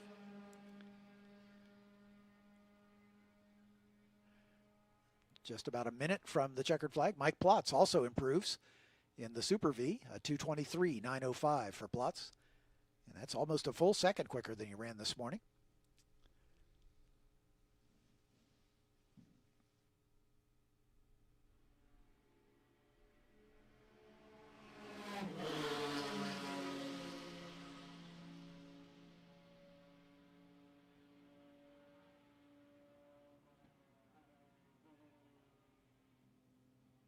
Want to invite all of our competitors and their teams to join us at the SVRA Series trailer for a little social event coming up at 5 o'clock. So if you're done for the day and you want to swing by and press the flesh and see some of your fellow competitors, we're having a little social at the Series trailer starting right about now. So head over that way. Enjoy a beverage and some snacks, and a chance to do a little bench racing. One more SVRA qualifying session for the Group 10 GT and Historic Stock Cars coming up next. But let's do a rundown of the class breakdowns in this Group 9 session. In the 9F1 category, which includes the Indy Lights cars, Steve Grundahl in the 7 over Travis Ingen in the 31 and Patrick Donnelly in the 26. In the 9F2 category, Roy Hillenberg in the SCC Enterprises FE2, number 111, over Mike Plotz in the number 33 Super V. And finally, in the 9F4 class, Dave Oddie taking the honors in the Van Diemen number 4 over Dan Kane in the Van Diemen number 24. And Steve Yarborough comes home third in the number 76 Swift.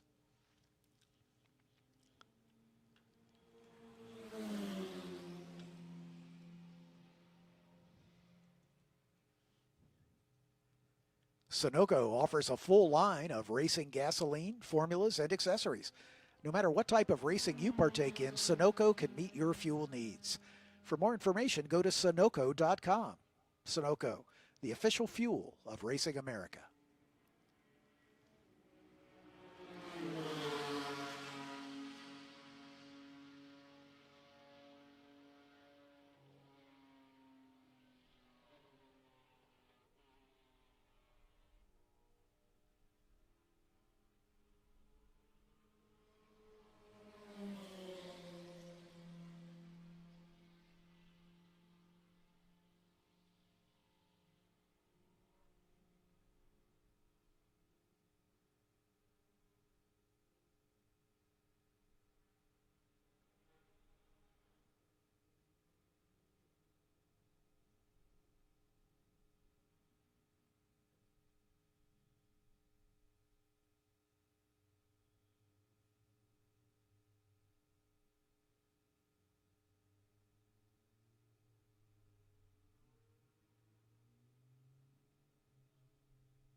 Road America would like to recognize our 2026 season corporate partners: Sargento, Motul, Corvette, Mission Foods, Palermo's Pizza, Briggs & Stratton, Brown County, Austin, Straubel Field, TireRack.com, WeatherTech, and C-Tech Cabinets. Our entitlement sponsors: Expel, West Bend Insurance, Bank First, Bring a Trailer, and Kohler Credit Union.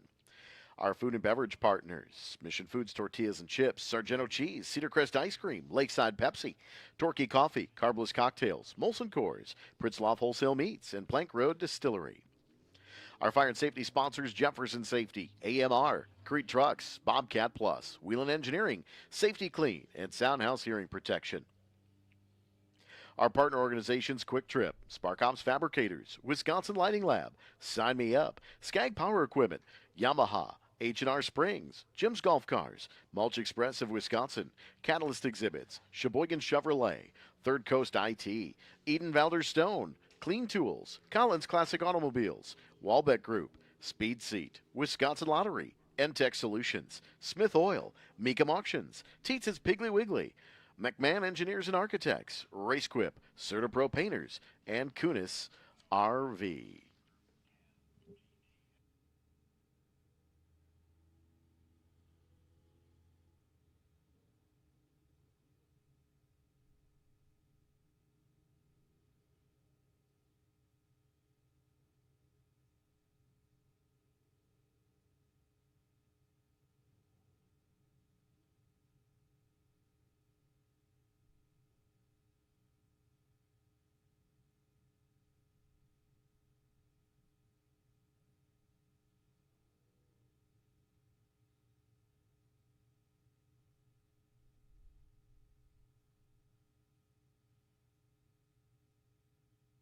Don't forget, race fans, coming up, Road America Morning Drives, June 12th, July 10th, August 7th.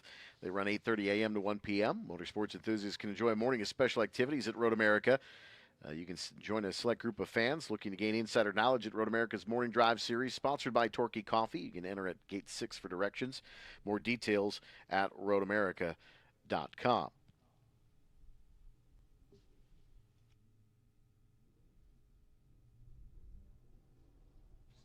And our final SVRA qualifying session of the afternoon for Group 10. These are GT and sports cars and sedans raced between 1973 and 1999. NASCAR Cup and Busch Series stock cars, Trans Am, and production-based contemporary GT cars also has raced from 1999 to 5 years from today's date.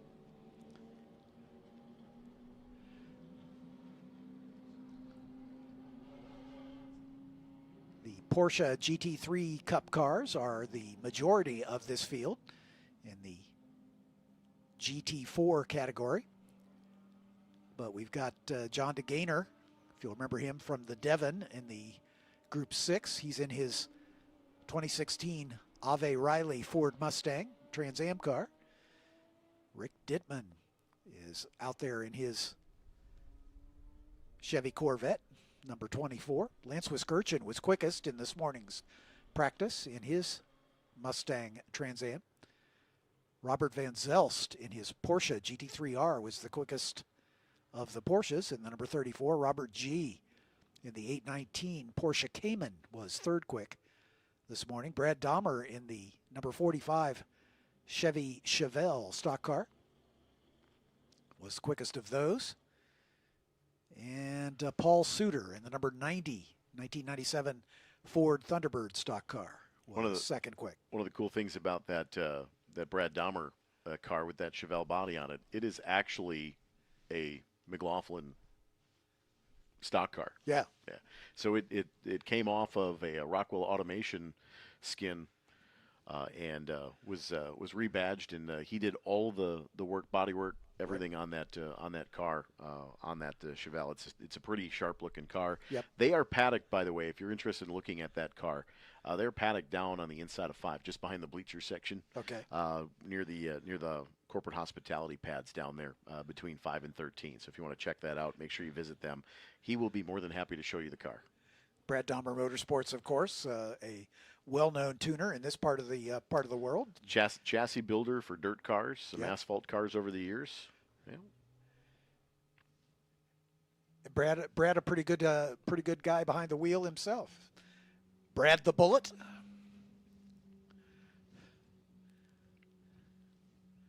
His brother Roy raced on the dirt with him for a while as well, and of course Brad's wife Julie in the Miata. Yep. Here as well.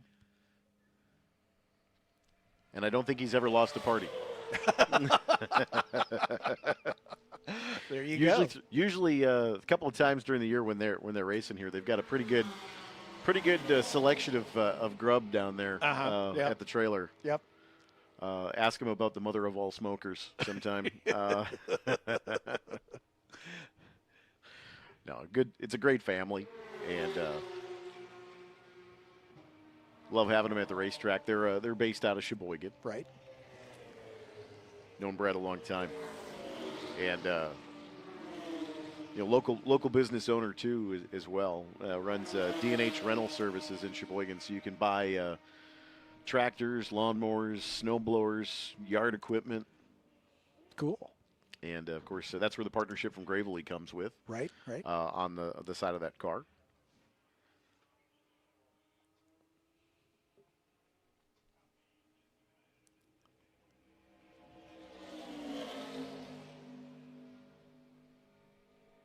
Before I was familiar with the car, I saw it on an entry list, and I thought, man, I've never seen a Chevelle stock car before. I didn't know they ever ran Chevelles in stock cars. Well, they ran Novas. Yeah. Yeah. It's the Chevelle Nova. It's kind of a similar same. body style. Yeah. And right now, there's a Chevy guy out there going, "It is not." Yeah, right. Right. We're not talking about the '80s Geo Nova, okay? Right. I had a '91 Metro 4-door with a hatchback, 5-speed manual. That was my very first car. That was your race car. Yeah. Well, the funny thing is the sticker over the back hatch had "Just Race It" decal over it. Yeah. And I sold it for like $1,200 cash, so I could put a down payment on a '98 S10, brand new, 11 miles off the lot. Nice. Back in '98. So I went from a '91 Metro to a '98 S10. I missed those little jump seats in the back. Those were great trucks. Yeah. But learned how to drive stick, first car. There you go. And I still see the car.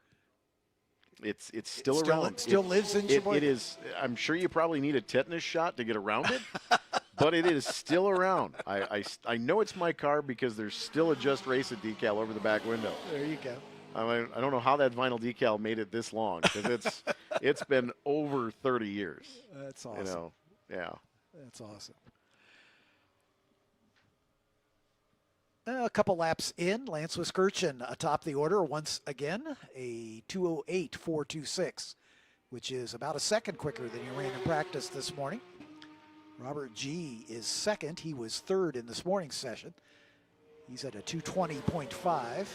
He was at a 2:17.6.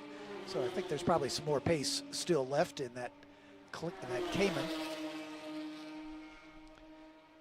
Brad in the aforementioned Chevelle is now third. He was fourth in this morning session with a 2:17.8. In this session, he's at a 2:20.8. So again, we're only on the second lap, so there's some more pace to come.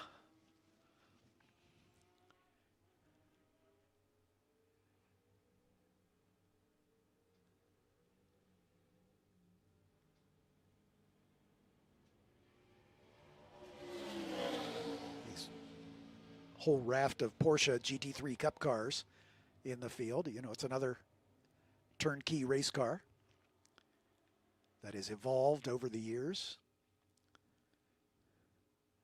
The 992 is the most current vintage.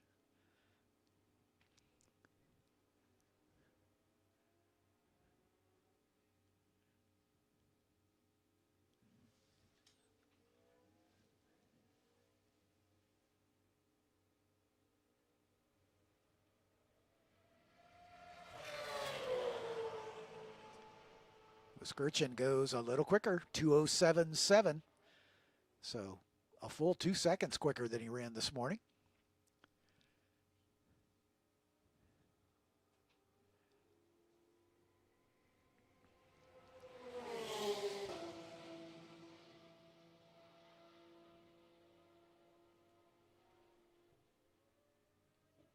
Robert Van Zelst moves up into second spot in that Golf liveried number 34 Porsche. A 2:14 flat. Again, a couple seconds off his quickest time from this morning session. Robert G in the Porsche Cayman is third, the 819. Also a little off his quickest time from this morning session. Then Dahmer in the 45, Richard Wolsifer in the number 31, the gray and red TA2 Camaro.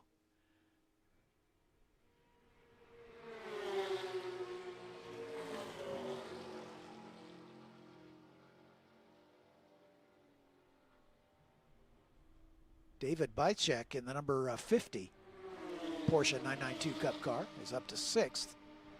He was back in 11th in this morning session, so he's found significant pace. Although, interestingly, his lap time's about the same. He was at a 27.9 this morning. He just turned a 27.1, so he's about a second quicker.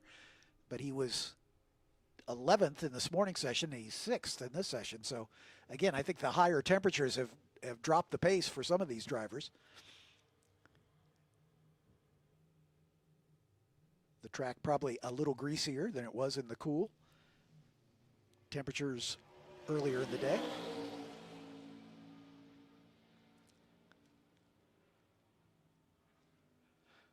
Austin Werner is in the 356 Porsche. He is currently 11th. He did not register a time in this morning's session because the transponder wasn't working.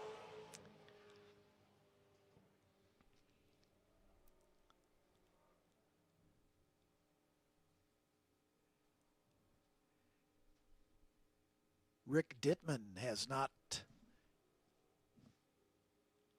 been able to match the pace that he had earlier today. He was at a 221 this morning in that blue and white number 24 Corvette. And right now he's 12th and last at a 304 and some change. So clearly some gremlins that he's trying to sort out with that car. I know he retired from the morning practice session with a power steering failure, so I don't know if he was able to get that repaired or if there's something else that he's chasing.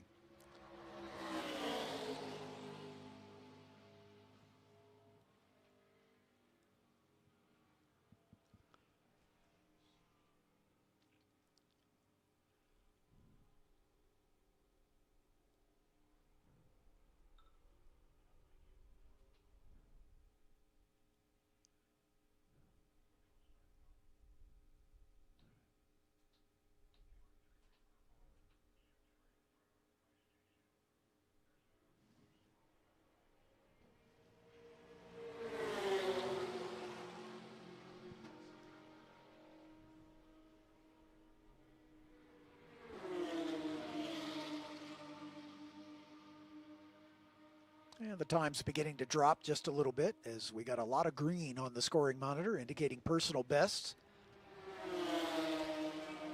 Skirchin making the biggest improvement, a couple seconds faster than he ran this morning.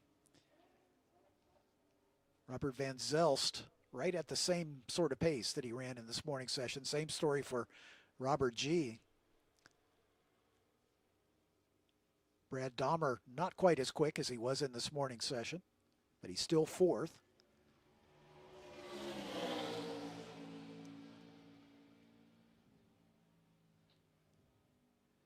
Paul Suter in the number 90 Ford Thunderbird just flashed by. A 225.874 for Suter. Just about the same pace he ran this morning, but this morning that was good for 10th. Now he's up to 8th.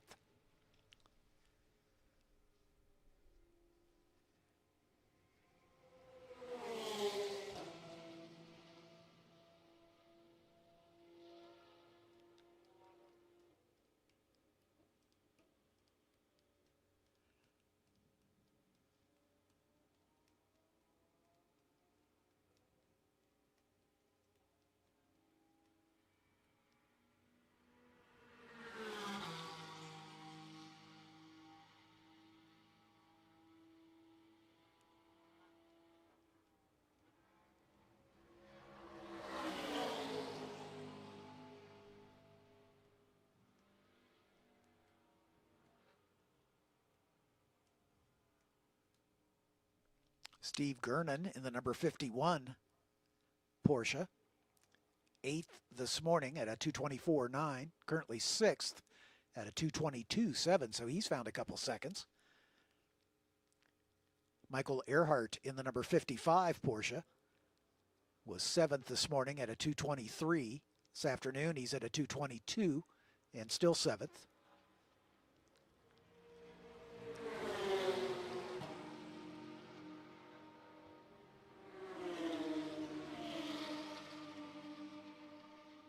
David Bizchek in the number 50 Porsche 992 up to 8th now. That's better than he was this morning at in 11th. So he's picked up a couple spots. And just like that, Matthew Getzinger moves him back to 9th as Getzinger moves up to 8th. Getzinger also finding a little more pace. He's about a second quicker than he ran this morning.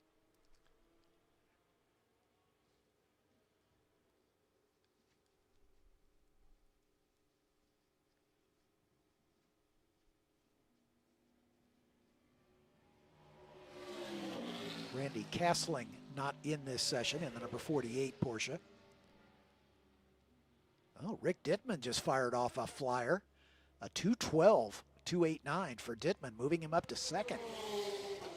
That's a huge improvement.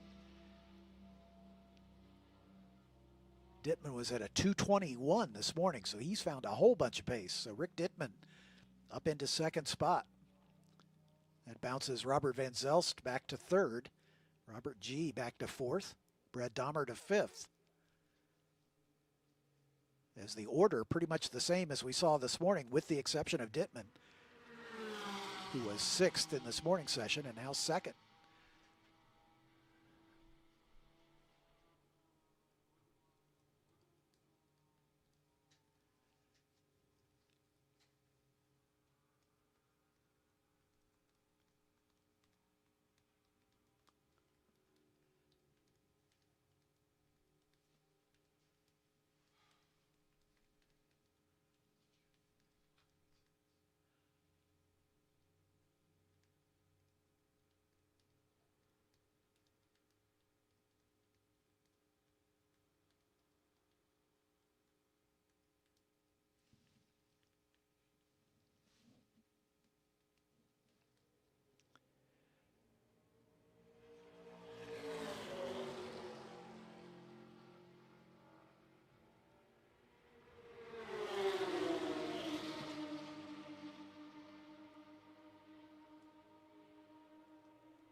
Rick Dittman finally rolls it back to the paddock after laying down that flyer, a 2:12.290.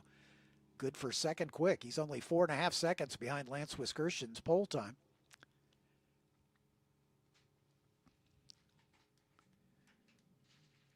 Paul Suter takes the Heilig Myers Ford Thunderbird back to the paddock as well. He's currently in 11th spot.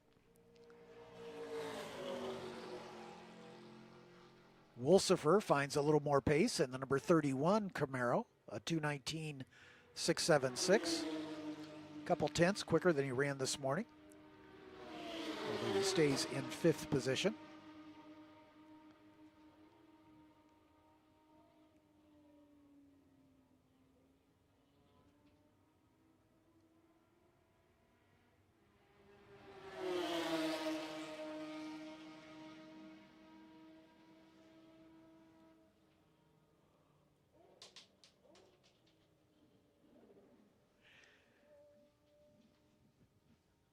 Robert G. heads back to the paddock as well, and that Cayman. He'll stay in 4th spot. That's down 1 from where he ran in this morning's session with Rick Dittman's improvement.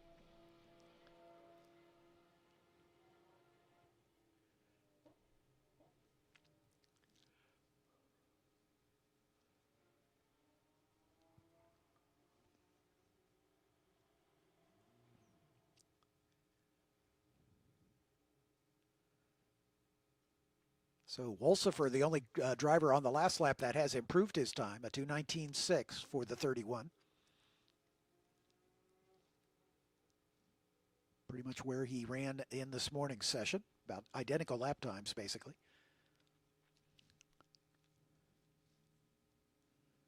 But Dittman definitely the biggest improvement. Almost 9 seconds quicker than he ran this morning.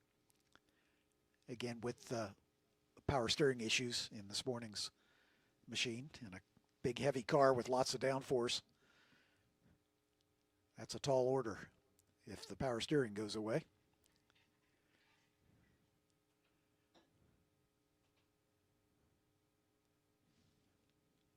Especially on a track like this one with the cornering loads that these cars have to deal with.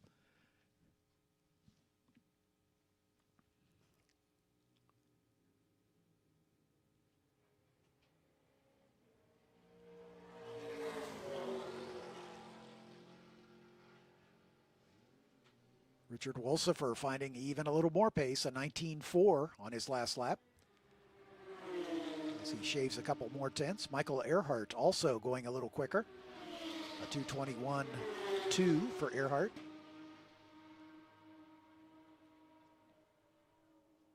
David Bischek, same story, a 2:22.7. He's a little quicker than he ran this morning. By a bunch, almost 5 seconds quicker actually. That's moved him up to 9th position, up 2 spots from where he ran in this morning's practice.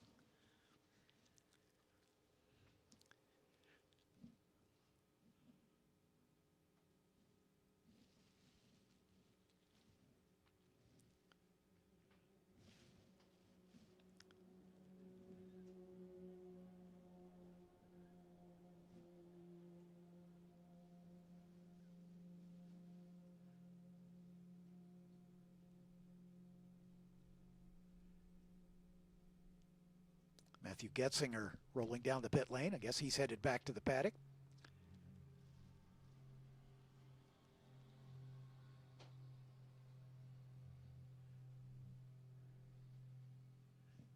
It looks like the 34 of Robert Van Zelst is headed back that way as well. So we're in the closing minutes of this session. So Wolsifer in the 31, Earhart in the 55, and Bischek in the 50.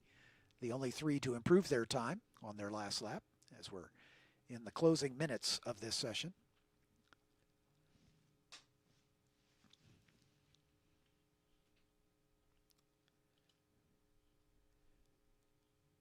Basically the entire field, all with 2 exceptions, all in the 10 GT4 category. So Lance Wiskirchen, Rick Dittman, and Robert Van Zelst, the top 3 in that class. Only Paul Suter and Brad Dahmer in the 2 stock cars in a different category.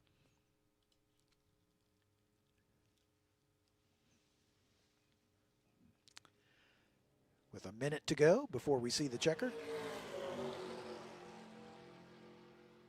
Richard Wolsifer comes by, no improvement that time. Although really close. He's two laps within a couple hundredths of each other on the last 2 laps. Earhart improves to a 2:20.5.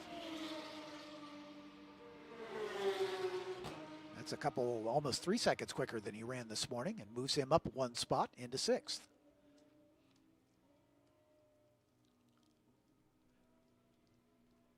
Bizcheck has found almost 5 seconds, currently in 9th. He was 11th this morning.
Last of the cars have seen the checkers, so no change in the order. Lance Wiskirchen will start this one on the pole.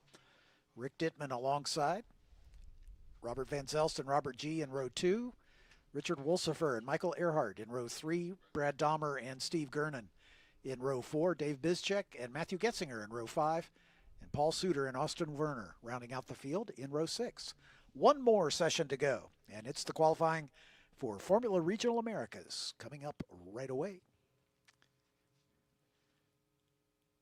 Just remember to swing by the fan zone located near the winner's circle tomorrow if you're here. Style Aesthetics is set up in the fan zone right near Victory Circle. They can purchase Racing America, SVRA, Trans Am, and a new line of Formula Regional Americas, F4 US, and Ligier Junior Formula Championship apparel this weekend. You can stop by and pick up your favorite race series shirts, hats, and gear. You're already in the fast lane, so go get the t-shirt at Style Aesthetics. Also in the fan zone, Garage Living, the official garage makeover company of Racing America. Ligier Automotive, the official vehicle partner of Formula Regional Americas and the F4 US Championship and the Ligier Junior Formula Championship. And Mission Foods there. You can sample some of their chips in the fan zone, as well as Stack Auto Lifts, the official commercial and residential car lift of Racing America. And Tyser's Live, the official insurance broker and risk management company of Racing America, all in the fan zone. So check it out when you're there tomorrow. Love the Mission Foods race car shaped chips. Absolutely, they are yeah. fantastic. And then on the motorcycle weekend, they have motorcycle shaped chips. You know, the thing is they taste better. Yeah. The race car shapes taste better than the round chips. I think so as well. Yeah. It just, man, I like to hold them up to my ear and listen to them. They make great noise. They make great crunchy noises. Yeah.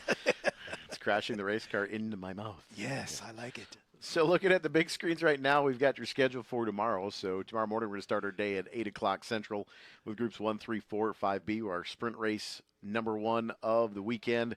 We get underway with group 2 at 8:35 and groups 5A, 7, 11B at 9, 10 a.m. Again, those times are Central Time for those of you watching on the YouTube stream as well. But our schedule for Saturday starts 8 a.m. Central Time, 9 o'clock Eastern, 6 a.m. Pacific. And I have no idea what time in Arizona because they don't have daylight savings time. Yeah, there you go. So I'm going to take a guess. It's either 1 hour or 2 hours. Yeah. I don't know. Pick one. Pick one. If you're in Denver, you're in Mountain Time. So, You know, I always forget about mentioning Mountain Time. You ever notice that TV networks do the same thing? exactly. It's either Eastern, Pacific. Right. They never really mention Central or Mountain Time. Yeah. Flyover. It's networks. flyover. Flyover states. Yeah, You know? that's it. Yeah. We don't matter. Well, probably me a lot less than you. I mean, you're in Ohio of all places. Yeah, I'm at the western end of the Eastern Time zone. Yeah, exactly. Uh-huh. But looking at the schedule, we do take a lunch break at 12:05 tomorrow with some track touring available. So if you're in the area, make sure you get that signed up at registration tomorrow morning. Or you can go to roadamerica.com, Spring Vintage Weekend SVRA, and sign up. And then our fan walk is at 12:25 with the F4 U.S. Championship race number 1 at 1:05 tomorrow afternoon. So the day begins with some sprint races, and then we get into our fan walk, and then followed by some more sprint races and a couple of Formula Championship races throughout the afternoon.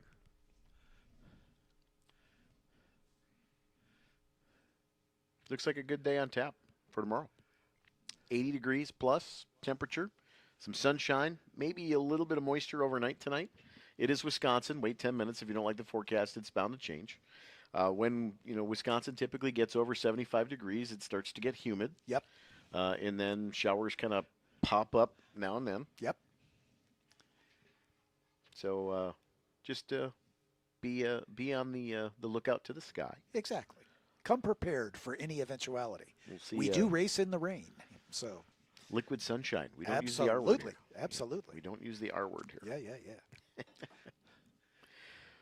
Other stuff going on here at the racetrack this weekend. Club FR, the drifting exposition at the Briggs & Stratton Motorplex coming up tomorrow and Sunday, both days. So head on out there if you'd like to see some drifting. But we've got our final session of the afternoon here on tap. It is Formula Regional Americas qualifying at America's National Park of Speed. John Fippen. Why, thank you. Welcome to Formula Regional Americas Championship, part of the Racing America weekend here at Road America. Racing America, Road America. I like the sound of that. You know, I was going to start a kitty for that because one of the two of us is going to say Road America when we mean Race America. Yeah. So, I mean, there's a good chance that there's going to be a kitty pot in here at some point. I think you're probably right. Yeah, I think you're probably right. This is our biggest field of Formula cars. We have 14 entries on the entry list, and let's introduce them to you. Our points leader is Cooper Shipman, who is the reigning F4 U.S. champion, taking advantage of the scholarship to move up into Formula Regional Americas this year. He had 2 podiums and a win at NOLA at our first round of racing for Kiwi Motorsport. Running second is another winner from NOLA, and that's the 71 of Evagoras Papasavas for Crosslink Motorsports. He had a win in round number 2 at NOLA. And then Kekai Hawanio, 2 podium finishes for the number 29, another driver moving up into the FR Series this year. Christian Bogle had a podium finish in the number 7 for Tony Driver Development. Luke Powers, his teammate on the Tony side in the number 5, also had a podium finish. And Brady Golan won the first race at NOLA in the number 40 for Tony Driver Development. So the top 6 are only separated by 29 points, with 25 on offer for a win. That means the championship battle is well and truly enjoined here. Barrett Wolf currently 7th in the points for Crosslink. James Lawley in the 88 for the Atlantic Racing Team. Eric Wisniewski in the number 25 from Hillenberg Motorsports, a new team for us this year. Alejandro Bobadilla in the number 8 for Crosslink Motorsports. Jonathan Cottrell, not here with us this weekend, is 11th, but 12th in the points is our Masters leader. The Masters for drivers over the age of 35. Whitney Strickland in the number 21 for Hillenberg Motorsports is our Masters leader with 2 points-paying finishes at NOLA. Harbir Das in the number 9 for Kiwi is 13th. Aiden Shu in the 14 for Crosslink Motorsports. Kevin Jansen, our other Masters driver here this weekend in the 24 for Crosslink. And then the last two drivers on the points table not here with us this weekend, the 77 of Jake Pollock and our third Masters driver, Anthony Autillo, in the 07, not competing with us here this weekend. So Cooper Shipman, the man to watch.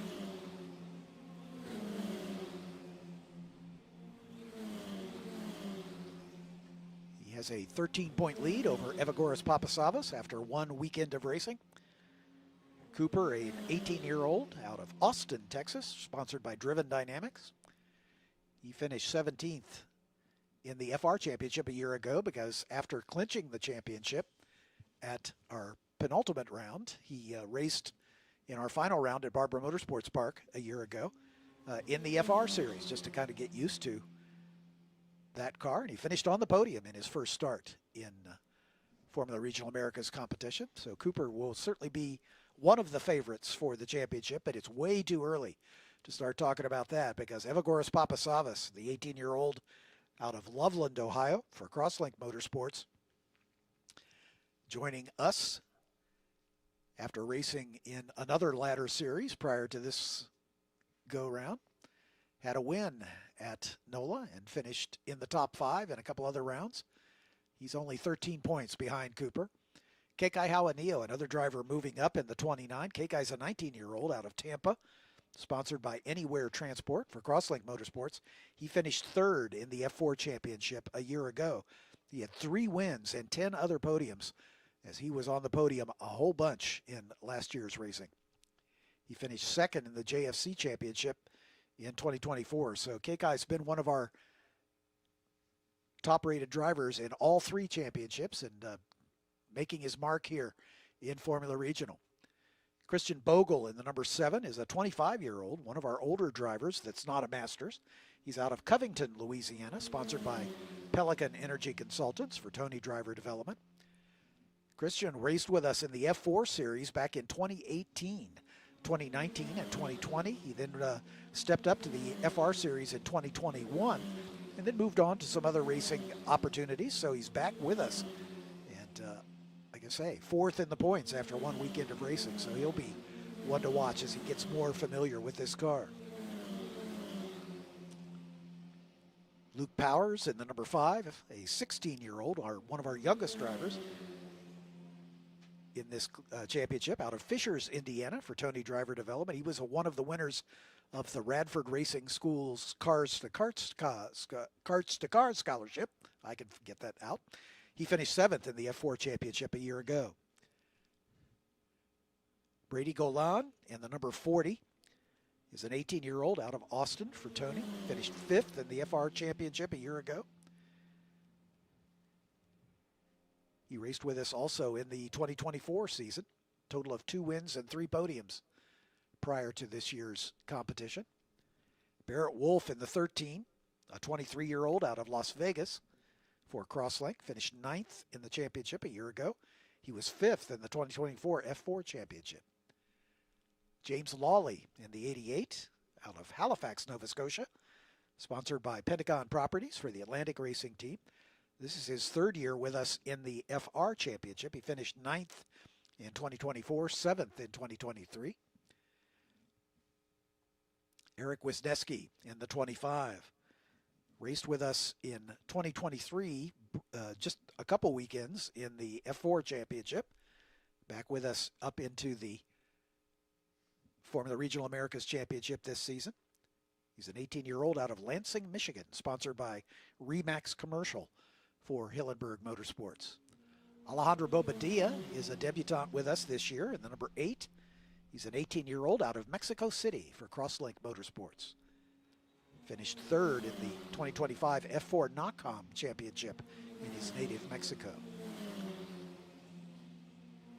Whitney Strickland, our Masters leader in the 21. Out of Boston, Massachusetts, sponsored by the TF Companies and Hillenberg Motorsports. Harbor Das, congratulations to Harbor, just graduated from Georgia Tech with a degree in mechanical engineering. He's going to stay at Georgia Tech and seek his master's there as well. He races for Kiwi Motorsport. He raced with us in the Junior Formula Championship in 24 and 25 and made the big jump right up into the FR Championship for this season. Aiden Shu in the number 14. Although he lives in Montana currently as a 22-year-old. His hometown is Janesville, Wisconsin. So a local driver, or local roots for sure. Homes for Our Troops sponsors his car for Crosslink Motorsports. Making his debut with us, Kevin Jansen, our other Masters driver in the 24, is our most experienced driver. This is his 6th season racing with us in the Formula Regional Americas Championship. His best year was 2023, where he finished 14th in the championship. His hometown is Calgary, Alberta, although he lives in Florida currently. He's sponsored by U.S. Power Group and Data Center Solutions. He's moved over to the Crosslink Motorsports stable for the 2026 season.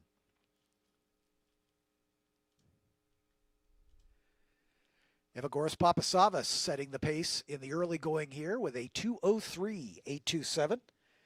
And that is getting within shouting distance of the lap record. It was set here a year ago by Titus Sherlock at a 2:02.913. So he's about a second off of that pace in the early going here. Brady Golan is second on the order in the number 40. About 2/10 behind with a 2:03.918. As Papasavas goes a little quicker, a 2:03.6 now for Evagoras. Cooper Shipman, the points leader, is currently third in this session, a 2:04.2, and about 0.3 of a second behind Brady Golan. Christian Bogle is currently fourth at a 2:04.5, another 0.3 back. And then Kekai Hawanio, the 29, in fifth spot. He's about a little less than 0.1 of a second behind Bogle in the battle for fourth. Harbert Das, currently sixth on the timing charts in the early going here in the number 9. Just about 0.2 behind Kekai Hawanio.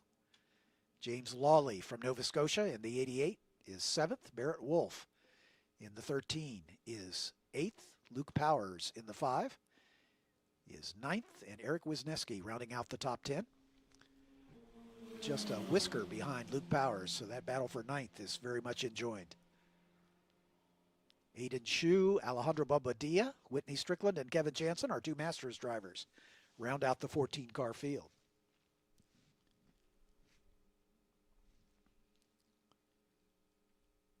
Ten states and 3 countries represented in our 14-car entry, with the international drivers from Mexico City and also from Calgary in Canada.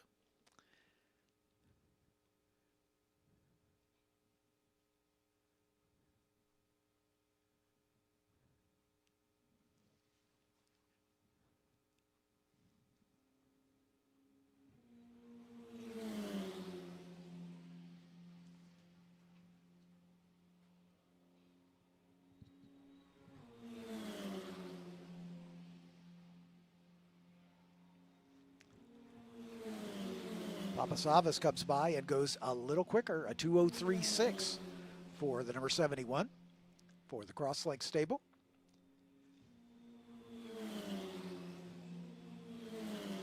Just about 0.7 of a second off a new lap record.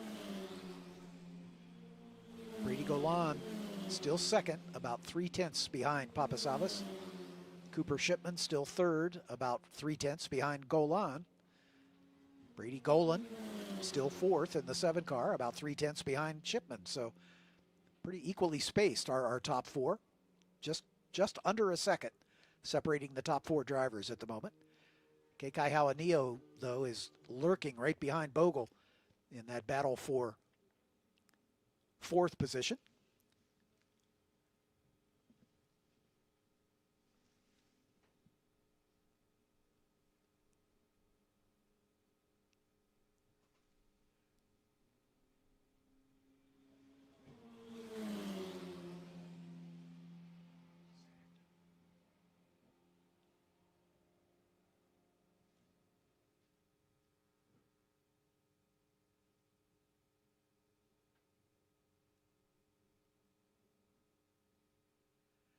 By the way, I had a brief discussion with our race director, Scott Goodyear, and found out, if you remember, in the qualifying session for the Ligier Junior Formula Championship, we had Michael Fatuda jumping into a Gen 2 car for the first time, and I wasn't sure where that car came from, and it's finally been known to me that it was a spare car from the Atlantic Racing stable. So thanks to the Atlantic Racing team, the Strocker John clan, and James Lawley, of course, races for them, making that spare car available to Michael Fatuda after his car was damaged to the point where it wasn't repairable here this weekend, giving him a chance to race in the Junior Formula Championship race tomorrow morning. Great indication of the camaraderie that we enjoy in this paddock.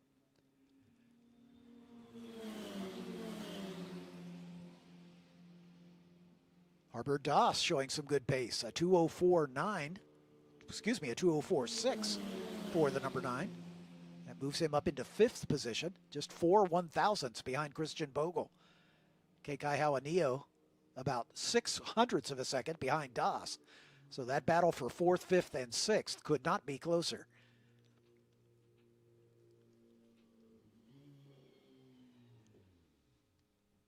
James Lawley rolls into his pit stall as they're going to try a tweak or two to see if they can find a little more pace for James. He's currently 7th, just about a 2 3/10 off of the provisional pole, but only 3/10 behind the battle in front of him between Doss and Hawanio.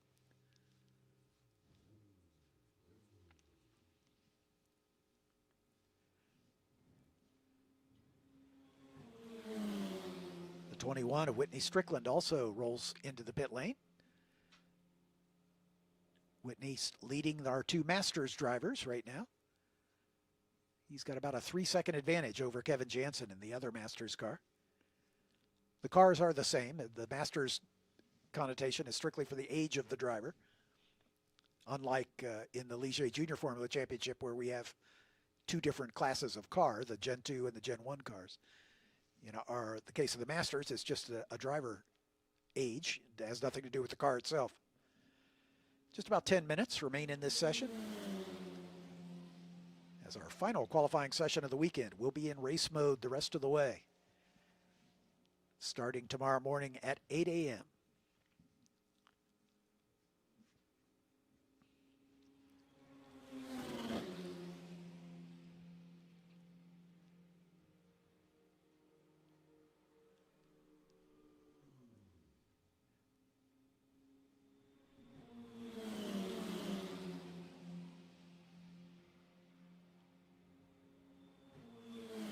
Number of cars into the pit lane, making some last-minute adjustments or deciding to stand on the times they've got. Like I say, we've got about 9 minutes, a little more remaining, so there's plenty of time to get out there and kick in another lap. The only driver to have improved on the last lap is Luke Powers in the number 5.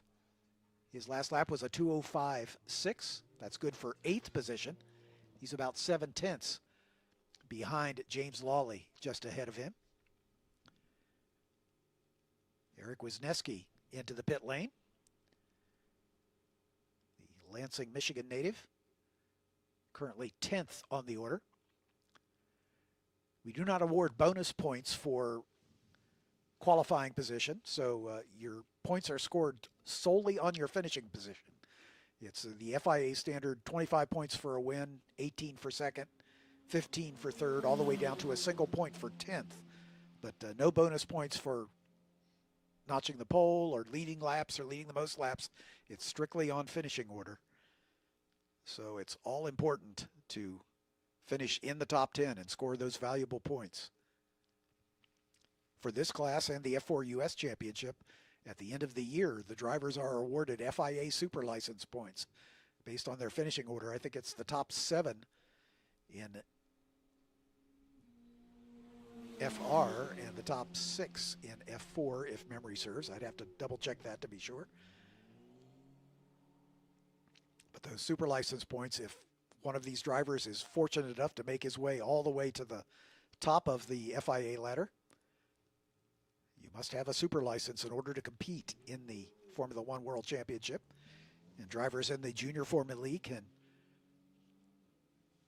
score those super license points based on their finishing order in the season. So amassing points during the racing season is all important. And like we said, that's all about finishing.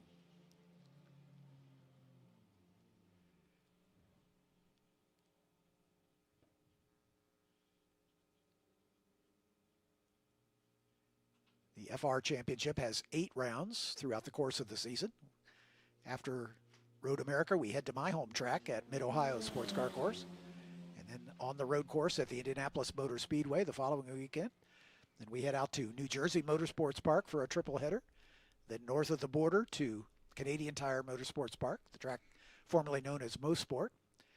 And then we round out the season with a pair of back-to-back races at VIR and Barber Motorsports Park.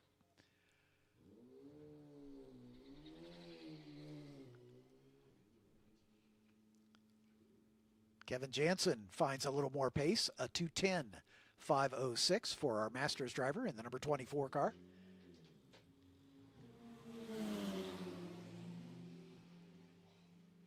But he's the only driver in the 14-car field to have improved his time on the last lap, as we're counting down to about 6 minutes remaining. A number of the cars that made a call to the pit lane have headed back out on track, but we still have at least 3 cars on the pit lane that I can see.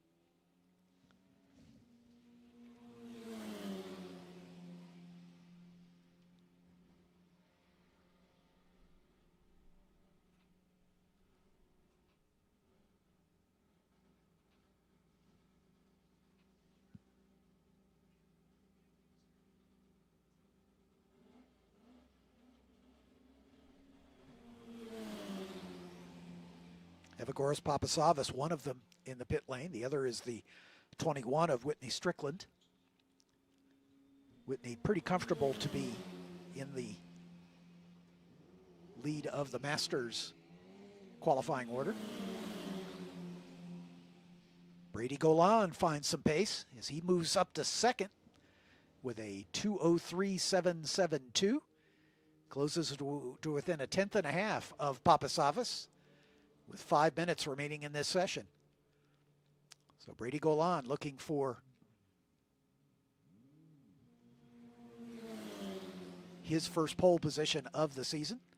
Evagoras Papasavas notched the pole at NOLA. And right now he's in position to make it 2 in a row. But Golan trying to find that extra 1/10.5 to perhaps knock Papasavas off that provisional pole.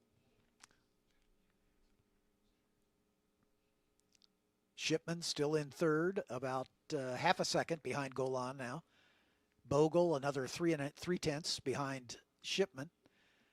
But the battle for 4th, 5th, and 6th is the closest one, with 6/100ths of a second separating those 3 drivers. Christian Bogle, Harbor Doss, and Kekai Hauaneo are literally in a dead heat.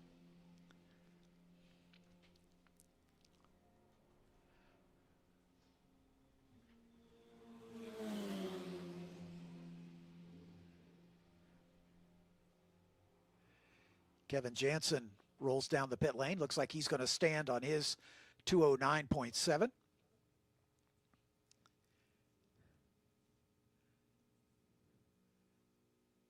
But right at the moment, Brady Golan, the only driver in the 14-car field to have improved his time on the last lap, and he is now in the pit lane.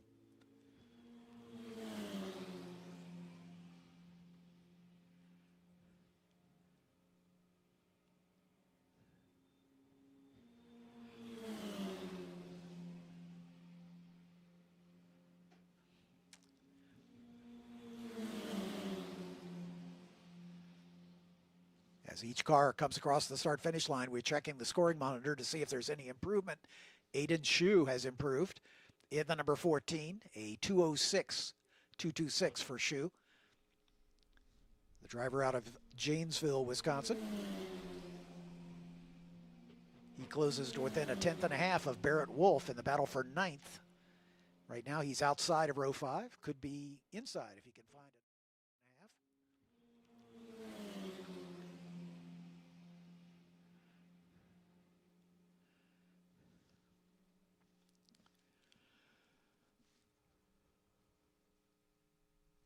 2.5 minutes remain in this final qualifying session of the weekend.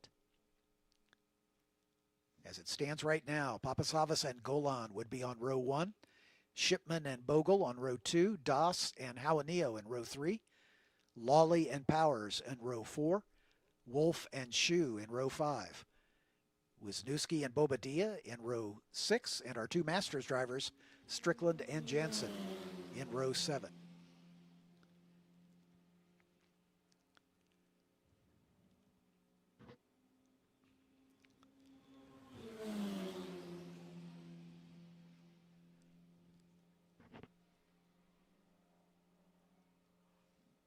Just about a minute and a half remain in the session.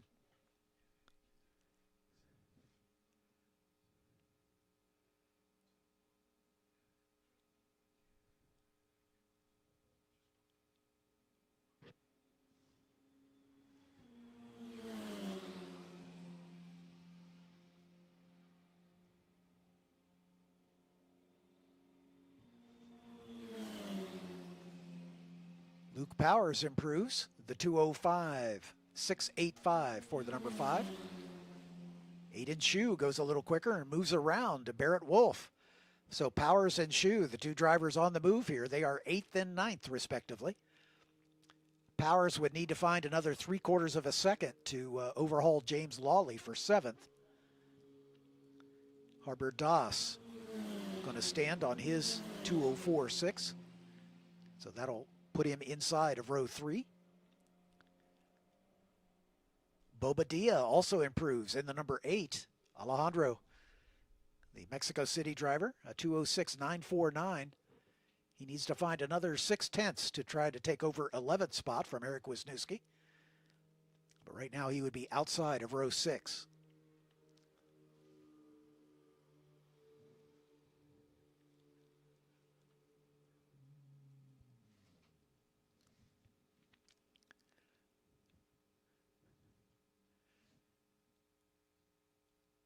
Checkered flag is in the hands of the starter.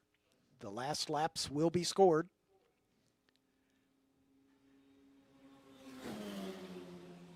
There's James Lawley, and he goes quicker, a 2:04.634 for Lawley, but not enough to overhaul Harbor Das. Just missed it.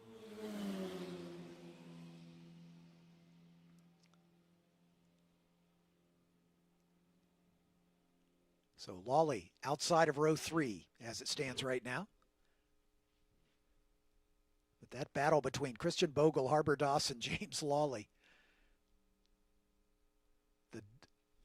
The difference between the 3 of them are 22 1/1000ths of a second.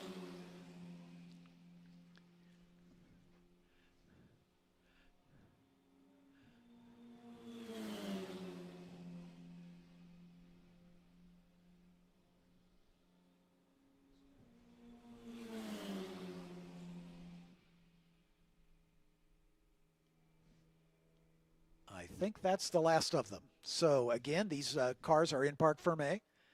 We have 1 more to go. We'll see who's on his way to the line here.